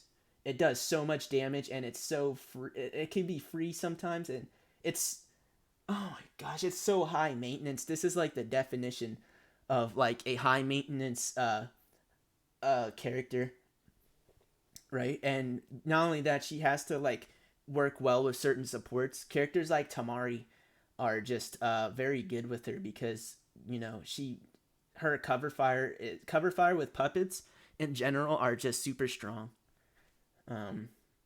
Cover fire with puppets, that's, if you're not a puppet master and if you never tried cover fire with puppets, then I suggest you do so, because cover fire is just OP with like puppets. Even with like Renesasuke's cover fire, it's pretty nice. Okay, so now we have PTS Shino here. Now PTS Shino here is a really good set play character.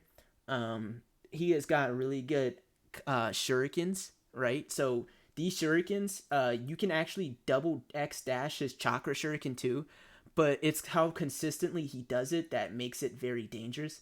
So you're gonna have to end up like spamming air dash to actually really catch up to him.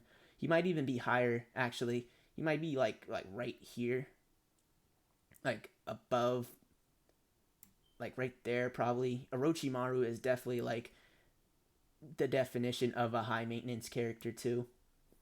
So he's like right there next to Naruto in A tier, right there. So yeah, this Shino can like put you in your place. He is like, that's literally like his reason of existing, is to just put you in your place and control the situation, and with his shurikens, and just use his hitboxes to his advantage.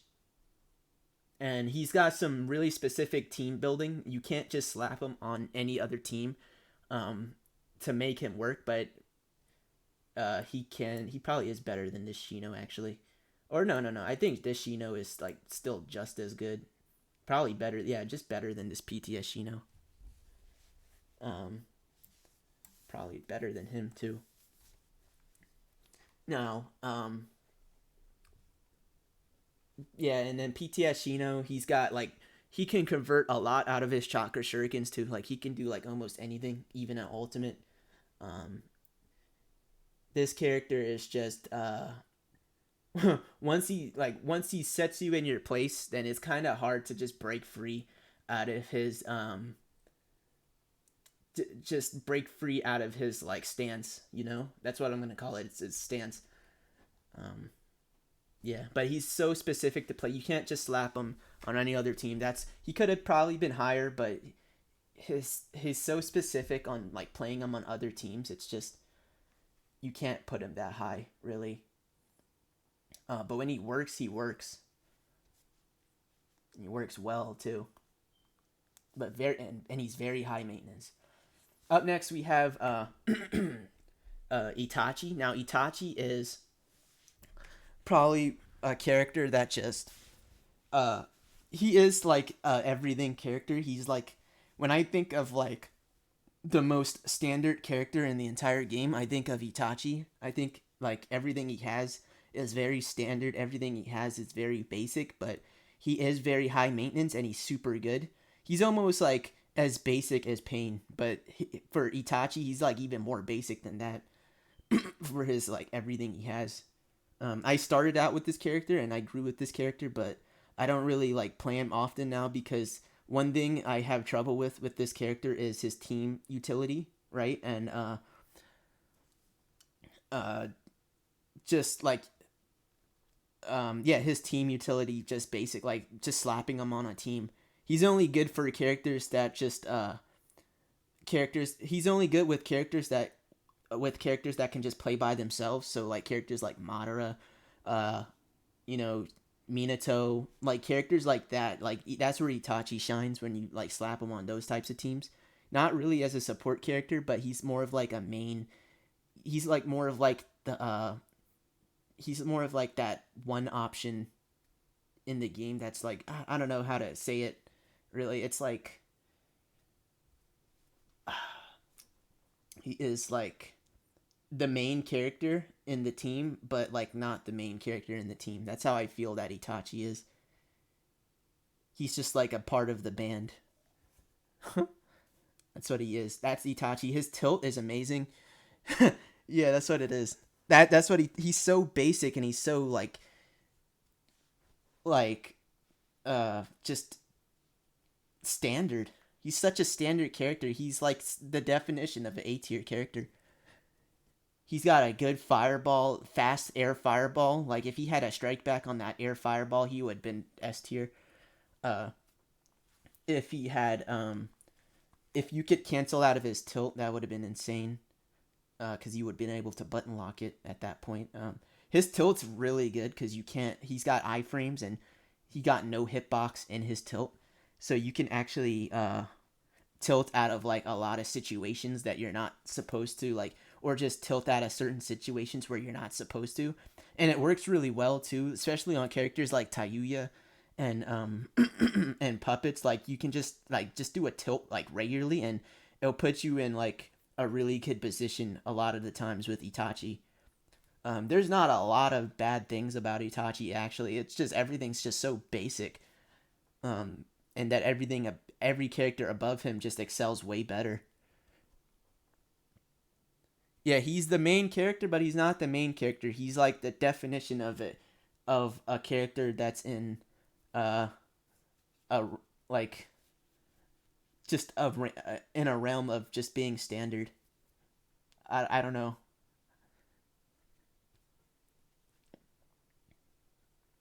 He's just he's like part of the main characters like in this game, but like the side characters of the main characters. It's so weird to like describe Itachi, but he once you get what I'm trying to say, you get what I'm trying to say. He's like literally like just that basic of a character. All right, and now up next we have And his awakening, actually, his awakening is really good. You always want to just use Fireball with him. Amaterasu is just not that good enough because you can just switch characters and Amaterasu would track to different character, or just redirect, and it's really bad. So Amaterasu's super slow too. Um, but that's like the second best one. The other one with his clone jutsu is actually really his clone jutsu is actually pretty bad as well. But it is like a really good like puppet counter from far away. If you want a puppet counter that's just from far away, you can use that clone and it's actually okay. Cuz they can't like do anything when that clone's out, really. Unless they just got to like throw kunais from far away or just switch characters. But yeah, Fireball is what makes Itachi in the game, and that's what the jutsu you want to be using. So now Shino. So Shino, he's got the reason why I put him above Itachi is because Shino's got those and like the other Shinos, it's just his set play is just very nice. Like even though he's still got that thing hurting him with like the two hit to jump shuriken, he's still got that set play going for him and buffer is going for him that like I just can't drop him to like lower tiers or even like lower than like the top of A. He's just that good still, like for tools. Even though they like nerfed him a little bit, like he's still like good in his own way. And his jutsu is just very unique, and then like his combos as a square camp character is very unique. He's probably like the forefront of square. He's probably like one of the forefront of basic square characters, or like top 3 square character in the game. Yeah, Itachi. I mean, not Itachi, but yeah, Shino has still got that going for him, and people just don't expect Shino to be like that good, but he is still that good. And he can get very annoying like really quickly too, and make you very impatient. That's Shino's whole playstyle is just to make you very impatient um, of Shino to the point where you're just gonna have to start dashing him a lot. But he's also found some really good like pairings. I've paired him up with May, and he just works super well with May.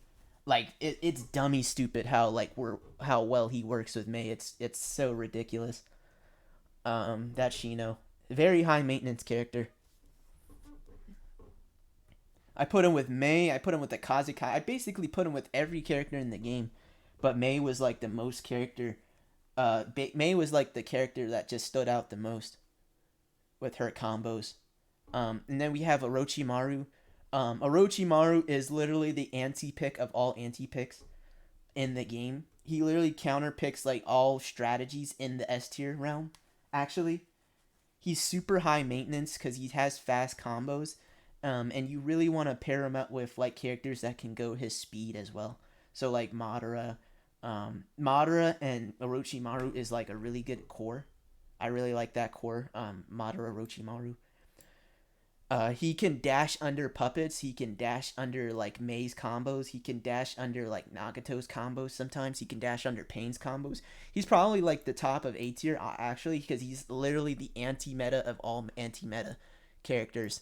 I couldn't get any anti-meta with like what he's got. And his awakening is super unique.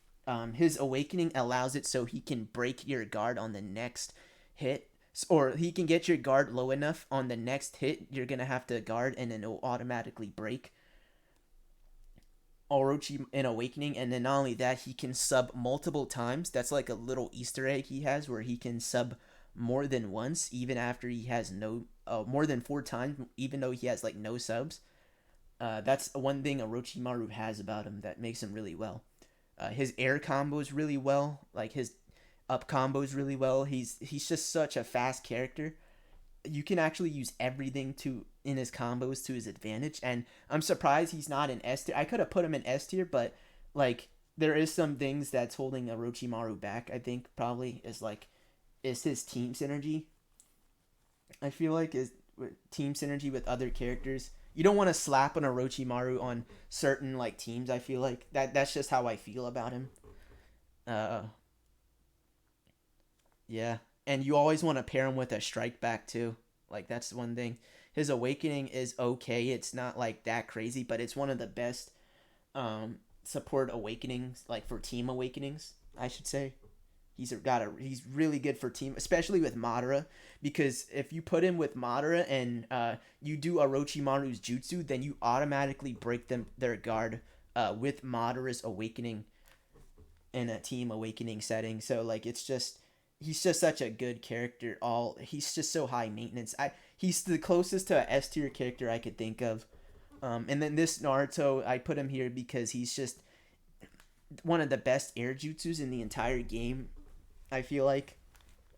And he can literally catch anything in the game. And that's really nice to have for a character that's the face of the game, Naruto, because to catch any character, because uh, usually a lot of characters they can't catch them like as well as this Naruto can. Like for especially air jutsus too. Like even this fireball, like I can't really. Sometimes I can't even catch you, if I just throw it out. But this Naruto, it feels like I can always catch you no matter what and pin you down, and do whatever I want, and just have a whole setup just ready to go with this Naruto. And yeah, I could even just make a whole playstyle with that Naruto air jutsu. It's just insane. Like even just running away is like good enough. Running away, catching you, the air jutsu is just so insane. Now his combos are really bad on the walls, but they're still super good because uh, they are like his mash. He's got a really good starting like position, or a starting like phase, or like whatever he's got. You can just literally mash that Naruto sometimes and it works. And even like his awakening is pretty decent too, because you can actually use that for a good team awakening. A lot of these characters that have like semi decent or just really decent awakenings are really good as support awakening, team awakening characters. Like this Naruto. This Naruto is a really good team awakening. But yeah, that Naruto, that Orochimaru, that's all of A tier. I think I'm done with A tier now. That's how I feel about all the A tier characters, or that's how I feel so far about like this whole list. Now we're gonna get into S tier characters. Now we have like a good amount of S tier characters. There are a bunch of playstyle setters in this game. There's like a ton. Uh, just like a ton of them. I even think puppets are S tier. They're not like they're not S tier, but like they're S tier. I think Shisui is like up here. These are like the worst S tier characters, actually. Time for all these S tier characters to shine. Where are they? Oh, okay, there it is. PTS Gara. We got this character. We got Tayuya. I think Tayuya is like at the front, like top 3 best characters. I think Kazekage's up here, Pain's up here, Nagato's up here. Uh, and then we got Madara is up here. We got Sasuke up here. We got this guy up here. We got this up here. This list I still gotta rearrange it, but these characters are basically all S tier. Danzo is gonna be the face of S tier character, like the top. I'm definitely gonna put him at the top because Danzo is just he does have counters. I can't put him with like I can't put him. He's like the character that goes in like that's near S tier. Um, and I'll talk about why I think Danzo is like not even S tier yet, or above S tier. Kakazu's up here, Hashirama's up here, and then Rin Sasuke's up here, and that's it. Yeah, all these characters are up here, and that's it. That's all. That's basically the whole list. Um, Now for the top characters, I'm gonna start off with S tier first, like S plus tier first. So for the S plus characters, I have Tamari as the best character in the game. I feel like.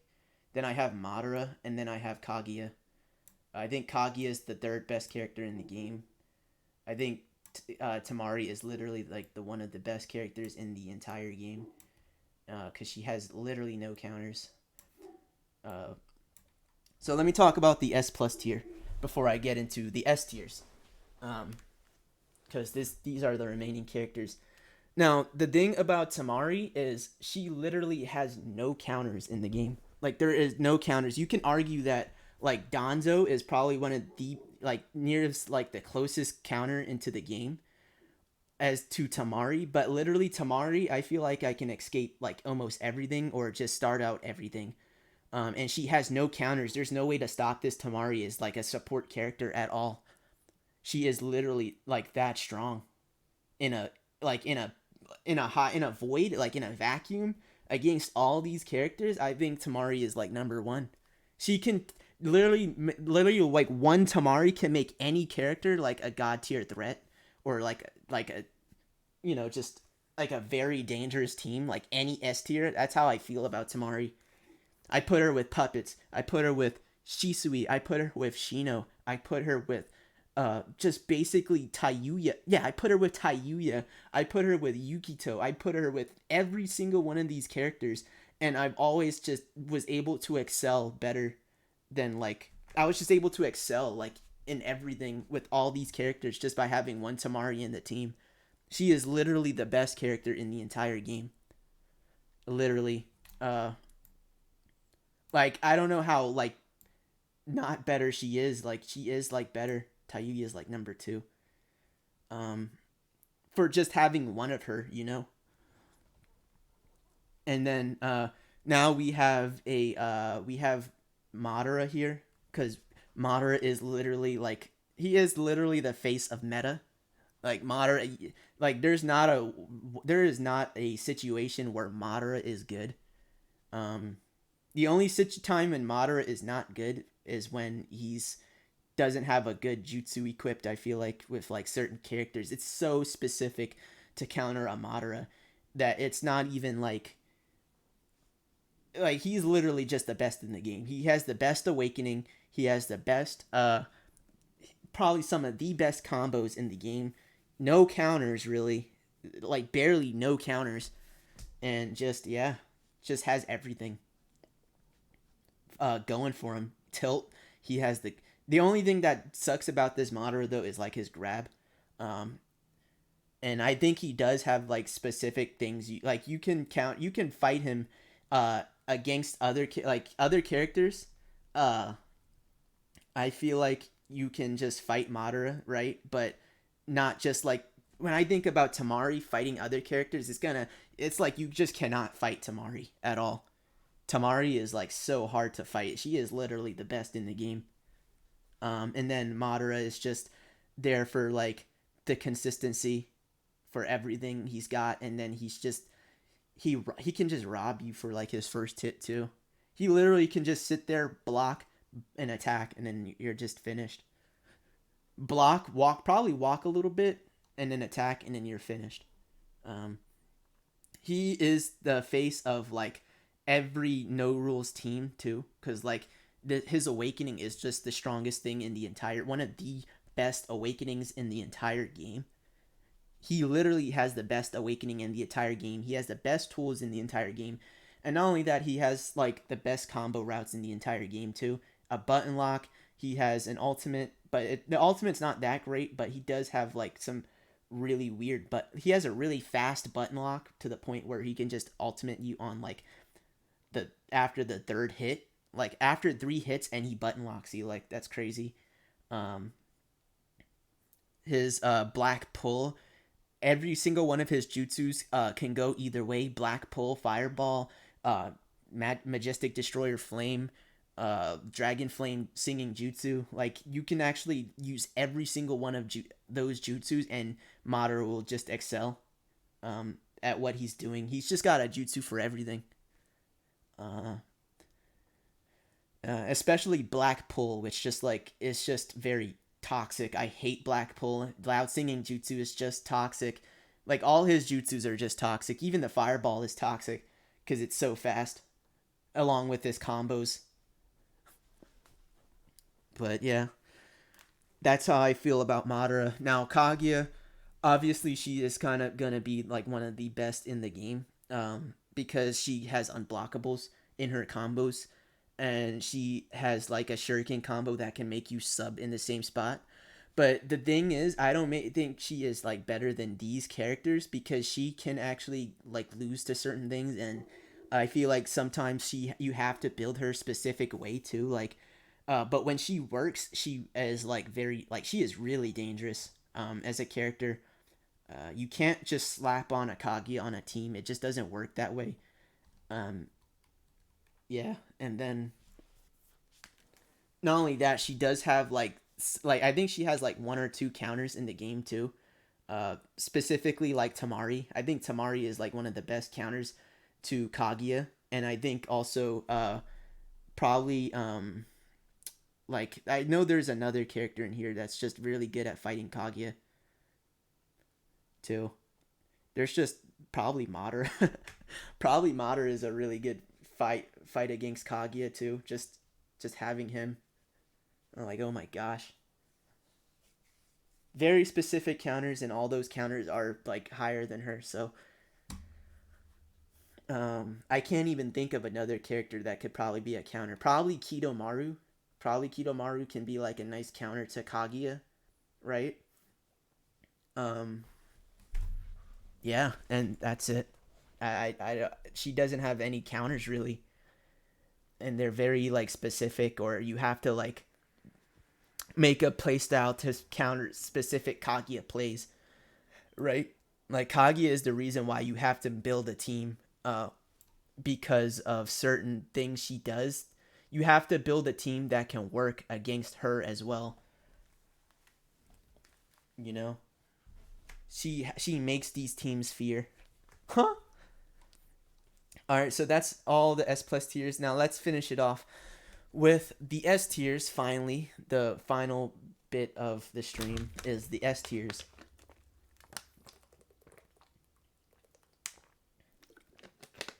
Now, at the bottom of at the top of S tier, we're gonna have to put in Danzo.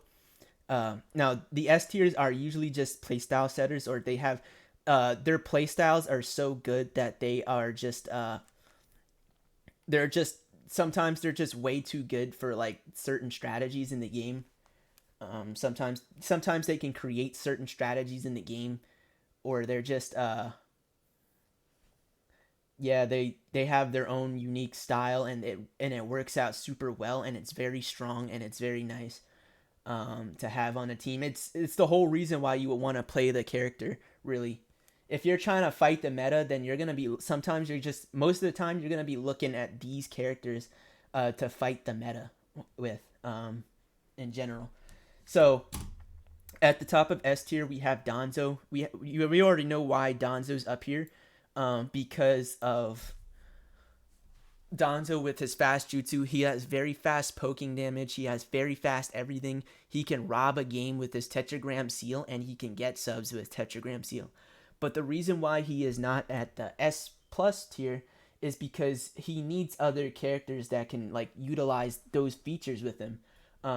Like you just can't like pop in a Danzo and then just use Danzo by himself the whole time. I feel like, but you can, but it's not going to be that great compared to like using him as a support, like jutsu switching, and then like I don't know. I can't even slap on Danzo on a team really, and just I don't know. He's like super close to S plus tier, right? But he's not a S tier because you need to use him like even his awakening. His awakening is very very good. Like don't get me wrong, his awakening is super super good, but it's only good in a team awakening setting. I feel like you can always dodge his awakening really well and play around it and build teams around him.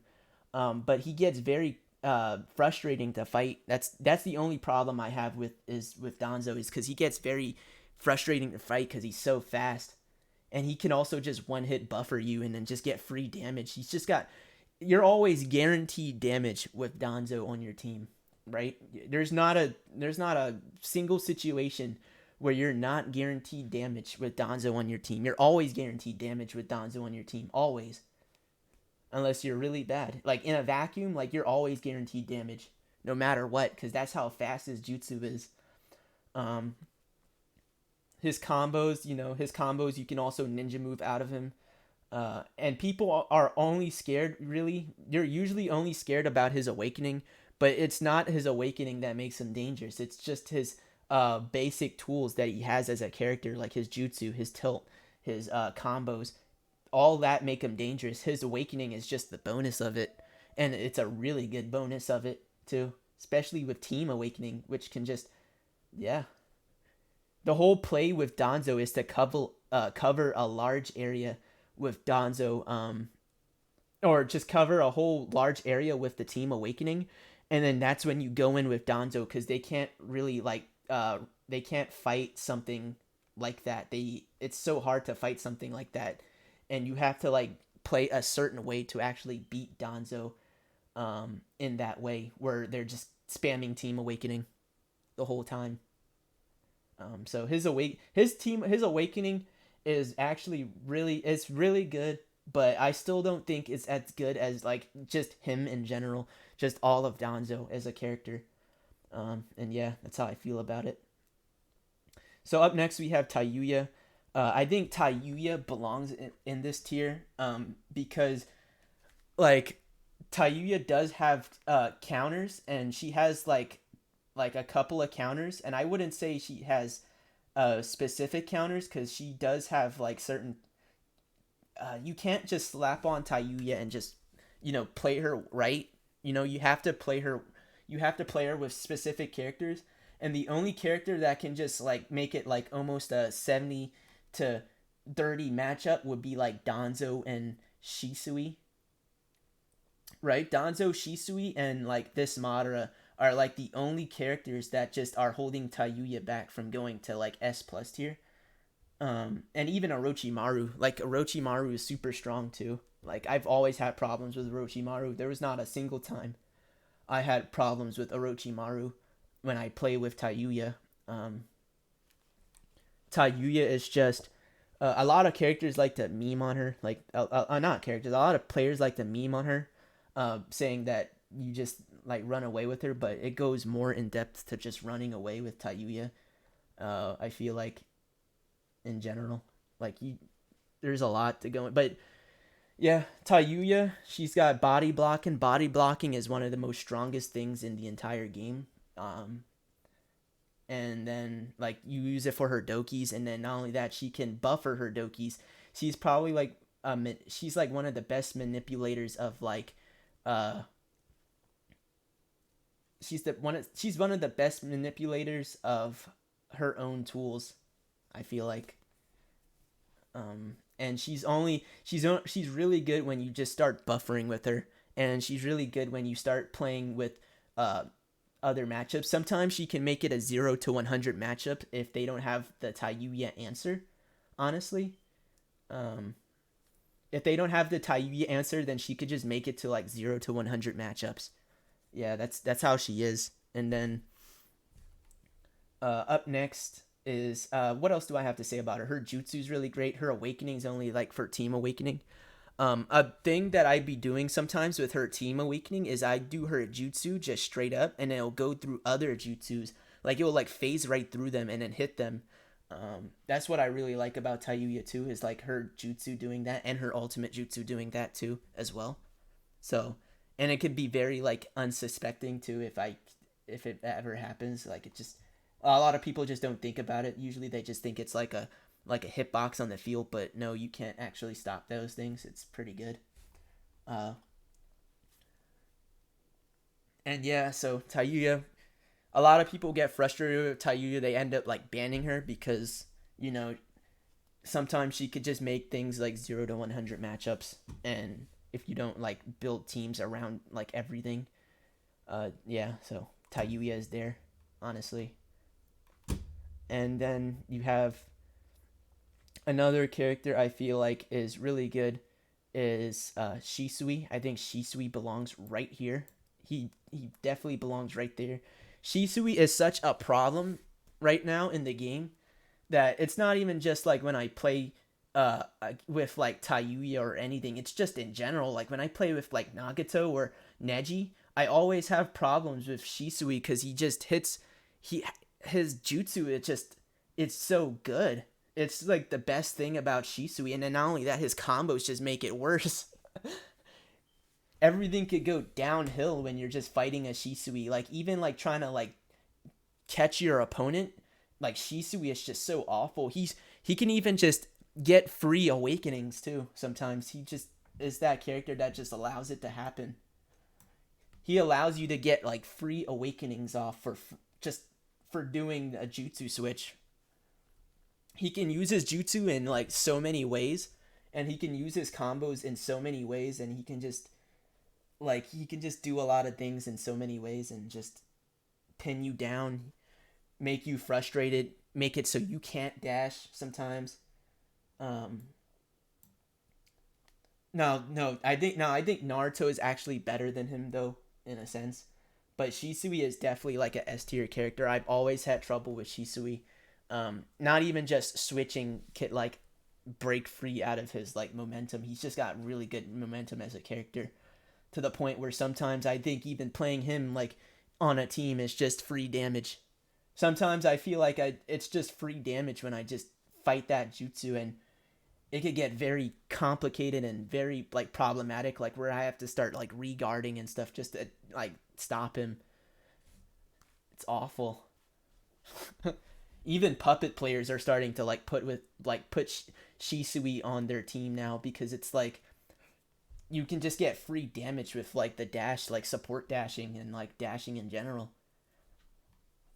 Shisui is a good character and he's so strong. He's just like a top S tier character. Always have problems with Shisui. Naruto is definitely above Shisui though. I'm always frustrated with Naruto every time I play Naruto.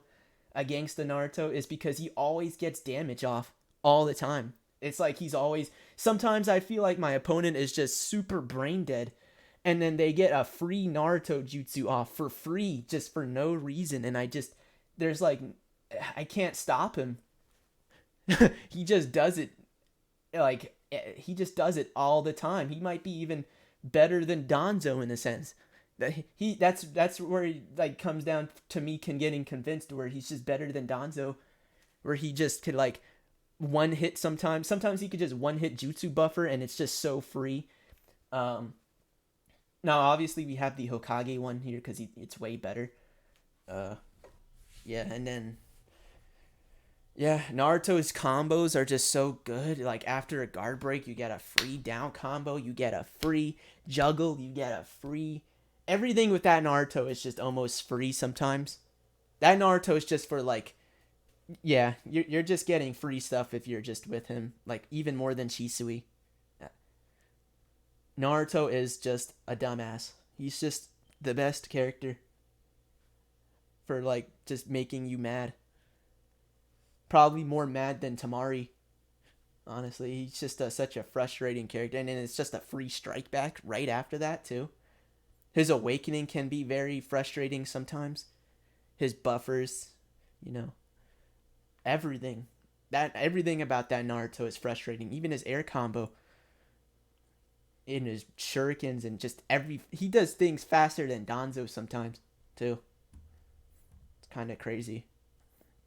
But yeah, that Naruto deserves to be like right there.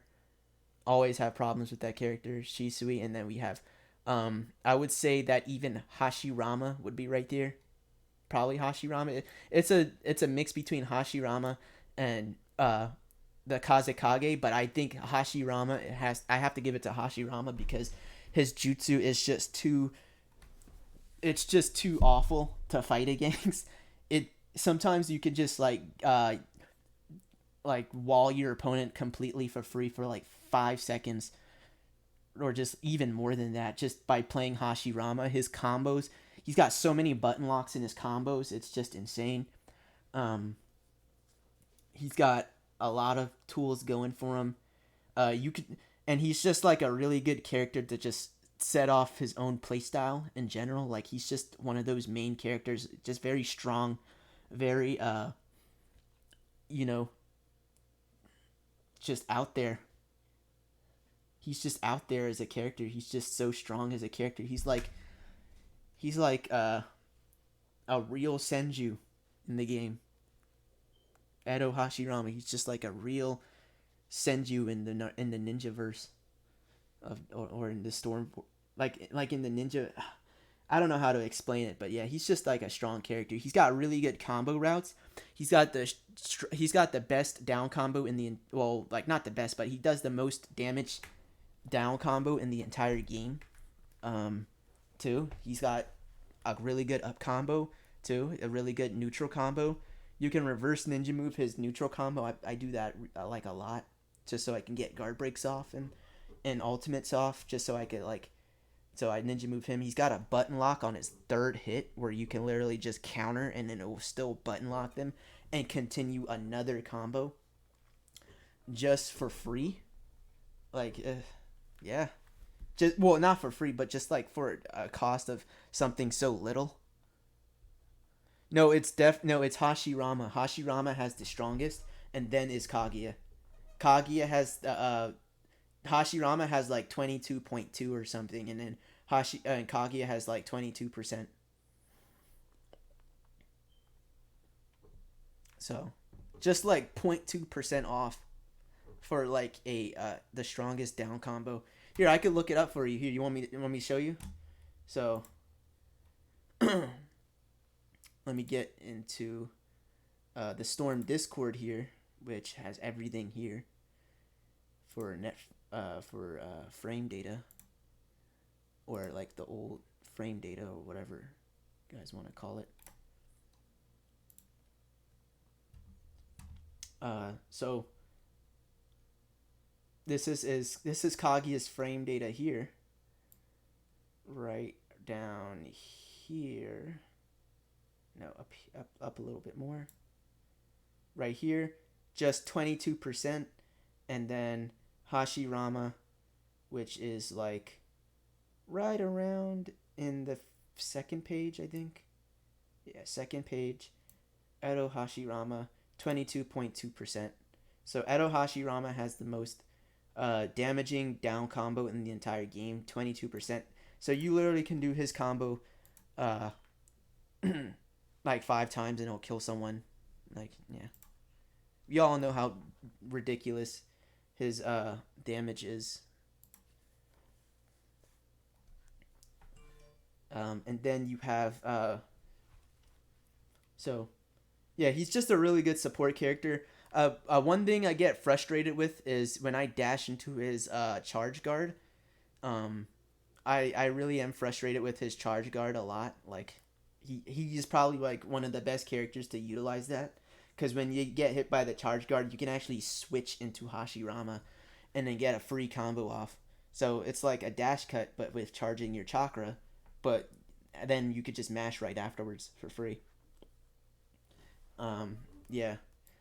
Up next we have Choji. I think Choji is probably like the strong, like one so strong. No, Choji is like right above Hashirama, I should say.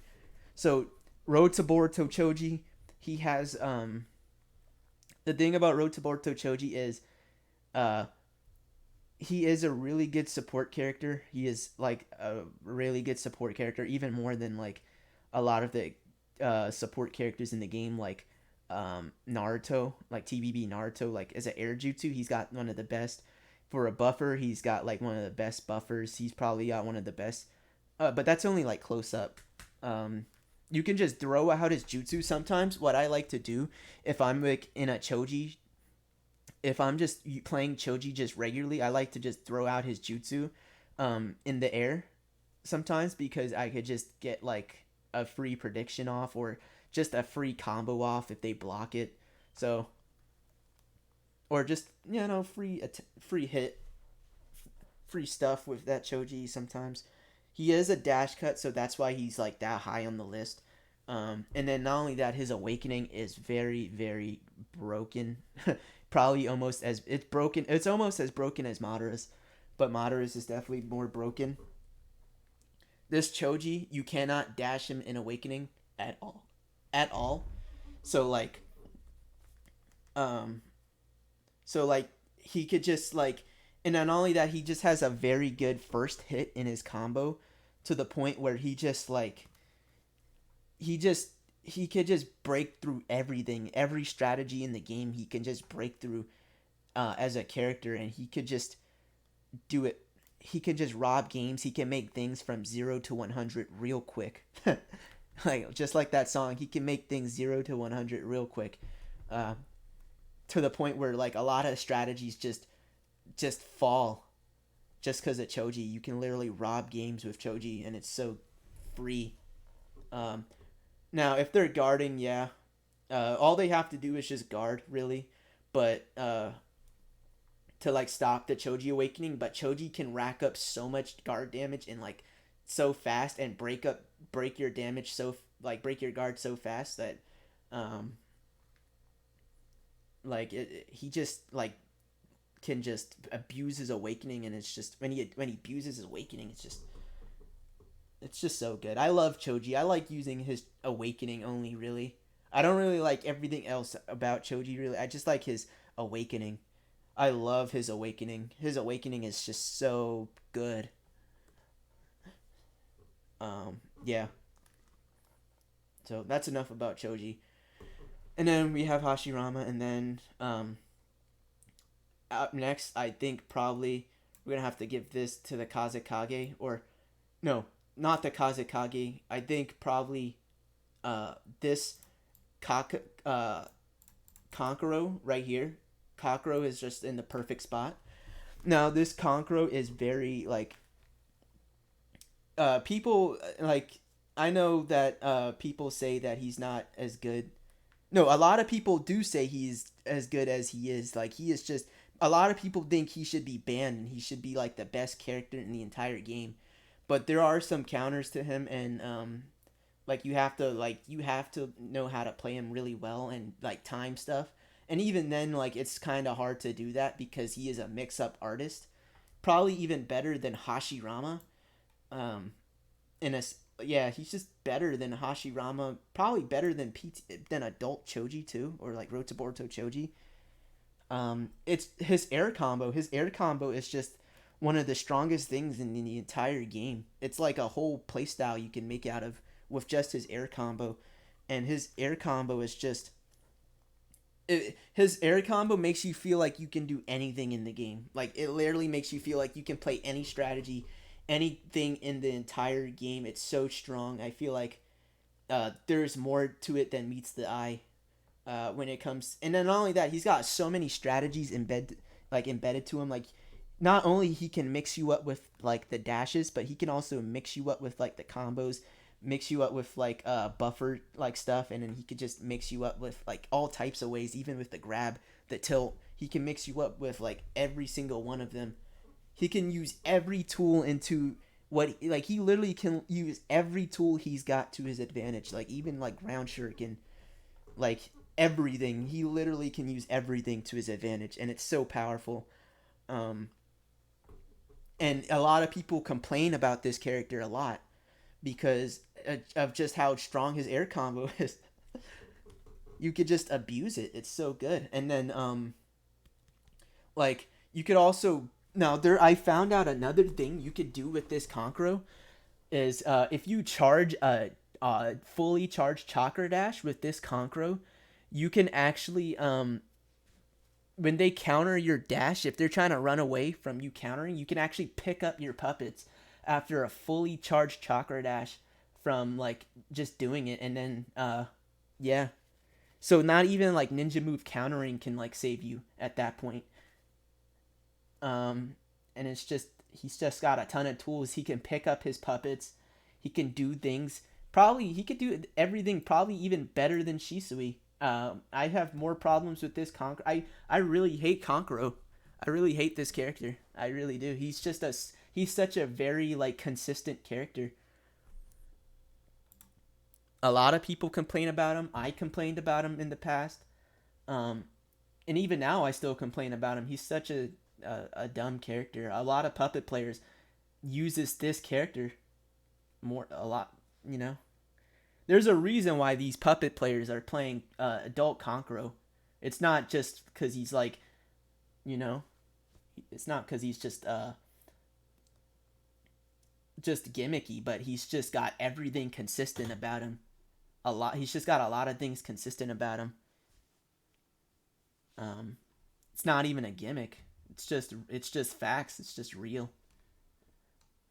Everything is there. Shisui, Choji, Hashirama, and then we have Kazekage. I don't know where to put Kazekage really.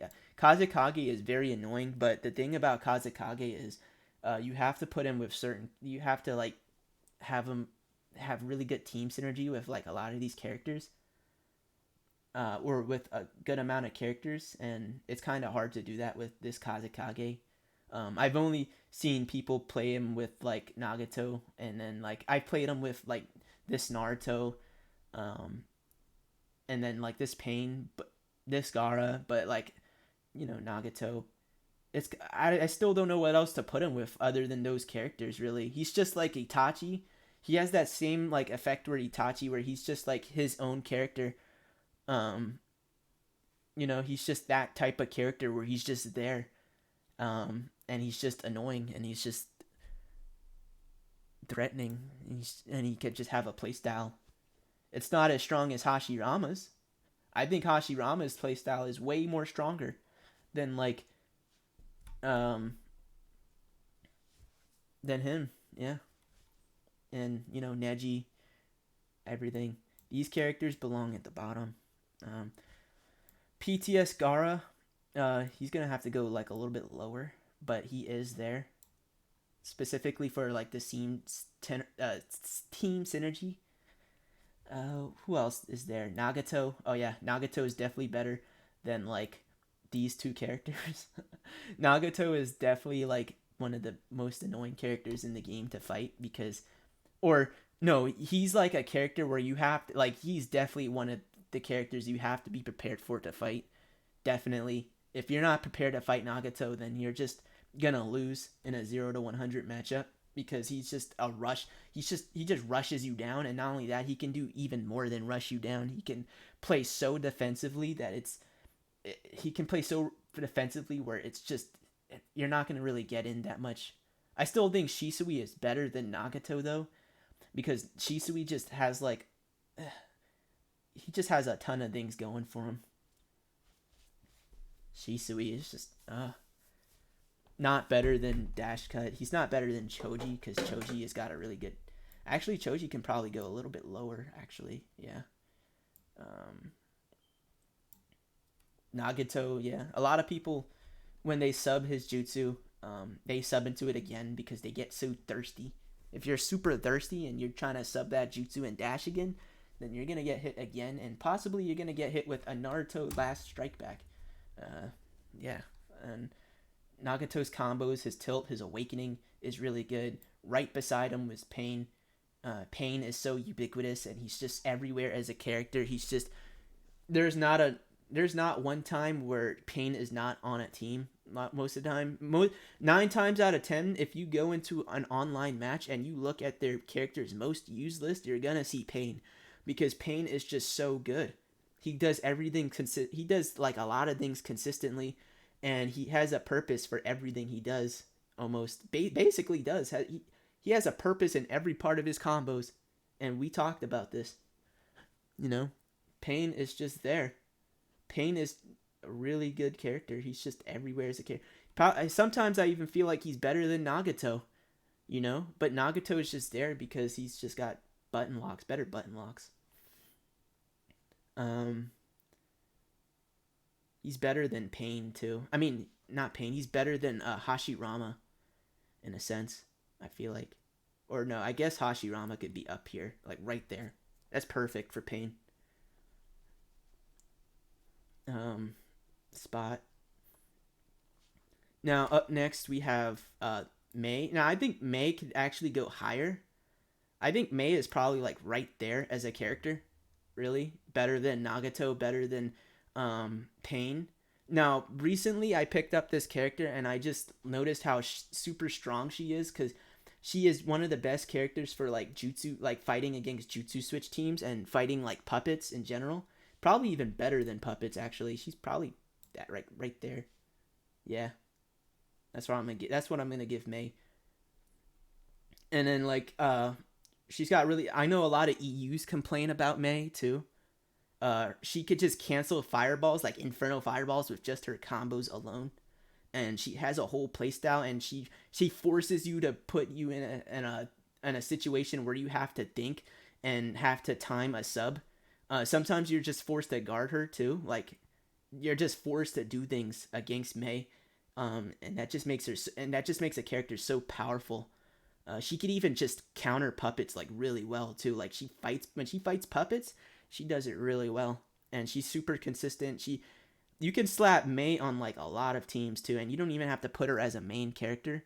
You could put her as a support character, so that way you don't have her items, right? And even then, she does have like decent items, okay items. Uh, May I'm able to like catch anybody on the map just by her combos alone, cancel anything, time combos. The only thing that's bad about her is her grab and her tilt. I don't really go for those a lot of the time, but I was able to like make a playstyle with the tilt, which is like really nice. Because the tilt is actually it just like it tracks. So if your opponent's in the air, you can actually use her tilt to force them to the ground, and then just play with her combos, so they won't sub behind you with her combos. You just play her tilt while they're in the air, and then it works out really well. Um, yeah, so Mei is like a counter pick for like some of these like teams and strategies and jutsu switch teams, and just yeah, just stuff in general. I don't know if she's good I don't know if she's better than last Naruto. It's very like hard for me to decide almost, but I think last Naruto is probably just got the edge on her because last Naruto is just a cheap character, just a very cheap character. I'm gonna have to put Ren and Sasuke like a little like higher, probably above Nagato. Now or above Nagato, above Shisui. This character is just ridiculous. Like this character is there's a reason why he can make like certain characters work. Like Sarda would not like be anything, but if it wasn't for like this Ren and Sasuke, because Ren and Sasuke is just he's so fast. He's fast at everything he does. He's faster than uh like who else is like super fast at doing things like Orochimaru. Like he's even faster than him sometimes. And he does have a 3 hit, but that 3 hit is just so powerful. He's mainly like you just want to rush down with this Sasuke a lot of the times, and he's like in that type of tier two where he's like got his play style like Itachi and Kakazu, but he's not like that crazy, really. Yeah, Rin Sasuke is super crazy. He is like way better than Nagato. He just does a lot of things. He has an Inferno Fireball too. Like that's just oh my gosh. Inferno Fireball is such a strong jutsu. It's the reason why I put him in B tier. Um, yeah. So what else? Neji. We're gonna have to put Neji a little bit lower, probably with these characters. Same thing with S3 Kakashi. Uh, Now this character probably like right below there, or probably like right there actually, or probably below like everything actually. Yeah, that's where I'm gonna have to put Madara. Madara is so annoying that he makes it on the S tier. He could actually have a playstyle and um, you know, just another character to watch out for. Not as good as you know, the Six Paths God Madara. Not as good, but he does have his thing. He's really good at buffering and getting out of just doing things like really quick too. You know, like with his buffers. Only with his buffers, and his awakening is very annoying to fight. Like you can really make a whole playstyle out of his awake, like what he's got just by himself. And he just does everything better than the other Madara.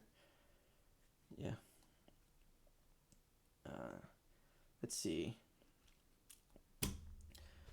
Sasuke. We all know why Sasuke is good. His first hit's really good.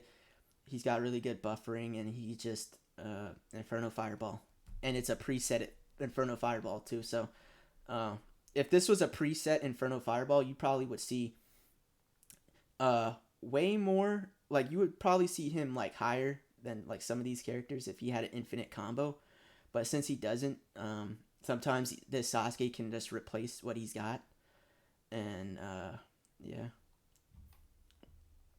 Sometimes you're ending up using this character more than this Ren Sasuke because you have the preloaded you have the pre set Inferno Fireball for him already. So yeah, that's why he's there, because he's just like the replacement for Ren Sasuke sometimes, and he's got an infinite combo, and yeah, and some good combos too.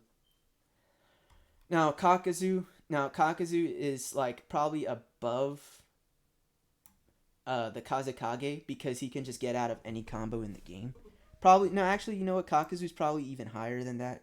He's probably higher than Hashirama, because Kakazu, his jutsu is actually really good. It can hit anywhere, and right behind him. It can hit in front of him. It can hit on anywhere where your opponent's at, and it can get frustrating trying to like not trying to like get hit by that thing, because sometimes you can't avoid it, so you're just like forced to take the damage. And he's really good for just getting out of combos. Really good for buffering.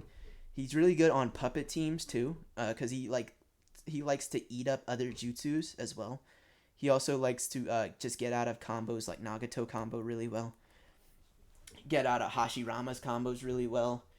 Um, and yeah, he does, but he can't do it better than like Shisui. When I think of Kakazu, I think of Shisui, right? And with the jutsu switch, so he's got that going for him. His air combo is literally like the strongest thing about one of the strongest things about him. It's his air combo, the fact that he can get out of jutsus, and his no get out of not get out of jutsus, get out of combos. The thing he could get out of combos, his jutsu is really good, and then his grab is pretty decent. His combos are okay. Sometimes I can miss his combo and it's pretty awful, but he does have them long range combos. His awakening is really good. I'm always getting guard break. Sometimes I get guard broken from him a lot, but I feel like I could avoid him too really well.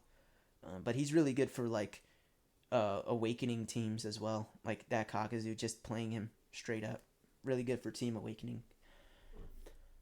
He's just a really good support character. For like and he's just like a nice anti-meta pick, you know. Really good for just support values. Really good support character. Really good. Now, up next we have this PTS Gara. Now this PTS Gara actually is not as good as this Kakashi. This PTS Gara is just, you always see him on like a lot of meta teams, and it's for a reason too, because his jutsu doesn't cost a lot, and his jutsu comes out so fast, and his combos are really good. It's his support type is really good. Like he's just got everything going for him for like a support character, really. Um, and yeah, that's it really. He's just got a lot of things going for him for a support character, and he's really good for fighting certain things like puppets too, and just other like strategies that are like very like heinous. Um, but Shisui does this really well. Shisui does. He's like Shisui, but like, um, his jutsu is not as good as Shisui's really. He does have tracking, but I really think he is not as good as Shisui for the jutsu fact, and his combos are the only reason why you would want him using, why you would want to use him, or yeah, his combos and support type are like the only reason why you want to use him other than Shisui. And I guess the jutsu too, because sometimes you would want to pin people down, um, instead of blasting him away. Shisui blasts him away, but Gara doesn't. So yeah, Shisui is definitely better than PTS Gara. Yeah, that's how I feel about PTS Gara. PTS Gara is so annoying to fight too. Like, but he's not as annoying as fighting like S3 Kakai, or he's probably, yeah, he's probably like higher. Like he is probably like right here, actually. Now that I think about it. And then you have Sasuke, and then you have Kakashi, which can like have a whole playstyle by himself. He's got really good hitboxes, really good neutral game, and he's got a really fast fireball where it's almost unreactable sometimes if you're not expecting it. And yeah, so Kakashi, he's got a good awakening too. That could like lower your guard pressure or lower your guard damage or guard. Yeah, and then we have Neji. Neji is definitely better than like Yugito. Definitely, definitely better than Sarda. I feel like with Sarda, and the thing about Yugito and Sarda is they need like other characters to like make them this powerful. For Sarda, it's Rin Sasuke. For her, it's either like dash cut or strike back. Um, so yeah, but once these characters starts getting going, they are really good, and they're also just good by themselves too. They're so good with other characters like those characters, but they're also good by themselves, just neutrally. But they're not that good, right? They're not super good, like supers. They don't have a really good super playstyle. So with, I think this I think this Yugito is way stronger than Sarda, like by miles. I feel like I don't know. Yugito, she just is really good with her movement. She's like probably the best movement character in the entire game. Um, and she could just do things that no other character that can just do. Like she's like a better body flicker than Shisui.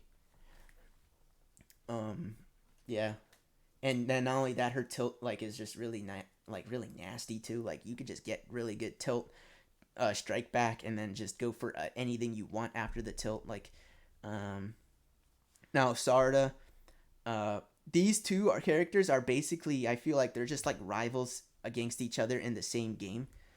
Or yeah, in the game, these two characters are like rivals. It's either like this character does this.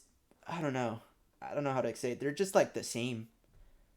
They feel like they're both the same character almost, but they play super differently, or like they have very different like things that they do, but they both play like or they both the same character almost.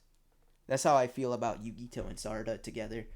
Sarda, I don't really think she's as good as Yugito because Sarda, she just her jutsu is not like that great, and her buffers aren't like that great. But her combo, like her second part, is just what's carrying her, right? And her tilt, and her combo is just what's carrying her. Her jutsu is just like a little bonus. It's not really that great. Um, but it's only good for like I don't know for like trying like the after effect of it, but even then it's like not that crazy. It's only great with like Renesasuke.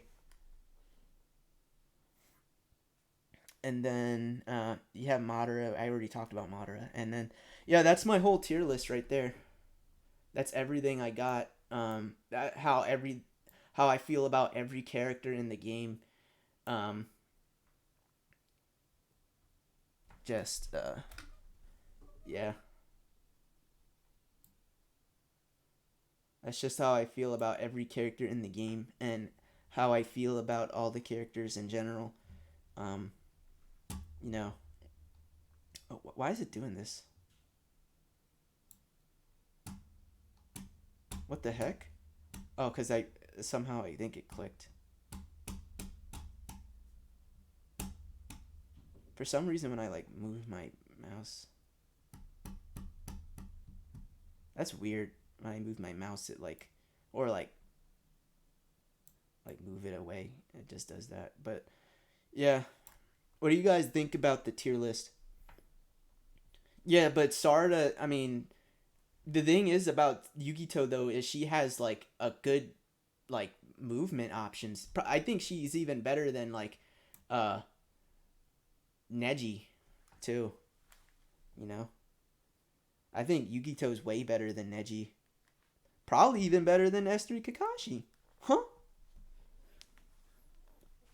But I think S3 Kakashi's probably better. Or actually, you know what? I think Yugito's better than S3 Kakashi too. There we go. That's my tier list. Yeah, Neji's more consistent, but Neji has more counters to him too. Neji, you're gonna be forced to be playing Neji as like himself usually. I don't know. It's so hard to think about. These characters are just like, they have their own playstyle. But when I feel like playstyle, I think Yugito is better than like all of these guys. Like this guy, this person, this person, this person. Neji, Kakashi. I think she's better than Sarda, with her air combo, and then just better at like doing like trickery, like mix ups, making your opponent scared, pressuring your opponent super well. Neji, you have to have him with like a nice character to nice support to like pressure really well. See, that's the thing about Neji. I always have to have like uh, a support character to like actually justify like Neji's like stuff. But with Yugito, I could just play her by herself and have like excellent pressure. You know, probably, and he's probably not even good than S3 Kakashi. Even S3 Kakashi is just way more better. That's how I feel about it. Neji, I feel like I have to put so much work into building Neji just by himself that it's like, why am I playing Neji when I could just play like these characters that do like the same thing? Gaara's there for the button locks too. You said Hanzo, so Hanzo is only good as like a support role character. Like I said Hanzo is really good at what he does as like a support role character. He's got really good tools, and if he had a big hitbox for like a starting combo, he would have been like probably S tier, right? But he doesn't, so that kind of hurts him. He's got some good stuff. His jutsu is pretty bad too, but it only works with his kit. His jutsu only works with his kit in combos and stuff. And yeah, you can definitely make a Hanzo work. And I've seen characters play with him. Specifically like with Shino or like Mei, or like six pass Madara.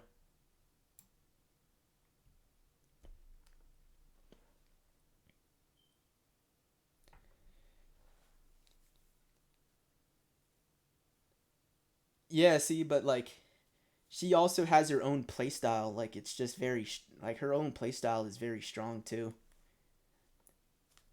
She like works well with other characters as well. Like with Neji, I can't feel that way. I can't feel like how even with like not building around Yugito, I feel like I could put Yugito on a team, even though it's just like I'm not building with her and it'll work well. Unlike Neji, where I feel like I have to put everything into him and more probably to make him work, to make his playstyle work.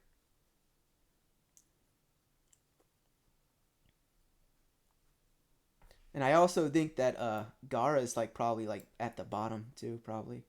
I don't know. Gaara is like right here or like at the bottom. It's kind of hard to tell because like Orochimaru's there. I guess Gaara is like right below him. Gaara's got some really good button locks too. That's why Malice uses him. He just button locks and then he just spams his air combo in Awakening, and it's so fast. You literally can make a whole playstyle with this Gaara, but you have to put so much work into him.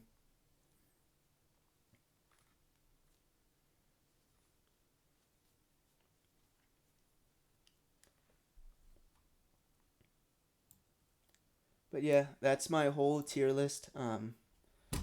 It took a while,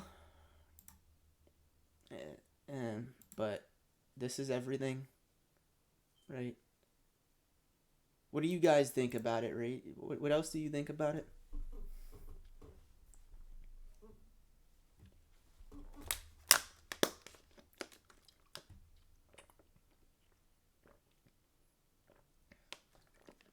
I'll probably post this VOD on my channel. So if you guys missed anything what I said, then it'll be a video for this on my channel. Let me take a screenshot of this, actually.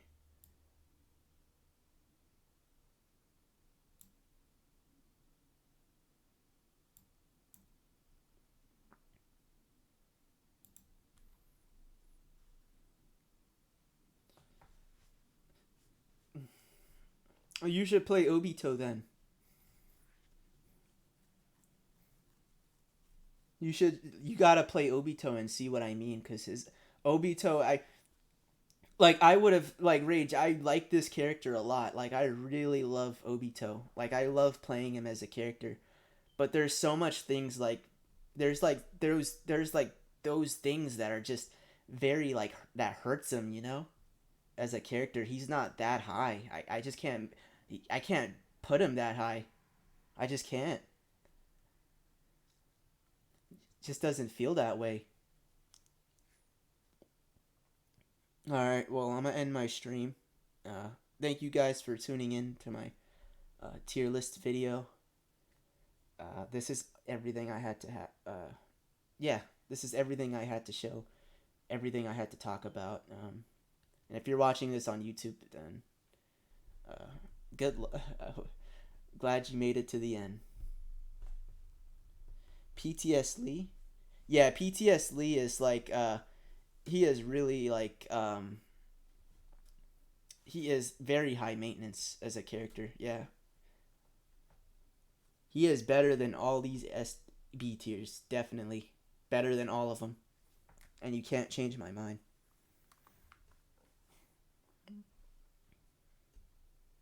Better than Sakura, better than her, better than him, better than him, better than him, better than him, better than him, better than him, better than him. I don't know if he's better than Udakata. I don't know. I can't. I don't know.